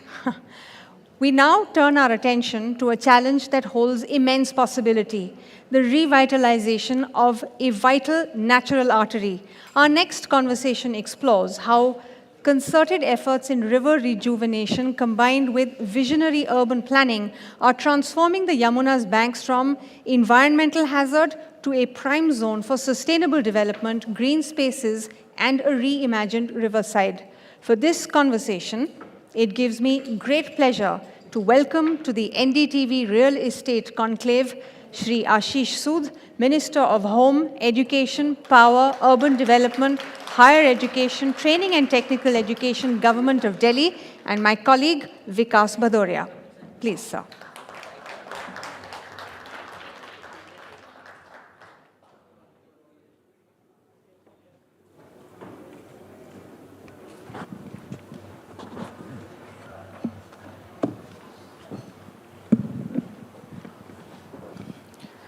आशीष सूद जी, आपका स्वागत है NDTV में। और देखिए, गृह मंत्रालय इनके पास है, ऊर्जा मंत्रालय इनके पास है, शहरी विकास मंत्रालय इनके पास है, इनके पास ट्रेनिंग का मंत्रालय भी है।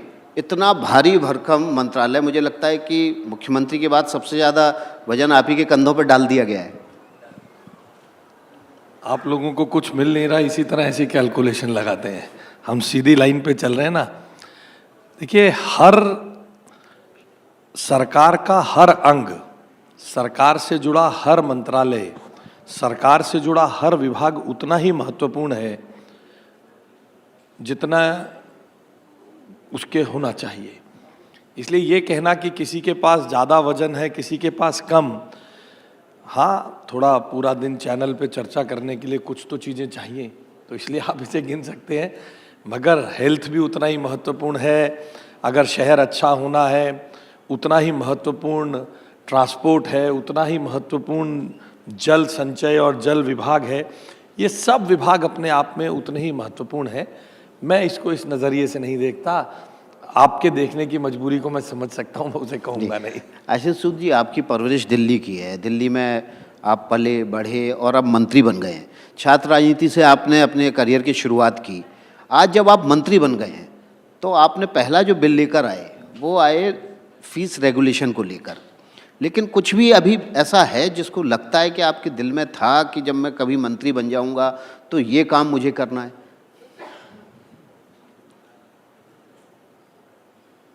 मैं जब छात्र संघ का अध्यक्ष था तो बसों में ट्रेवल करते थे, स्कूटर वगैरह भी तब कम ही हुआ करते थे। तो उस ज़माने से मुझे लगता था जब बस खराब होने के बाद पीछे सब कुछ रुक जाता था। आज भी रुक जाता है? आज भी रुकता है। अभी इसमें बहुत कुछ होना है। रोड पे एक ब्रेकडाउन होने के बाद बस रुकता है। मैं उस ज़माने में सोचता था कि दिल्ली के पास अपना एक हेलीकॉप्टर हो, परिवहन विभाग के पास। उसने देख लिया, तब इंटरनेट और बाकी सब चीज़ों के बारे में कल्पना ही नहीं थी। मैं 85-86 में कॉलेज यूनियन में जीता और 88-89 में दिल्ली यूनिवर्सिटी स्टूडेंट्स यूनियन जीता। तब ये ड्रोन और ये सब कल्पना ही नहीं थी। तो हमारा हेलीकॉप्टर हो, उससे देखें और उल्टी दिशा से रिकवरी वैन जाए और उसको हटा दे, ऐसी व्यवस्था खड़ी हो, ऐसा मैं सोचा करता था। अब प्रशासन में अलग किस्म की चुनौतियां हैं। प्रशासन में स्कूल एजुकेशन में ही एआई का इतना सारा रोल है, तो इसलिए अब अलग किस्म की चुनौतियां हैं। मगर हाँ, प्रशासन में रोज नया सीखने को है और Narendra Modi model of governance में हर दिन इनोवेशन, हर दिन नए तरीके से जनता तक last mile delivery of schemes and governance, ये एक अपने आप में चुनौती है जिसे मैं आज मानता हूँ।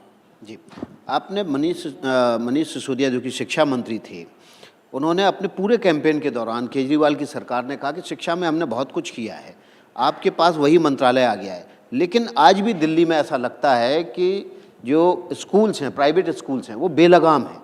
आज भी आम पेरेंट्स को अपने अधिकारों के लिए कोर्ट का रुख करना पड़ता है। ऐसा लगता है कई बार कि सरकार होते हुए भी वो निहत्थी है। आज भी का अर्थ, आज भी करना पड़ता अर्थ क्या इन 4 महीने में दिल्ली के किन्हीं परिवारों को, किन्हीं पेरेंट्स को किसी स्कूल के खिलाफ कोर्ट में जाना पड़ा है? क्या इन 4 महीने हमारी सरकार हुए, 5वां महीना शायद आज पूरा हो गया अगर गिनती गिनूं, तो बताइए इन 5 महीनों में जाना पड़ा है? यहाँ इतने लोग बैठे हैं, पिछले 20 साल में, 25 साल में क्या आपके पास ऐसी घटनाएं नहीं आई कि आपके बच्चे स्कूल जाते थे, फीस बढ़ा दी गई, आपके बच्चों को ज़बरदस्ती इसी स्कूल से जाकर बुक्स इसी दुकान से बुक्स खरीदोगे, इस दुकान से यूनिफॉर्म खरीदोगे? क्या ऐसा नहीं होता था? क्या इन 5 महीने में हुआ है? इन 5 महीने में एक भी पेरेंट्स को जाकर केस नहीं करना पड़ा है। These are all legacy issues, like the legacy waste on the borders of Delhi. उस तरह ये लीगेसी इशू हमें मिले हैं। हमारे पास इकोसिस्टम नहीं है साहब, जो इसको बजा बजा के कि हमने, मतलब 2004 में मॉडर्न स्कूल वर्सेस दिल्ली सरकार मुकदमा हुआ, स्कूल अपनी जीत कर आ गए, उसमें एक फैसला हुआ, उसको 2018 में, 2015 में, 2020 में, 22 में डीपीएस कोर्ट में जाना पड़ा। डीपीएस का आंदोलन 2022 से चल रहा है। मैं बार बार उसके आप अभी गूगल करिए डीपीएस का आंदोलन कब चल रहा है। यही सरकार मिलती नहीं थी, यही पेरेंट्स कहते थे। तो ये हमारा किया हुआ नहीं है। जो शिक्षा क्रांति के जनक होने का दावा करते हैं, 1973 के Delhi school education regulatory acts के साथ दिल्ली का स्कूल एजुकेशन चलता है। आप मुझे बताइए 1973 में दिल्ली कितनी थी? दिल्ली यूनिवर्सिटी का रिजल्ट एक ब्लैक बोर्ड पे लगता था।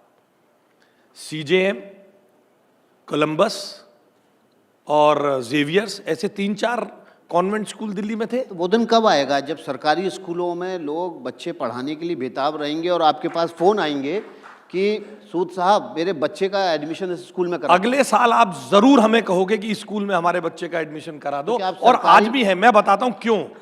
हमने 75 सीएम श्री स्कूल बनाने का दावा किया है। आप सब यहां affluent people of the society बैठे हैं। दिल्ली के सरकारी स्कूलों के पास 38,875 रूम्स हैं। आज कैन यू बिलीव, आज दिल्ली में, नेशनल कैपिटल में, विकसित भारत की विकसित दिल्ली में 38,000 कमरों में सरकारी स्कूल में केवल 790 स्मार्ट क्लासरूम्स थे, वो भी सीएसआर से मिले हुए थे। जो शिक्षा की क्रांति की बात करते हैं, टेक्नोलॉजी के बिना शिक्षा में कैसी क्रांति होगी?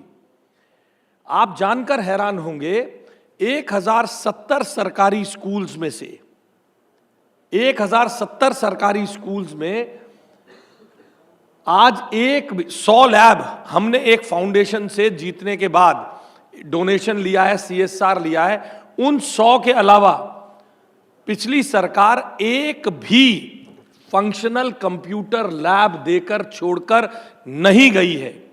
और मैं इसको आपके एक प्रबुद्ध चैनल पर समाज के एफ्लुएंट लोगों के साथ पूरी जिम्मेदारी से बता रहा हूं। आपके चैनल को इनवाइट करता हूं, चलिए मेरे साथ किसी भी स्कूल में चलिए। एक भी स्कूल में फंक्शनल कंप्यूटर लैब नहीं थी। आज के इस दौर में दिल्ली जैसे शहर में जब बच्चा मां से फीड ले रहा होता है, 2 साल का, जब मां उसे खिलाती है, खाना नहीं खाता तो उसके हाथ में मोबाइल देके उसको डिस्ट्रैक्ट करते हैं। उस दौर में एक भी फंक्शनल कंप्यूटर लैब के बिना शिक्षा की क्रांति की उम्मीद, बस छत्तीसगढ़ के एक आईएएस अधिकारी हैं, वो जिस जिले में कलेक्टर तैनात थे उन्होंने अपने बच्चों, मैं समझ नहीं पाया किसका नाम लिया। छत्तीसगढ़ के आईएएस अधिकारी हैं, जिस जिले के कलेक्टर थे वहीं पर उन्होंने स्कूल में अपने बच्चों का एडमिशन सरकारी स्कूल में कराया। 3 साल बाद ये स्थिति आ गई कि उस स्कूल में न केवल शिक्षा का स्तर बढ़ गया बल्कि उस स्कूल में अपने बच्चे पढ़ाने के लिए हर सरकारी कर्मचारी बेचैन होने लगा। क्या आप दिल्ली में एजुकेशन डिपार्टमेंट में ये कर सकते हैं कि आप एजुकेशन डिपार्टमेंट वालों को कहें कि आपके बच्चे सरकारी स्कूल में पढ़ेंगे, ऑटोमेटिकली सिस्टम मैं आपको बताता हूं, सुनिए। कुछ बुजुर्ग हैं मेरे से बड़ी उम्र के, ये बताएंगे दिल्ली में क्या आज से 25 साल पहले, 40 साल पहले दिल्ली के सरकारी स्कूलों से आईआईटी में लोग नहीं जाते थे? क्या डॉक्टर नहीं बने दिल्ली के सरकारी स्कूलों से? क्या दिल्ली के सरकारी स्कूलों से निकलकर लोग सिविल सर्वेंट्स नहीं बने? देखिए, डिमांड एंड सप्लाई के खेल में हमने दिल्ली की जनता को, we failed people of Delhi. 1000 school के बदले 1700 प्राइवेट स्कूल क्यों बन गए? हमने लगातार स्तर गिराते चले गए, हमने उसकी ओर ध्यान नहीं दिया। ये केवल गरीबों के लिए, एफ्लुएंट लोगों के लिए प्राइवेट स्कूल है। इसलिए हाँ, ऐसा होना चाहिए। मैं आज तो इसके लिए मैं किसी को कह नहीं सकता, क्योंकि डिमांड एंड सप्लाई हैव्स, जिसके पास साधन है, एस्पिरेशनल मिडिल क्लास है दिल्ली में, जो ये चाहती है मेरा बच्चा अच्छी शिक्षा प्राप्त करे, उसको आज मेरे स्कूल की गुणवत्ता पे शक है। आपके प्रश्न में ही आपके पहले प्रश्न का उत्तर मिल गया। अगर जो लोग कहते थे शिक्षा में क्रांति कर दी होती तो हो ही गया होता। आपने अपने पहले प्रश्न का जवाब इसी में दे दिया कि आपने मुझसे पहले पूछा, मनीष सिसोदिया कहते थे शिक्षा में क्रांति थी, और आपने बोला उनके ही बच्चे नहीं जा रहे थे, ना स्टाफ के बच्चे ना नेताओं के बच्चे। इसलिए 1 साल बाद एक हमारे पास 2 गोल्स हैं, short term goals, long term goals. 1 साल बाद हम ऐसी स्थिति में जरूर आएंगे, हमारा इंफ्रास्ट्रक्चर इतना अच्छा होगा कि हम ऐसे लोगों को अट्रैक्ट कर पाएंगे कि जो आए हमारे पास पढ़ें। 3 साल के अंदर अंदर हमारा हर स्कूल निपुण सर्टिफाइड स्कूल होगा। FLN लर्निंग आउटकम्स में, FLN आउटकम्स में हम देश में अव्वल आने का लक्ष्य लेकर काम कर रहे हैं। पिछली सरकार ने तो FLN के ऊपर काम ही नहीं किया ना, मैं इसलिए पिछली बार में बात ही नहीं करना चाहता। जब मैं 3 साल बाद इस स्थिति में आ जाऊंगा, जब मैं FLN आउटकम्स को अपग्रेड कर लूंगा, हाँ 3 साल के अंदर अंदर इस सरकार के इस टेन्योर को पूरा करने से पहले हमारे पास ऐसा एक बड़ा वर्ग होगा जो दोबारा इन सरकारी स्कूलों पर भरोसा करेगा, जहां मेरिट होती है। बस 5 सेकंड और। आज भी बड़े से बड़ा सामर्थ्यवान व्यक्ति होता है, बहुत बड़ा सामर्थ्यवान व्यक्ति है, बहुत गंभीर बीमारी हो जाए, बहुत सामर्थ्यवान है, अमेरिका में भी जाके इलाज करा सकता है, तो सेकंड ओपिनियन लेने के लिए कहता है एक बार एम्स चलते हैं। सरकार पर इतना विश्वास है गुणवत्ता के कारण, वो गुणवत्ता हमें दोबारा इन स्कूल्स में लानी होगी, उसके लिए हमारे पास रोड मैप तैयार है। जी, शिक्षा विभाग पर ये आरोप लगता है कि प्राइवेट स्कूलों के खिलाफ शिकायत आने पर वो कड़ाई से एक्शन नहीं लेते हैं। हाल ही की घटनाएं 4 दिन पुरानी, DPS RK-पुरम में एक बच्चा स्कूल में मोबाइल ले जाने पर पाबंदी के बावजूद मोबाइल ले गया और उसने अपने क्लास के और क्लास के बाहर भी, स्कूल से बाहर कुछ बच्चों के फोटो खींचे। अब ये जब बात स्कूल को पता चली तो उस बच्चे को सस्पेंड कर दिया 15 दिनों के लिए, लेकिन साथ में उन बच्चों को भी सस्पेंड कर दिया जिनके फोटोग्राफ उसने अपने मोबाइल में कैप्चर किए थे। अब पेरेंट्स जब शिकायत कर रहे हैं तो स्कूल कह रहा है कि नहीं, ये भी सस्पेंड होंगे, ये इसके क्राइम में साथ में है। ये तो जो न्याय का प्राकृतिक सिद्धांत उसके खिलाफ है। ये एडमिनिस्ट्रेशन या स्कूल के चलाने के नियमों से संबंध नहीं है। हर स्कूल में एक डिसिप्लिन, मैं DPS को प्रोटेक्ट नहीं कर रहा हूं, सबसे ज्यादा वेहेमेंटली DPS के खिलाफ हम ही लड़ रहे हैं, हम ही लड़ रहे हैं। बच्चे को आप सस्पेंड कर दिया, हमने मोबाइल ही पहली बार जिन बच्चों के फोटो खींचे उनको भी सस्पेंड कर दिया। देखिए ये एक डिसिप्लिन से संबंधित मामला है। मैं इसका जवाब दूं इससे पहले I want to put the record straight. हमारा DPS के, I am not protecting when I reply to this, हम ही पहले व्यक्ति हैं जिसने दिल्ली के इतिहास में DPS में जांच करने के लिए DM को भेजा, DA और एक VC को भेजा, और उनको हमारी रिपोर्ट के कारण DPS को बैक फुट पे आना पड़ा। Having said this, having put the record straight, मैं इतना कहना चाहता हूं, ये कोई स्कूल के प्रशासन कानून से संबंध में नहीं है। स्कूल चलाने के लिए आप अपना कार्यालय चलाते हैं, आप NDTV का ऑफिस चलाएंगे, इसका कोई डेकोरम होगा, इसके कोई नियम होंगे, कायदे होंगे, वो कायदे बनाने का अधिकार आपके पास है। लेबर लॉज को आप फॉलो करें, आप साइबर लॉज को फॉलो करें, आप सैलरीज के लॉज को फॉलो करें। इस समय में रेगुलेशन में सरकार आएगी, ये रेगुलेशन का मामला नहीं है। जहां वो क्या घटना थी, क्या घटना नहीं थी, इस संदर्भ में DPS और वो पेरेंट्स जानेंगे। रही बात स्कूल बेलगाम होते हैं, मैंने पहले कहा, ये पिछले सालों से लगातार चलता आया हुआ मामला है। हमने इसके संदर्भ में लगातार कार्रवाई कर रहे हैं, फी एक्ट लेके आ रहे हैं, और हम तो ये भी चाहते हैं, मैं आज आपके सामने आए, put the ball rolling, I set the ball rolling. 1973 का एक्ट है, 1973 के एक्ट को भी दिल्ली की जनता डेलिबरेट करे, हमें सुझाव दे, क्या इसको भी बदलना चाहिए? क्या वो जो कानून उस समय पे कानून थे, ठीक है, उस समय पे तो कानून था, टीचर बच्चे के चपत भी मारता था, क्लास के बाहर नील डाउन भी कर देता था, मैं भी नील डाउन हुआ हूं, मगर आज किसकी हिम्मत है? वक्त बदल गया है, तो उन कानूनों को बदलने की आवश्यकता है, जैसे देश में अन्य कानून बदल रहे हैं। तो दिल्ली की जनता हमें सुझाव दे, इसी में से रास्ता निकलेगा। अन्य राज्यों में जिलाधीश यानी DM, मतलब एक कानून की ताकत से स्कूल चलते हैं। दिल्ली में सिविल कानून है जो DSER ने बनाया, वो हमारे डायरेक्टर एजुकेशन के आधार पे है। और चीज़ों को बदलने की क्या आवश्यकता है? क्या रेगुलेशन हो या पनिशेबल ऑफेंसेस की तरफ चले, इस सब पे हम डेलिबरेट करेंगे। अभी हमने परंतु इन पे लगाम देने के लिए फी एक्ट को हमने अपने कैबिनेट में पास किया है। दिल्ली सरकार के नारे अलग अलग जगहों पर लिखे रहते हैं, स्वच्छ दिल्ली, सुंदर दिल्ली, लेकिन ना तो दिल्ली स्वच्छ हो पा रही है, ना सुंदर हो पा रही है। बड़ी चुनौती है आपके लिए। जी हाँ, चुनौती है, हम इसे मानते हैं, ये चुनौती है। हमने और मुख्यमंत्री जी ने, उनके नेतृत्व में हम सब ने ये तय किया है, पिछली सरकारों ने ये नहीं किया, इस पर बात नहीं करेंगे। ये नहीं किया, इसीलिए ये चुनौती है। आज जो वेस्ट मैनेजमेंट, अगर वेस्ट मैनेजमेंट के संदर्भ में नई टेक्निक्स को अपनाना पिछले समय में भी अपनाया जा सकता था, अगर पिछली सरकार नगर निगम के साथ सौतेला रवैया ना करती, नगर निगम के पैसे फाइनेंस कमीशन के आधार पर जो नगर निगम को टैक्स का हिस्सा मिलना चाहिए था वो दिया जाता रहता, तो नगर निगम अपना काम ठीक कर पाता। तो हम धीरे धीरे यूं कहें कि नगर निगम ने अपना अच्छा काम नहीं किया, इसलिए लोगों ने हाउस टैक्स देना बंद कर दिया। देखिए, हाउस टैक्स देना बिल्कुल बंद नहीं हुआ, हमारा टैक्स का नेट मेरी जानकारी के अनुसार लगातार बढ़ ही रहा है। देखिए, दिल्ली एवर ग्रोइंग स्टेट है। हम वो राज्य हैं जहां हर वर्ष लोग आते हैं और हम खुली बाहों से उनका स्वागत करते हैं। दिल्ली 1957 में जब डीडीए का गठन हुआ, जुलाई के आसपास कभी 1484 स्क्वायर किलोमीटर के एरिया में थी, आज भी उतनी है, आगे भी उतनी रहेगी। तो वर्टिकल सिटी बननी चाहिए, बढ़ाएंगे, दाएं बढ़ाएंगे। इसलिए दिल्ली में लैंडफिल साइट आज बताइए, अगर आज आरकेपुरम के पास खाली जमीन पर वो लैंडफिल साइट ओवरग्रोन है, लीगेसी बढ़ेगी, होते होते वो वेस्ट खत्म होगा। आज एक नई साइट बनाने जाऊं, बताओ कौन बनाने देगा हमें? तो क्या इसके लिए नई टेक्नोलॉजी अपनाकर सॉलिड वेस्ट को एट सोर्स सेग्रीगेट करके वहीं कहीं छोटे छोटे तरीकों से नई टेक्निक्स के साथ इसको डिस्कार्ड करना जरूरी है या नहीं है?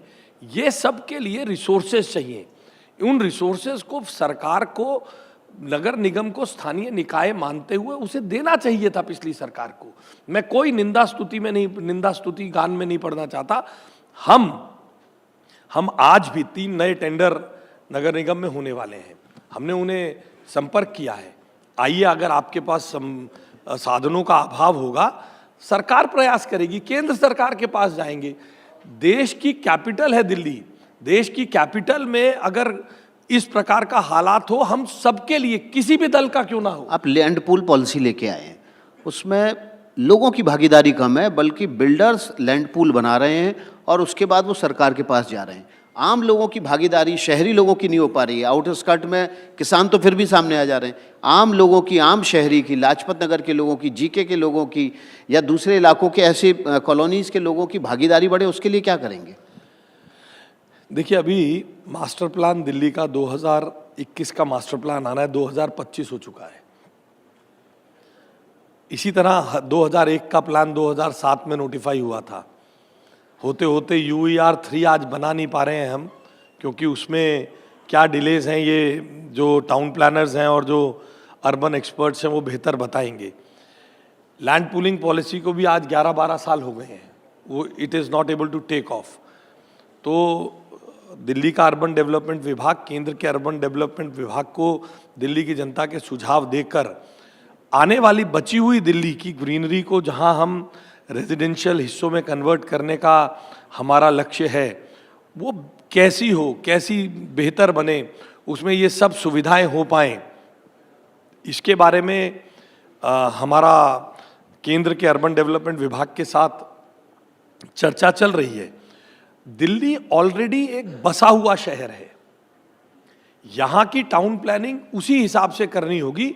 अन्य राज्यों में जब म्युनिसिपल लिमिट्स बढ़ती है तो आपके पास बहुत सारे एवेन्यूज रहते हैं नए प्रयोगों को करने का। जैसे जहाँ जहाँ मेट्रो जा रही है वहाँ TOD पॉलिसी आ रही है। दिल्ली में उस TOD पॉलिसी वैसी अगर सेम टू सेम लेकर आएंगे तो शायद नहीं चल पाएगी। दिल्ली की सारी मेट्रो सेंट्रल वर्ज पर चल रही है, तो शायद ना चल पाए। इसलिए बहुत सारे परम्यूटेशन कॉम्बिनेशंस के साथ दिल्ली के डेवलपमेंट लैंडस्केप को हमें प्लान करना पड़ेगा। और मुझे लगता है कि समन्वय के साथ मुख्यमंत्री जिस प्रकार से, माननीय मुख्यमंत्री जिस प्रकार से केंद्र सरकार के साथ लगातार डेलिब्रेशंस में है, केंद्र सरकार भी खुले हाथों से चर्चा कर रही है हमारे साथ, हम प्रयास करेंगे कि वो सही दिशा में जाए। पहले तो ऐसा होता था, केंद्र सरकार बताती थी ये 20 स्पॉट है, यहाँ से थोड़ा बस स्टैंड को आगे कर देंगे तो दिल्ली में थोड़ा इस रोड पे ट्रैफिक दूर हो जाएगा। लोग उसकी बात सुनने को तैयार ही नहीं थे। प्रधानमंत्री आवास योजना लगा हुआ था, यहाँ बहुत सारे युवा लोग बैठे हैं।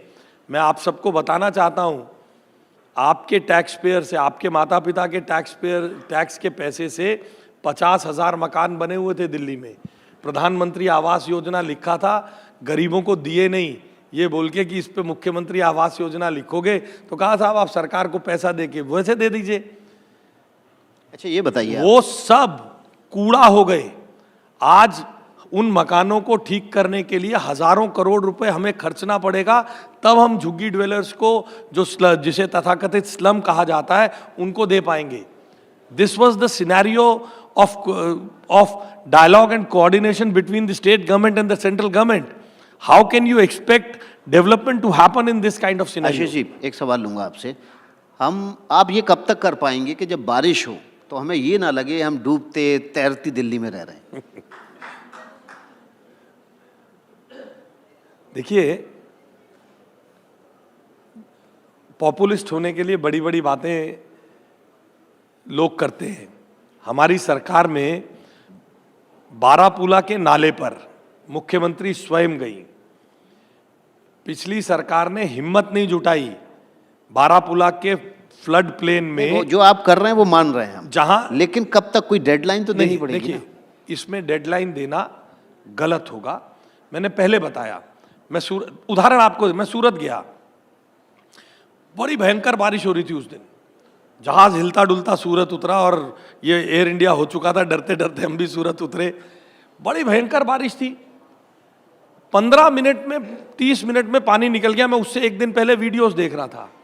मैं उनके कमांड सेंटर में गया, they have a separate sewage system, separate है, rain water storm water drain का बड़ा नेटवर्क सेपरेट है। इन सब चीजों को खड़ी हुई दिल्ली में डेवलप करना, इसकी डिजाइनिंग करना, इसमें समय लगेगा। हम इस पर छोटे मजबूत और दृढ़ कदमों से काम कर रहे हैं। हमने सब आज बताइए, आप पालम का अंडरपास देखिए, मिंटो ब्रिज देखिए, हम कुछ कदमों पे हम आगे बढ़े हैं। हम लगातार कहते थे पीडब्ल्यूडी का घोटाला हो रहा है, रेन वाटर के ड्रेन्स और पीडब्ल्यूडी की मेन रोड्स पे सफाई नहीं होती थी। हम इसकी डिजाइनिंग कर रहे हैं, लेकिन मैं 5 सेकंड में पूरा कर दूं। हम इसकी डिजाइनिंग कर रहे हैं, हम कृत संकल्प हैं। इसीलिए 1 साल का गोल, 3 साल का गोल, शॉर्ट टर्म गोल, बड़े बड़े जो स्पॉट्स हैं, धौला कुआं है, अंडरपास हैं, ये सब जाम ना हो, इसकी व्यवस्था करना। लुटियन भी ना डूबे। आपने वो भी चित्र देखा है, राम गोपाल यादव जी बड़े नेता हैं समाजवादी पार्टी के, उनको गोदी में उठा के लोगों ने लुटियन दिल्ली से पार कराया अपने घर के बाहर। तो 1 साल के अंदर, कुछ समय के अंदर, ऐसे शॉर्ट टर्म गोल्स में हम इन बड़ी जगहों को, जिससे पब्लिक का, जो जैसा आपने कहा डूबते तैरते दिल्ली ना जाना पड़े, उसको पार करें। और फिर बाकी एक लॉन्ग टर्म गोल में इसकी सस्टेनेबल डिजाइन मॉडल निकालें, कैसे इस पानी को किसी कॉलोनी के अंदर ही कितने ईटीपीज हमें लगाने हैं, कहाँ करना है, रीयूज कर पाए, कई सारी चीजों पर हम यमुना की सफाई की तो डेडलाइन दे पाएंगे आप? देखिए, यमुना की सफाई की भी आज आप डेडलाइन अगर कहें तो ये डेडलाइन देना कठिन है, मगर आदरणीय प्रधानमंत्री जी ने अगर ये कहा है, गारंटी दी है कि यमुना साफ होगी, तो मैं मानता हूं कि देश मानता है कि प्रधानमंत्री जी की गारंटी यानी पूरी होने की गारंटी होती है जी। हम लोग यमुना में गिरने वाले सारे नालों पर ईटीपी लगवा दें, उसको साफ करने का एसटीपी लगवाकर उसको साफ करके वहां गिरे। बाकी यमुना के फ्लड प्लेन में उसको बढ़ना है, अगर यमुना को, उसकी ड्रेजिंग का काम चल रहा है लगातार, और बहुत सारे काम चल रहे हैं। हम यमुना में के आसपास, उसके कहा जाता है किसी नदी को अगर जीवंत होना है तो आसपास उसके फ्लड प्लेन में एक छोटा मोटा जंगल जैसा हो, सब समय समय पर उसके फ्लड प्लेन में झुग्गी बसाकर, लोगों को बसाकर खत्म हो गया। बहुत सारे डायमेंशंस पर काम होना है। मैं आपसे निवेदन करता हूं, हमारे लिए दुआ करिए, हमें अपनी गुड विशेस दीजिए कि हम इसको टाइम बाउंड इम्प्लीमेंटेशन कर सकें। मे बी अभी तो हमें थोड़ा समय हुआ, we have taken over the reins of Delhi ने आपको वोट भी दिया है, दिल्ली आपको दुआ भी दे, लेकिन आपकी बात में एक बात समझ में आई हमें कि भले ही डेडलाइन नहीं दे रहे हो, लेकिन निश्चय आपके मन में है दृढ़ कि इसको करना है। बहुत बहुत शुक्रिया आशीष सूद जी आपका एनडीटीवी में इस कार्यक्रम में। बहुत बहुत धन्यवाद, बहुत धन्यवाद।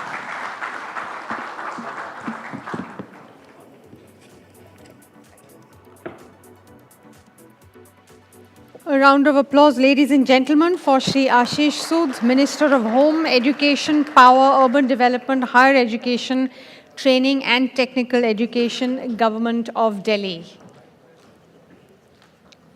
Okay. Our discussions so far in the evening session of the NDTV Real Estate Conclave 2025 have covered the evolving residential landscape from urban-suburban shifts to the delicate balance of heritage and housing. Now we shift our focus to the colossal forces that are driving India's economic growth and urban transformation in our next panel, Mega Projects Reshaping India's Commercial Realty. Our panel here is going to discuss how these ambitious ventures are redefining the future of commercial real estate in India. And we will wait for Shri Ashish Sud to leave the hall before we invite up the panelists. For the conversation, I would now like to invite on stage Sahil Vachani, Vice Chairman and MD, Max Estates. I'll pause a little more. Allow everyone time to get to the stage and so on.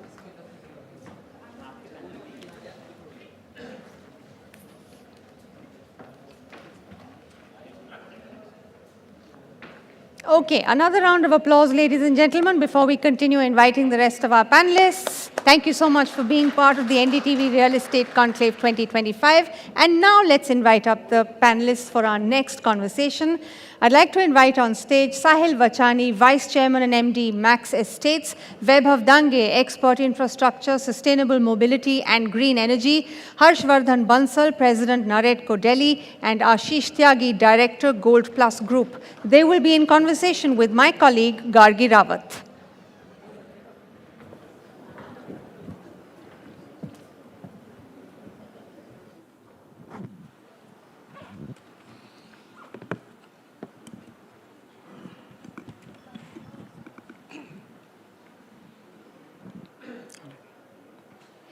Right. Welcome, everyone. India's commercial real estate landscape is undergoing a radical transformation driven by mega infrastructure projects that are setting new global benchmarks, from strategic land acquisition tactics to hyper-specialized infrastructure tailored for high-tech industries. These developments are not just about scale, but about precision, innovation, and vision. And they're going to play a key role in our vision for a Viksit Bharat as well.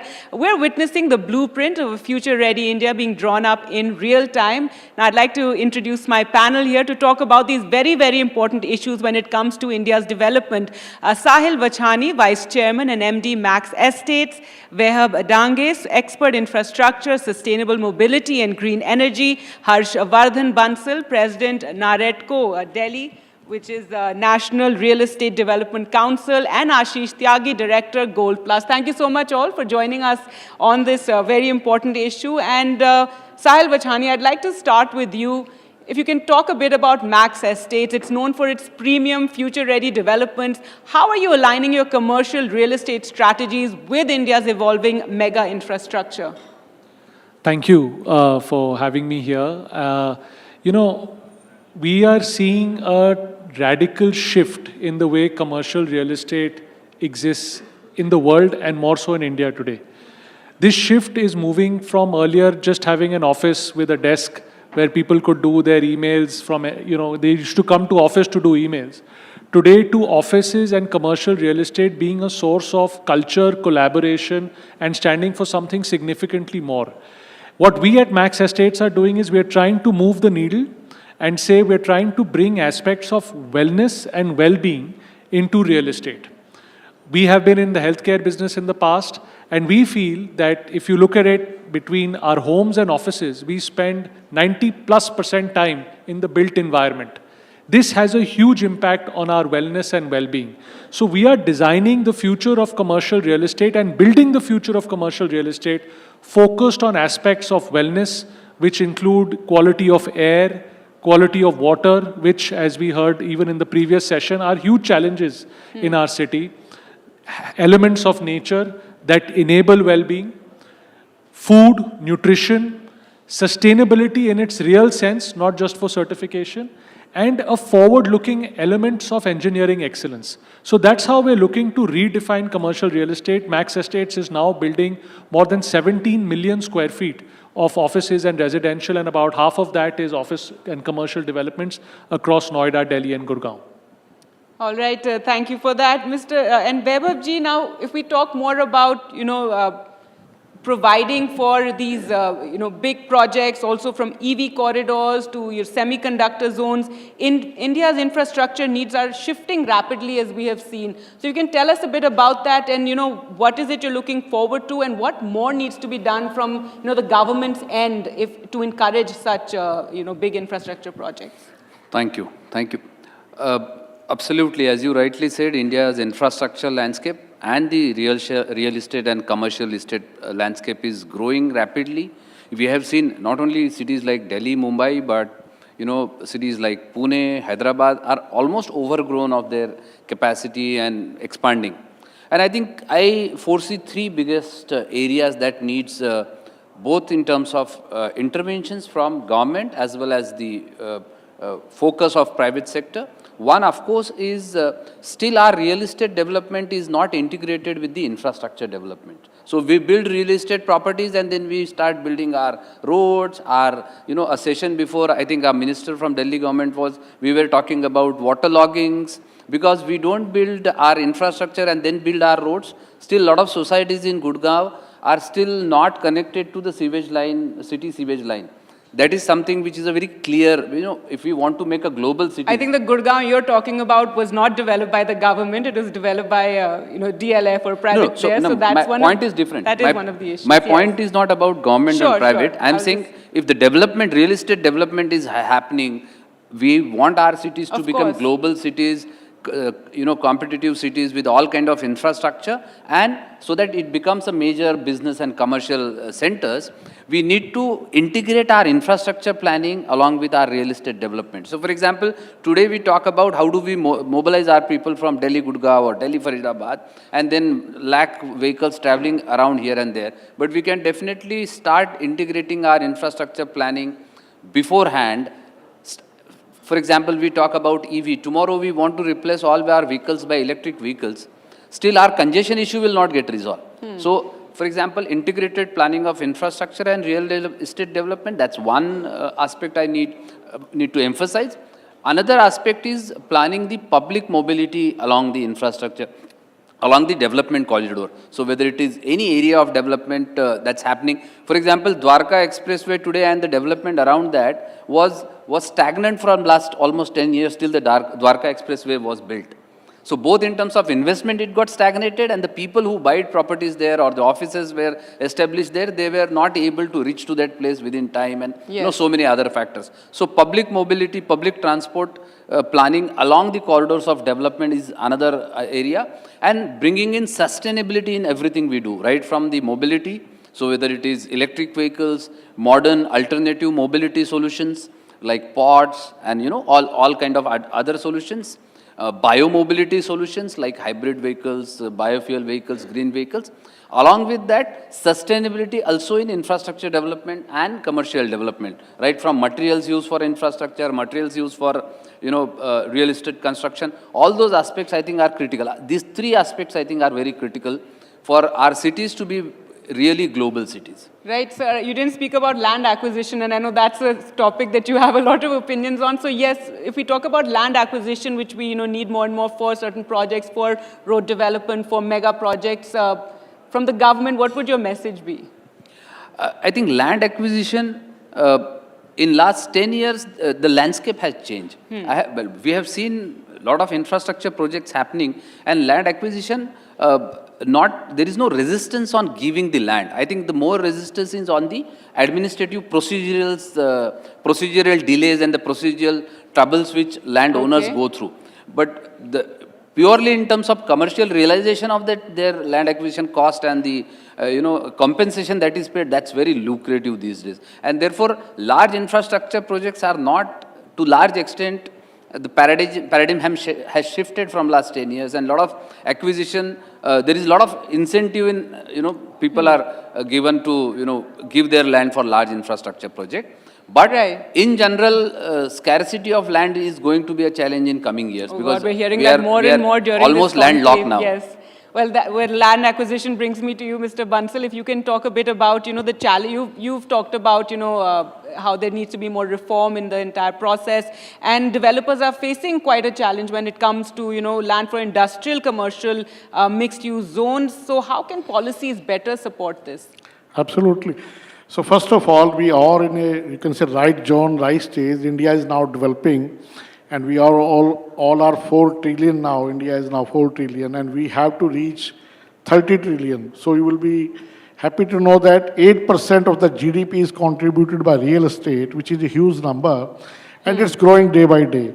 So when we will be 30 trillion, the real estate will be around 3.5 trillion. The entire GDP of the country will be equal to the GDP of real estate in 2047. So it's a huge work to do, and the second, employment we generate in real estate. So it's a very important sector, real estate, and will contribute a lot in the, you can say, growth of the country. Second part, you were talking about mixed land use and the large projects. So first of all, as the country is growing, we need larger floor plates, larger areas.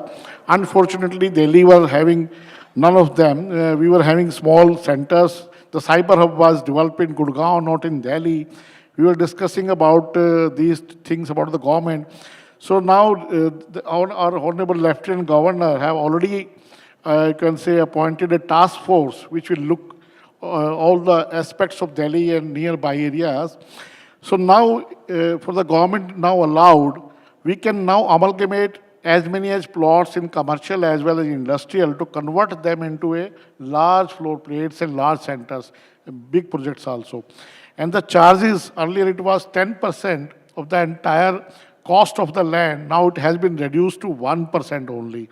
So it's a golden opportunity for all of us now to amalgamate small plots and to make them a big project so that we can attract big companies here, and we can certainly live in a good environment. The concept of walk to work certainly is now need of the hour. We need places, commercial places near to home. I'll suggest one thing, that Delhi is the only capital in this entire world where people are residing and going to Gurgaon and Noida for work. In the entire world, it is reverse. People are living in the suburb and coming to capital for their work because of the lack of the big buildings and big commercial establishments in Delhi. Now it's a good news that we can certainly and that's develop. Also adding to our pollution and all the other issues that come with it I will also. cover that point also. Secondly, you are talking about mixed land use project. That is perfectly right model. We are just now developing few projects which are mixed land use projects. I will give you 1 or 2 examples. Earlier we were developing malls. You can see malls here very near to this place. Malls were isolated, developed, and then we were developing the office building very near to the mall or very near to the centers. Then we were developing hotel nearby. In this entire center, this is a hotel. We have next door is a office, and next door we have malls. Now this concept is gone now. You can develop entire hotel, office and mall in one complex. How it helps? I will give you one example. Suppose you are developing a mall. In malls, normally people are coming on Saturday and Sunday, weekdays, weekends only. So you need infrastructure in a mall for weekend. Like if I have a mall in Dwarka, like Vegas Mall. So around 5,000 cars are coming in Saturday and Sunday, and 2,500 are coming only on from Monday to Friday. So the infrastructure we have to create is for 5,000 cars. Similarly, the air conditioning, the you can say electricity, the garbage disposal, everything I have to develop for a mall for a weekend load. Now this entire infrastructure is lying idle from Monday to Friday. And my next door office who is using this infrastructure from Monday to Friday, their infrastructure is lying idle on Saturday and Sunday. So if I mix both of them, now I have an office in my building as well as we have a mall. So the entire infrastructure is used Saturday, Sunday for a mall, and half of the infrastructure is used from Monday to Friday for a mall and Monday to Friday for a corporate office. So mixed land use is the right way, right use, you can say. For So is this happening anywhere, or are you saying yeah, this is what we should be Vegas doing? Mall, it's live example in Delhi. It's Okay. a 2 million square feet of a building Interesting. where we have a mall, we have office building, we have hotels. So All all right. three in one building using the infrastructure 3 times. All right, well, now I'll come to Ashish Tyagi, who's been waiting very, very patiently for me to come to you. If you can talk about, as a player in construction and glass manufacturing industry, how is Gold Plus responding to the demand of these new commercial zones? If you could tell us a bit about that. First of all, good evening, everyone, and thank you, NDTV, for hosting us. So, as Gold Plus Group, we are a glass manufacturer, and we are the second largest float glass manufacturer in India, proudly the only Indian float glass manufacturer in the world. Everyone is witnessing the great growth that is happening right now in India, and we are thankful and we are lucky to be a part of this growth. Real estate has got a great potential in India, and it is really growing at a very fast pace. In today's time, it is hard to imagine a building without glass, and not just for its aesthetic looks, but for its technical features as well, like solar control factors and everything. We are currently producing around 3,150 metric tons of glass per day. We are currently in line with the demand, and even with the growing demand that is happening in the real estate sector or the automotive sector where the glass is being used. Our expansion plans are also in line with the growing demand, which is there in the different sectors of the industry. The sustainability part is also very important as of now in the industry. I'll just mention one small thing, not just for the talk, but the real figures. So in the last 2 years, we have transitioned a lot of electricity that we were getting from thermal power or grids. So we are currently using a lot of amount of solar energy and wind energy. And we are currently, our CO2 offset on annual basis currently is close to about 57,000 metric tons annually, which is equivalent to planting 2.7 million trees annually. So I think growing demand of the real estate, and with the help of the government is putting a special initiative of Make in India, and we are in line with the nation's vision to Make in India and our Honorable Prime Minister's vision for this great cause. And I think the growth is there and the huge potential is there in the industry as of now.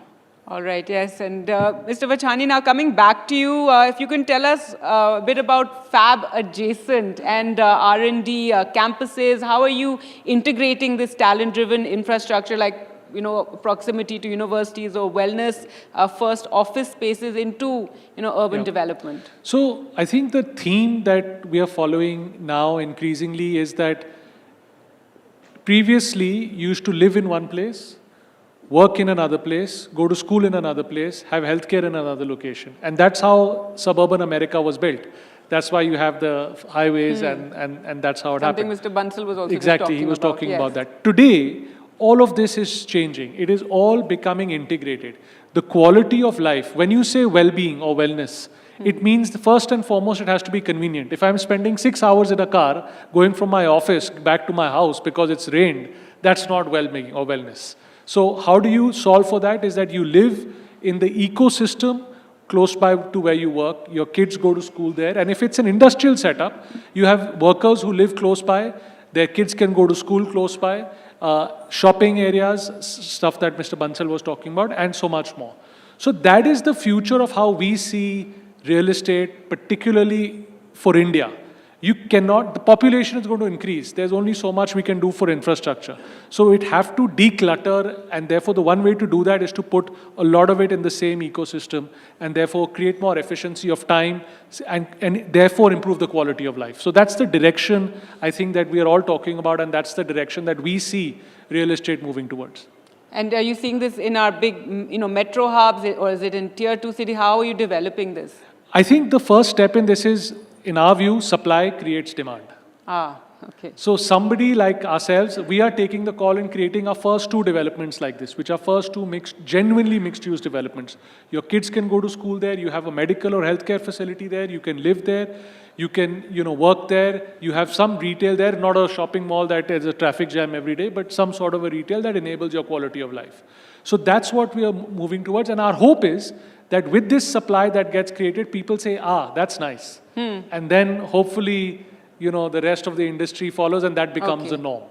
All right. Weberji, if we talk about hyper-specialized zones like chip fabrication hubs, hydrogen valleys, how should public infrastructure adapt to this, and also artificial intelligence, because that's something we're going to see more and more, and that really needs a lot of resources. No, absolutely. I think with the modern, development that's happening, and as both of my co-panelists spoke about mixed land use development, I think that those are the right models. And challenges for cities like Delhi or Mumbai are different than probably our 2nd tier and 3 tier cities. There we have an advantage of expanding our infrastructure in a better planned phase manner than probably cities like Delhi or Mumbai or Hyderabad or Bangalore. I think that's something which we need to focus on. Along with the models like mixed-use development, our focus should move on to tier 2, tier 3 cities, where the cost, of course, will be quite competitive for user as well as for industry, for businesses to have set up the commercial centers, as well as infrastructure. Aligning infrastructure development with real estate development is easier. You go to city like, for example, Indore, you go to city like Nagpur. Today their infrastructure is far, far better than probably Delhi has. And they're cleaner. Indore is one of the cleanest cities. Pollution-free, better public transport. So I think those are the right models where, so in nutshell, probably we need multiple parallel cities along our big cities. For example, Mumbai developed Navi Mumbai last few years back.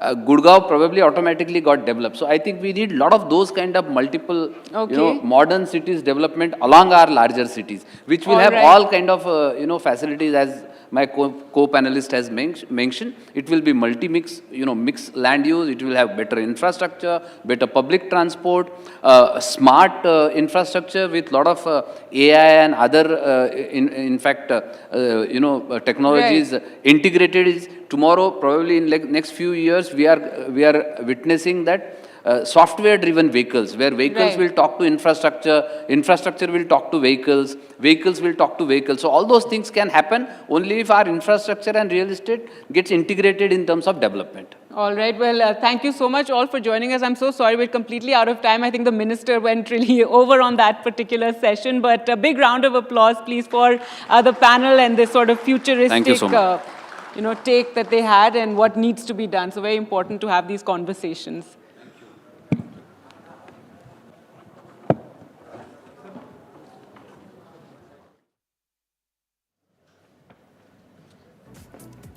A big round of applause again, ladies and gentlemen. We're making you work really hard for all of this fantastic information that the Real Estate Conclave is providing to you. Thank you to our panelists. Now, our next conversation also promises to be a fascinating one. I am certainly looking forward to hearing all about how the modern offices of today will give me the tools and the time to work from home much more. Who doesn't, right? But jokes aside, designing modern offices is about much more than just hybrid work technologies. And who better to tell us all about the changing face of office spaces in India than Dr. Ritesh Malik, founder, Innovate, and startup investor. Please do join us on stage. Dr. Malik will be in conversation with my colleague, Shrimi Chaudhary.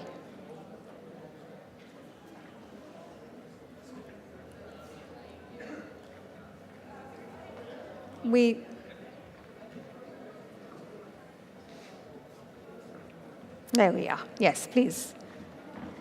Okay, round of applause, ladies and gentlemen. You want to know what a great office should look like? Here's the gentleman to tell you just that.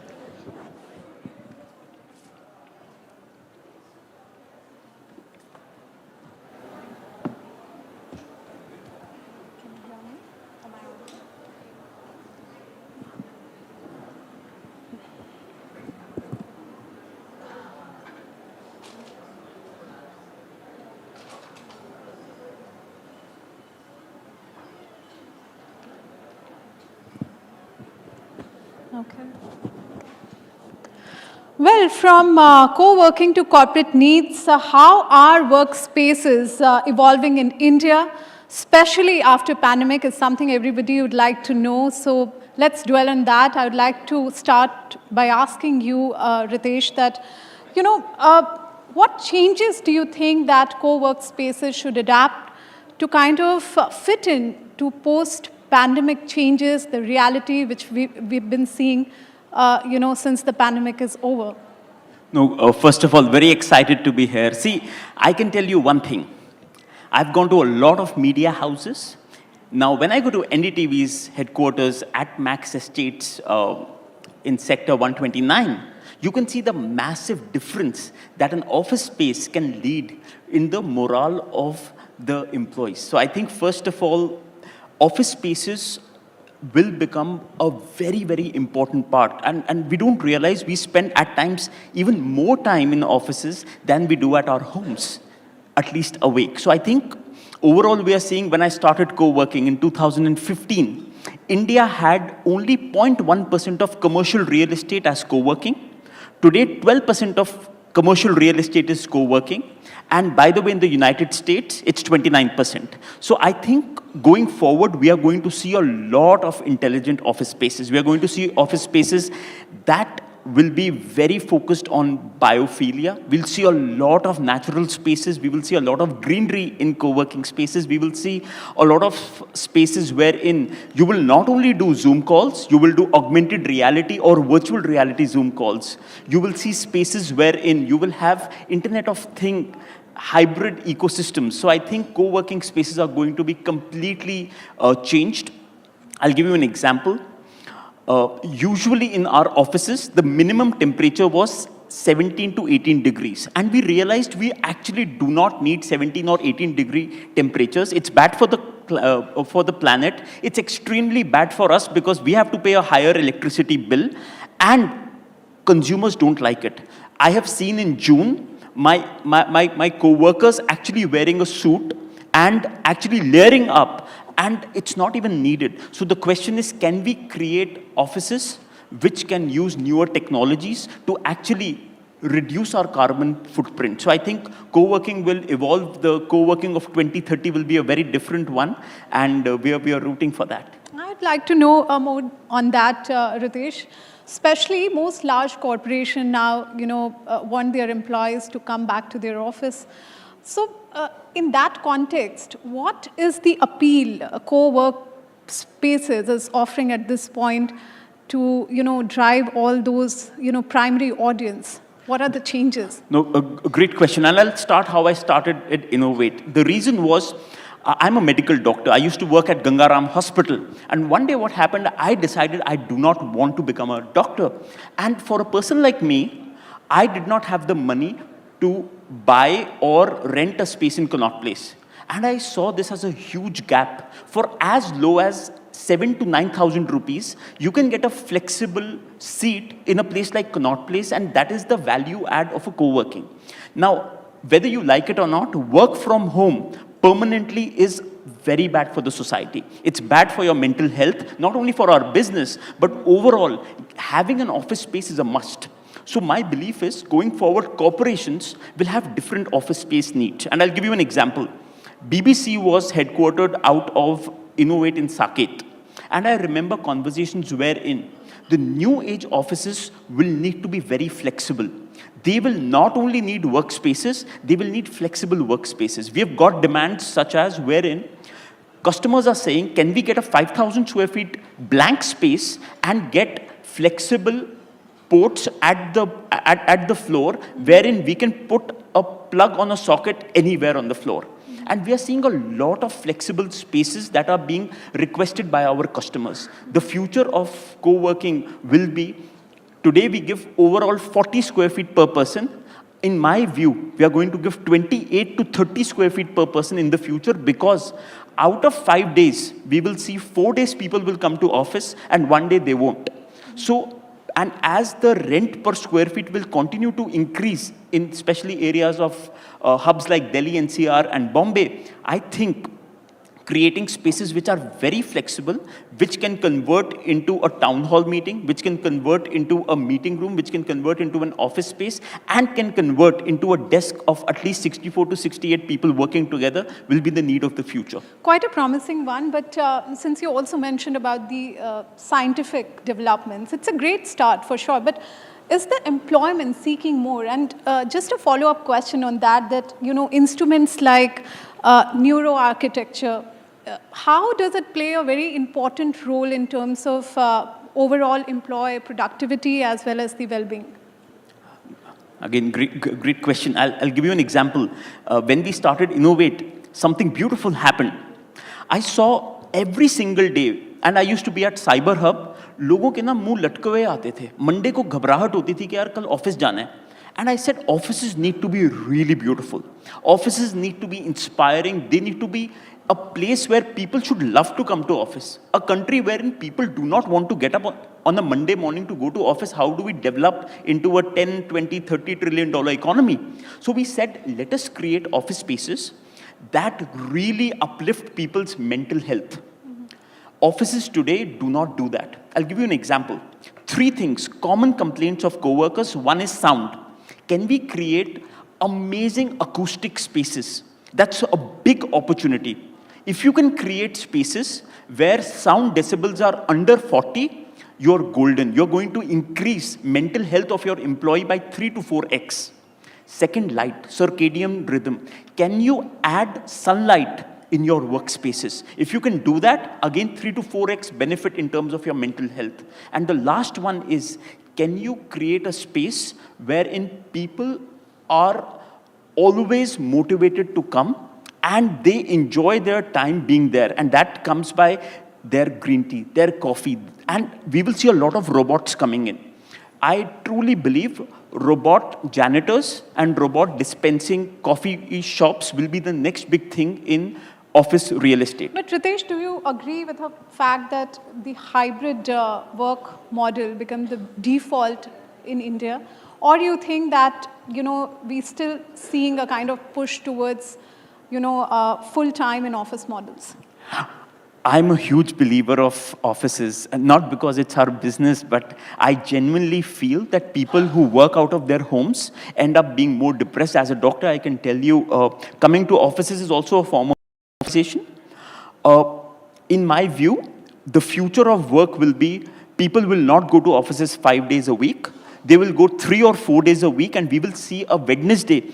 And we are seeing this in a lot of companies across our 67 campuses, where Wednesdays have become a very low footfall time, wherein what has happened is Monday and Tuesday, people come to offices, Wednesday they work from home, and then again Thursday and Friday they come to offices, and Saturday they again don't come. So what we are also seeing is, for those lean periods of Wednesday and Saturday and Sunday, can we use the same space for something else so that we can increase the revenue throughput? So I think a lot of changes are going to happen.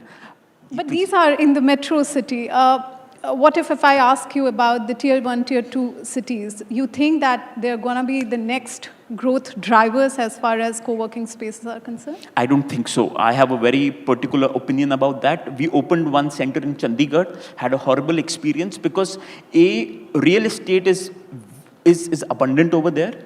B, we have seen the density of people wanting to do startups in smaller cities is not that high. So we've seen, at least for now, at least till 2030, if you really want to make money in co-working, it's all the top 10 cities, and that is the density. Bombay is our largest market, 45% of our revenue, and does extremely well. And we've seen we want to stick to Bombay, Bangalore, Delhi, Hyderabad, Chennai, Kolkata, Ahmedabad maximum. Ritesh, I also wanted to understand that, we are seeing a few quite a few players, who are gearing up for initial public offering. And when do we see Innovate coming in that fray, one? And second, as we all know, WeWork filed for bankruptcy somewhere in 2023. So, at that point of time, it was valued, if I'm not mistaken, around $50 billion. What are the learnings, we are getting from that for other co-working spaces? I think WeWork is a great example of how not to run co-working spaces, not current WeWork, but the WeWork that was started early on. My belief is you can't value a co-working office as a technology company. The problem is they were valued as a technology company. At peak, WeWork was valued at almost 40x of their revenues, which I feel by the end of the day, co-working business is a simple, non-technology business. It's a very simple business, actually. People want offices. We give them offices. We like to say that we are using technology for our value delivery, but we are not a technology play. So anyone who values a co-working business like a technology business is going to lose value over time. That is my comment number one. On other players going IPO, we are very proud of the fact that in total currently we have around 12 or 13 players with multi-location co-working spaces, out of which we are seeing a lot of public offerings coming in and doing well. The good part with co-working is it is a good profitable model. It is not like other startups that will take a lot of time to become profitable. No, so are you ruling out Innovate IPO plans? We will go public hopefully in the next 2 to 3 years. Hopefully. Thank you so much, Ritesh, Thank you so much. taking out time for us for this special conversation. Thank you so much.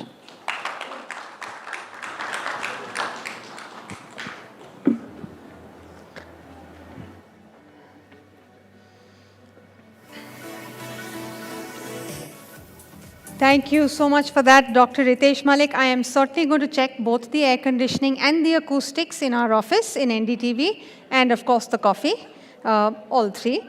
Now, from million-dollar homes to an entire city made for millionaires, luxury living has arrived in India with a bang. Multi-crore homes are selling overnight, and there is a massive appetite for anything bigger, more expensive, more luxurious. Selling these houses requires brokers who have a keen understanding of what the billionaires want and are willing to cater to their every need. So, ladies and gentlemen, our next set of panelists have a keen understanding of what ultimate luxury living is all about. So, I'd like to now welcome on stage, I beg your pardon, Hem Batra, influencer and YouTuber featured in million-dollar listings, Brajesh Bhatia, Managing Director, Bhatia Realty Collective, Kunal Behrani, Chief Operating Officer, Unity Group, Rohit Kumar, Senior Vice President, Super Luxury Sales, DLF, and joining them, my colleague, Ambika Singh. Please put your hands together for our next panel.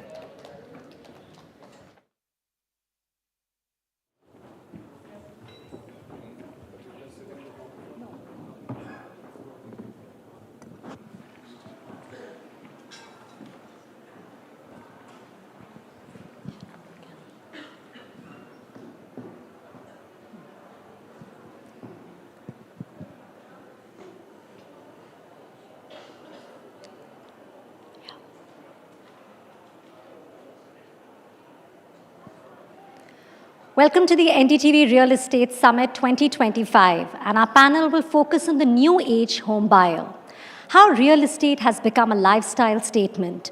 We'll explore how millennials and Gen Z are redefining the way they think about homes. It's no longer just about square footage. It's about the story of a property. It's about the lifestyle it offers. It is a shift from utility to aspiration, and this is changing the real estate landscape with a focus on luxury rentals, co-living spaces, and premium aesthetics. Joining me to discover what this means for the future of home buying, we have with us today Mr. Hem Batra, influencer and YouTuber featured in million-dollar listings. We also have Mr. Rohit Kumar, Senior Vice President, Super Luxury Sales, DLF. Joining us, Brajesh Bhatia, Managing Director, Bhatia Realty Collective, And we also have Mr. Kunal Behrani, Chief Operating Officer, Unity Group. It's really a pleasure to have you all with us. Thank you so much for joining us today. Mr. Rohit, I would like to begin with you.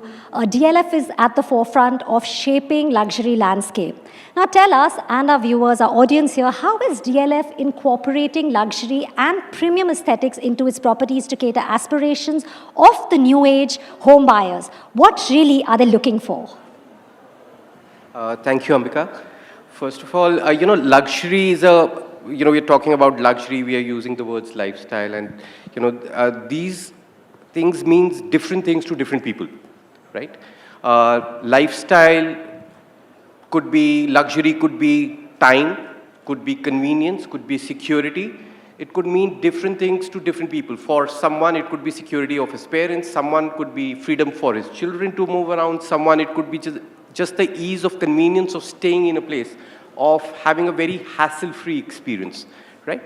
So luxury cannot be defined as, from a perspective of one subset. It's a combination of various factors. Things, and when all of these come in together, that's when lifestyle comes into play. So at DLF, we are at the, we are pioneers in doing this. The entire, we were talking about earlier, what the concept of lifestyle living has been really brought to fore by DLF. When we talk about lifestyle, anyone who is coming in to stay, whichever condominium, whichever apartment it might be, they are coming in with these essences as the backdrop, where they are looking at a very, very hassle-free experience.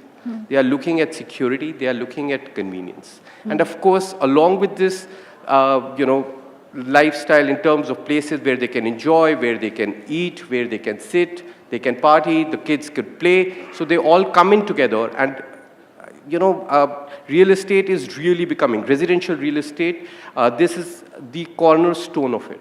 Everything is being driven about how easy my lifestyle, how, what am I getting in terms of how my life, what value is being added in my life. Yeah, so it's an overall, I think that's really well said, and that's what really makes it the lifestyle. Thanks. Haim, I want to ask you, as an influencer, you show us these lovely luxury properties on your YouTube channel. Do you think home tours have now become the new travel vlogs, if I could ask you that? And also, how are influencer-led walkthroughs changing the real estate scenario? See, in my opinion, India has been the biggest consumer for a reality TV. So why not putting real estate in their hands, in the comfort of their home, where they can see the whole apartment or the whole property without going out there. And that is the reason why the demand has increased for such kind of a content. People are loving the convenience of checking each and every aspect of that home without going out altogether. And I think that is the reason why this has actually turned out so very well. In the last 1 year itself, the kind of a rise this content has seen, it was never before. So it's changing. Absolutely, and because of that... The ease is, the ease is there, like you rightly said. Exactly. Because everybody wants to just save on their own time to spend it with their families. Now, nobody has the time to go out, spend the whole day checking out 10 properties and then deciding, coming back home, that which one should we discuss further. Right now, that one step is taken further off, that you can see 10 properties at the convenience of your home and then decide which one would you want to go and see practically. So it makes it like less time consuming according to you. Okay, perfect.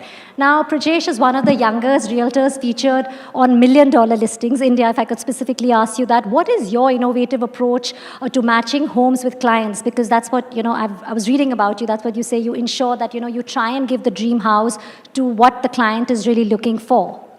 So I'll tell you, my company has always been very marketing centric, because our goal is always that the home buying process should not be just a dull process, right? कि बस एक कोई broker के पास जा रहे हो, वहाँ पे properties देख रहे हो. It should be very fun and appealing to Gen Zs, to millennials, to everybody. So what we do is, we make sure, I have my team right here, we spend a lot of time just showcasing one property, and we make sure to do it innovatively. We make sure that it always stands out in the market, And it has really helped our sellers also, because where they were trying to sell it through a traditional broker, they were not getting that sort of price and reach. But what our Reels and what our YouTube videos have done is, they have expanded the reach to a whole new set of buyers. And in that way, the seller also gets the best price, and even the buyers also end up getting properties that they wouldn't normally see with a traditional broker. So that is what we have been doing differently. Okay, yeah, so I think that's the way you've been working. But Kunal, if I can ask you here, Unity Group has been known for creating aspirational living spaces. So could you please share some key design elements or amenities when you're designing the properties? You know, what are you keeping in mind specifically when it comes to luxury properties? Thank you, Ambika, first of all. So, we are developing a project in the heart of Delhi, in Karol Bagh, that is. And this is a 40-acre residential project where we've also tied up with Versace Home for a particular tower. Now, this is just one aspect of the entire thing. Now, the overall aspect, you're saying, what all should you give in a luxury property? You have to stand out, okay? The green spaces are a given now, okay? Maybe, the apartments which are there, if possible, can you give them customizable to the customer? As in, can you give them enough space where they can do a 2 BHK or a 3 BHK or a 4 BHK inside the same space? Okay, can you remove those walls and create your own space as per your own desire? I'm not saying about a larger space. I'm talking about the same space converted into a 2-bedroom or a 3-bedroom or a 4-bedroom. So depending upon what I want. According to the need. According to the needs. This is one. Secondly, we've created a space out of, an element which is definitely there in the Delhi thing, wherein we were supposed to give some refuge areas, okay, on the 20th floor, like it's above 70 meters actually. So we have done a very, very, sensible thing out there. We have given a lot of amenities which are open space amenities, like amphitheaters are there, jogging tracks are there. We've got swimming pools as well, which are coming up on that level. We've got a lot of greens, we've got cabanas for people. So this is on the 20th floor. This is a 1-kilometer skywalk, which has apartments over this as well.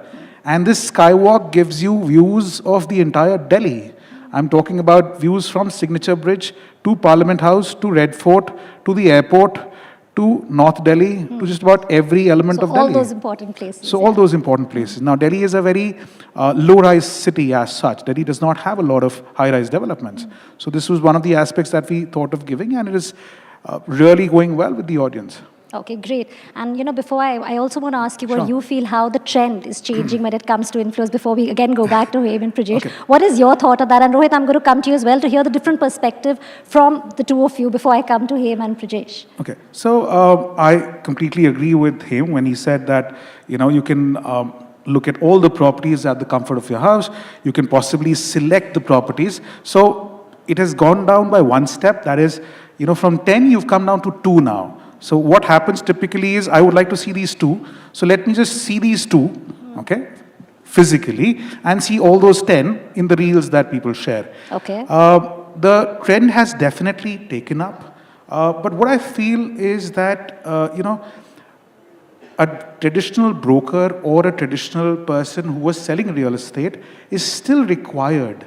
Why I say this is because they are the people who can advise you to, as to when to enter the market, when to exit the market, and to actually evaluate the entire thing. Right now, the market is going upswing, okay? And right now, you're stabilizing, so you're seeing a lot of stabilizing happening.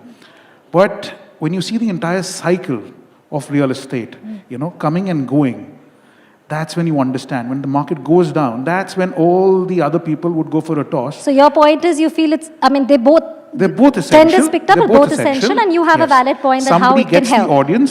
Somebody gets the audience, but then somebody has to make the sale as well. Fair enough. But if you're doing both, well, I would say, Okay, wonderful. Rohit, would you like to add anything on this aspect?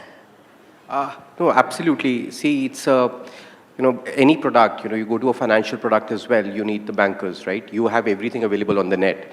But at the end of the day, you need certain times, you need advisors to guide you through the entire process. In a similar manner, the channel partners are important for someone to guide you through the, through the whole journey of it. But equally important, and in fact more important, comes in from a perspective of the seller, the developer, where they have to really be able to make sure that whatever is being committed is being delivered as well. Sure. from a DLF's perspective, DLF is an aspirational purchase. Anyone who buys into a DLF property, it's not about buying or selling. They like to keep it, hold it, and pass it over to the generations, right? And that's how brands are built as well. So from that perspective, channel partners are important, brokers are important, digital is becoming important, but you cannot take away the fact that real estate is a physical purchase, it's a touch and feel, it's an emotional purchase, right? So one has to go through that journey, and that's where the role of a developer is even more important, to take them through that journey and make sure that it is delivered to that extent. Okay, point taken. Him, coming to you. What do you think, are the key factors? Because we've got the inputs from Rohit as well as Kunal. What are the key factors to actually make a property worth sharing when it comes to, what they say, worthy sharing on social media? Any example you would want to share? And also this, the whole shift from square footage to actually storytelling. So, as per me, any kind of a story that actually grips you from the first 3 seconds itself is something that you would always want to tell other people. For example, that you know something that other people don't. Just to give you an example on that, if any of my reels starts with the fact that let me tell you something that you don't know, is always getting more views than a normal thing that I'm talking about, that this is a 1200 or a 1600 square feet of an apartment. Everybody wants to just know the story behind it. Maybe this could be the legacy of the developer, maybe this could be the story behind how the construction is being done, or what are the thought process about this whole project right now. This could be anything. It depends on your storytelling part, that how exactly are you presenting it to your clients. And I'm sure you would agree with me on this, that when any kind of an advertisement which is being done for a project, I think this would become one of those rage that would actually change each and everything for the clients who are walking in. People will close the deals, we close the deals. As South Delhi Farms and Floors, we do a lot of a big number.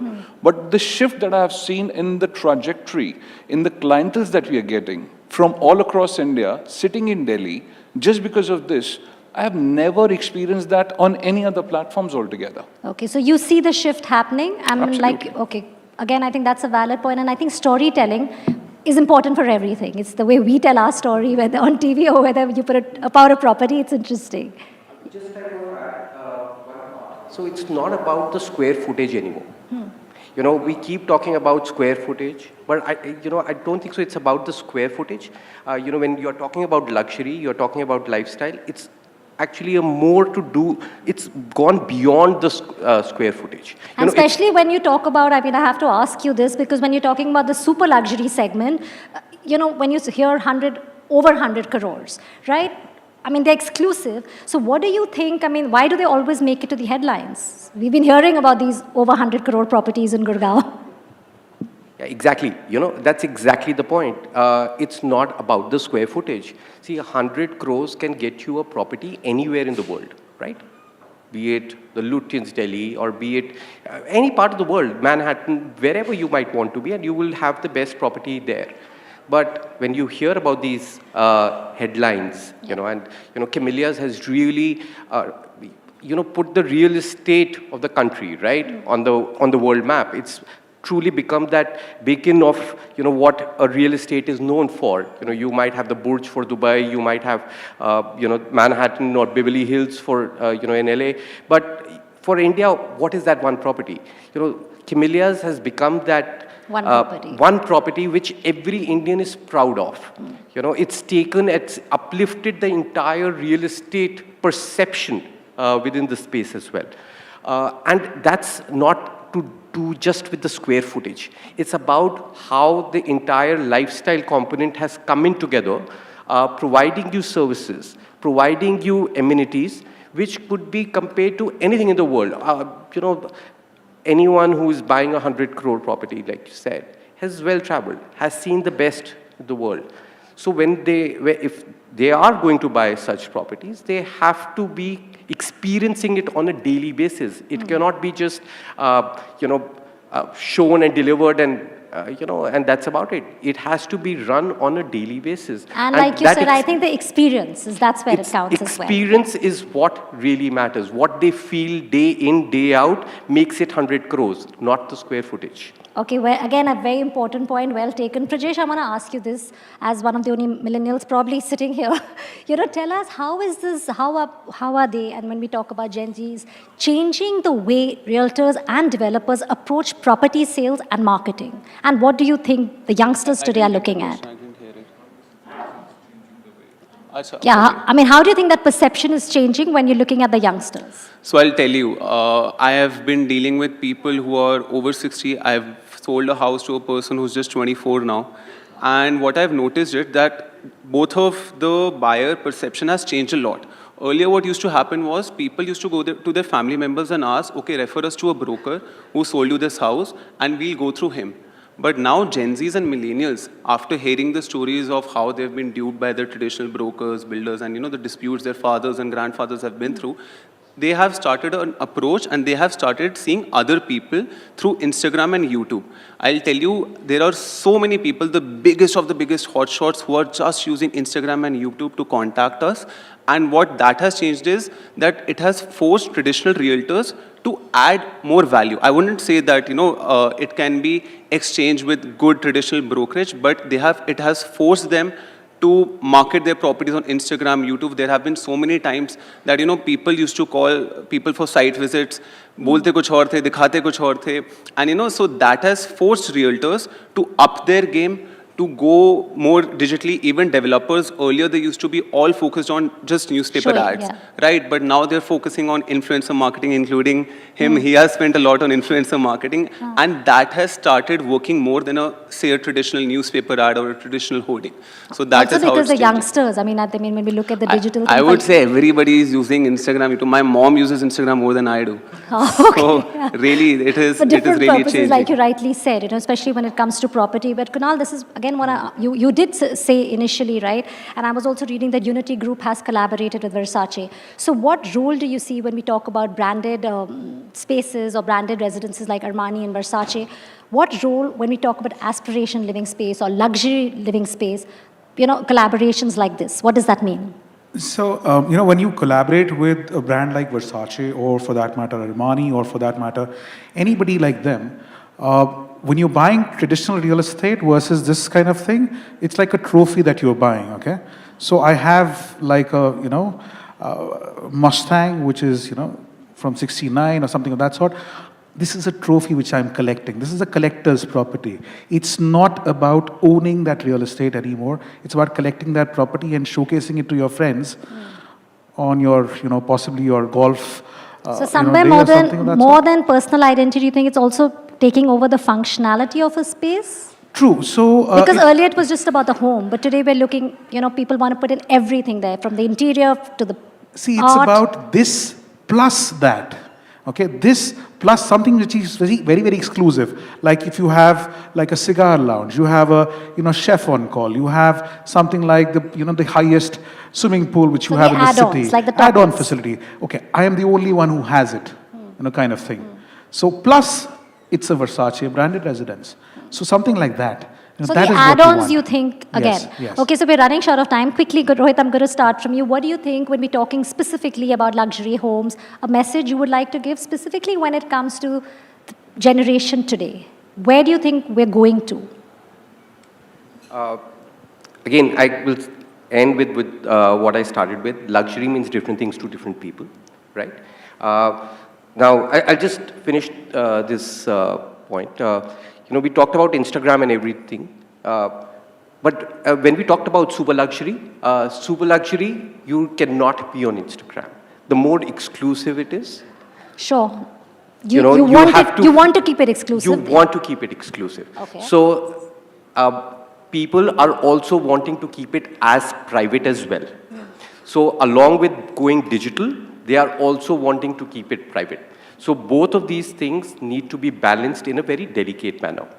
Coming to the point of what the Gen Zs are looking at, or what they might be looking at from that perspective. See, it's very important, to really circle down to what an important purchase, what's your trigger point for real estate purchases? Real estate is in our DNA. Sure. As an Indian, everyone is taught to, or is brought up with that perspective that your first investment is real estate, right? Sabse pehle ek ghar hona chahiye. Every kid, no matter what age they might be, everyone has grown up with that Especially thought. the culture in India.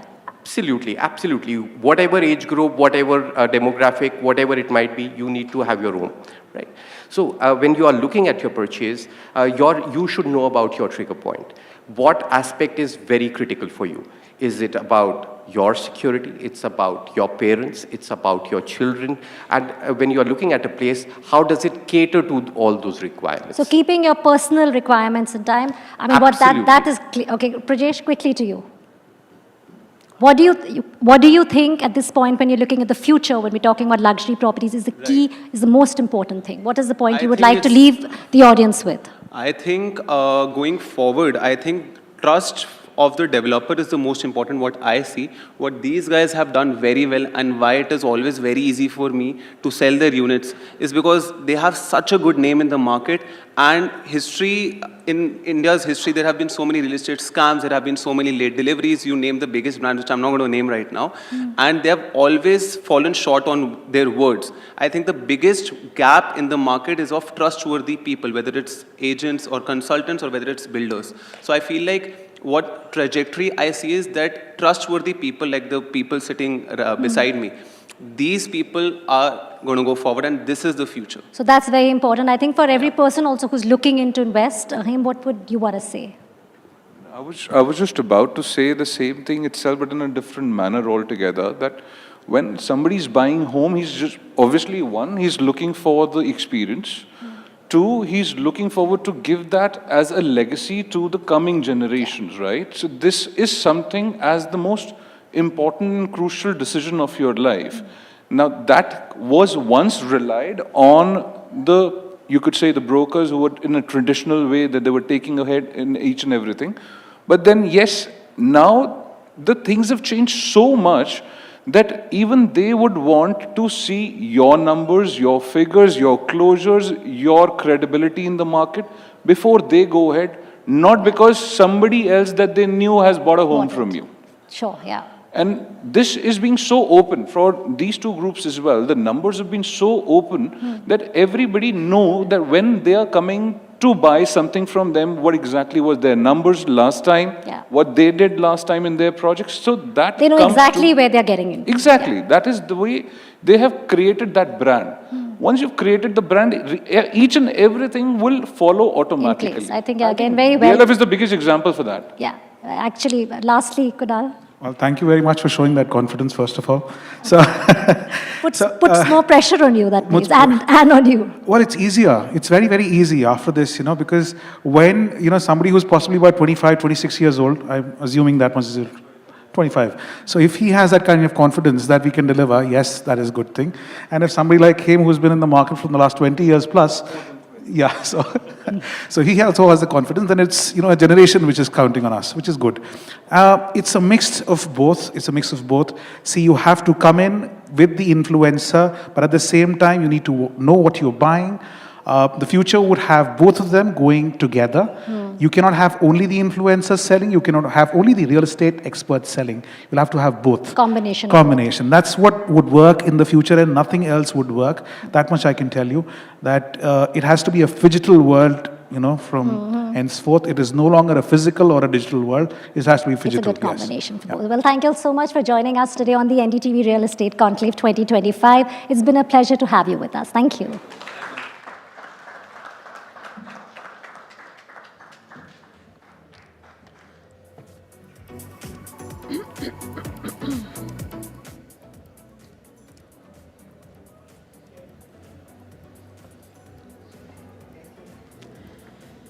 And with that, ladies and gentlemen, we come to the end of the program at the NDTV Real Estate Conclave 2025. The insights shared by our esteemed panelists, keynote speakers, and thought leaders have provided a compelling blueprint for a smarter, more resilient, and sustainable real estate sector. Thank you all for being an integral part of this conversation. We hope that you leave inspired, informed, and equipped to contribute to the next chapter of India's real estate growth story. We'd also like to thank the partners of the NDTV Real Estate Conclave. Today's event was co-presented by Veka, Union Bank of India, and Fenesta, co-powered by Somani, Vectus Tanks, Gallant, Amba Shakti, Gold Plus Group, Hetic, special partner Hero Realty, associate sponsor LIC Housing Finance. Thank you all for being with us. Good night.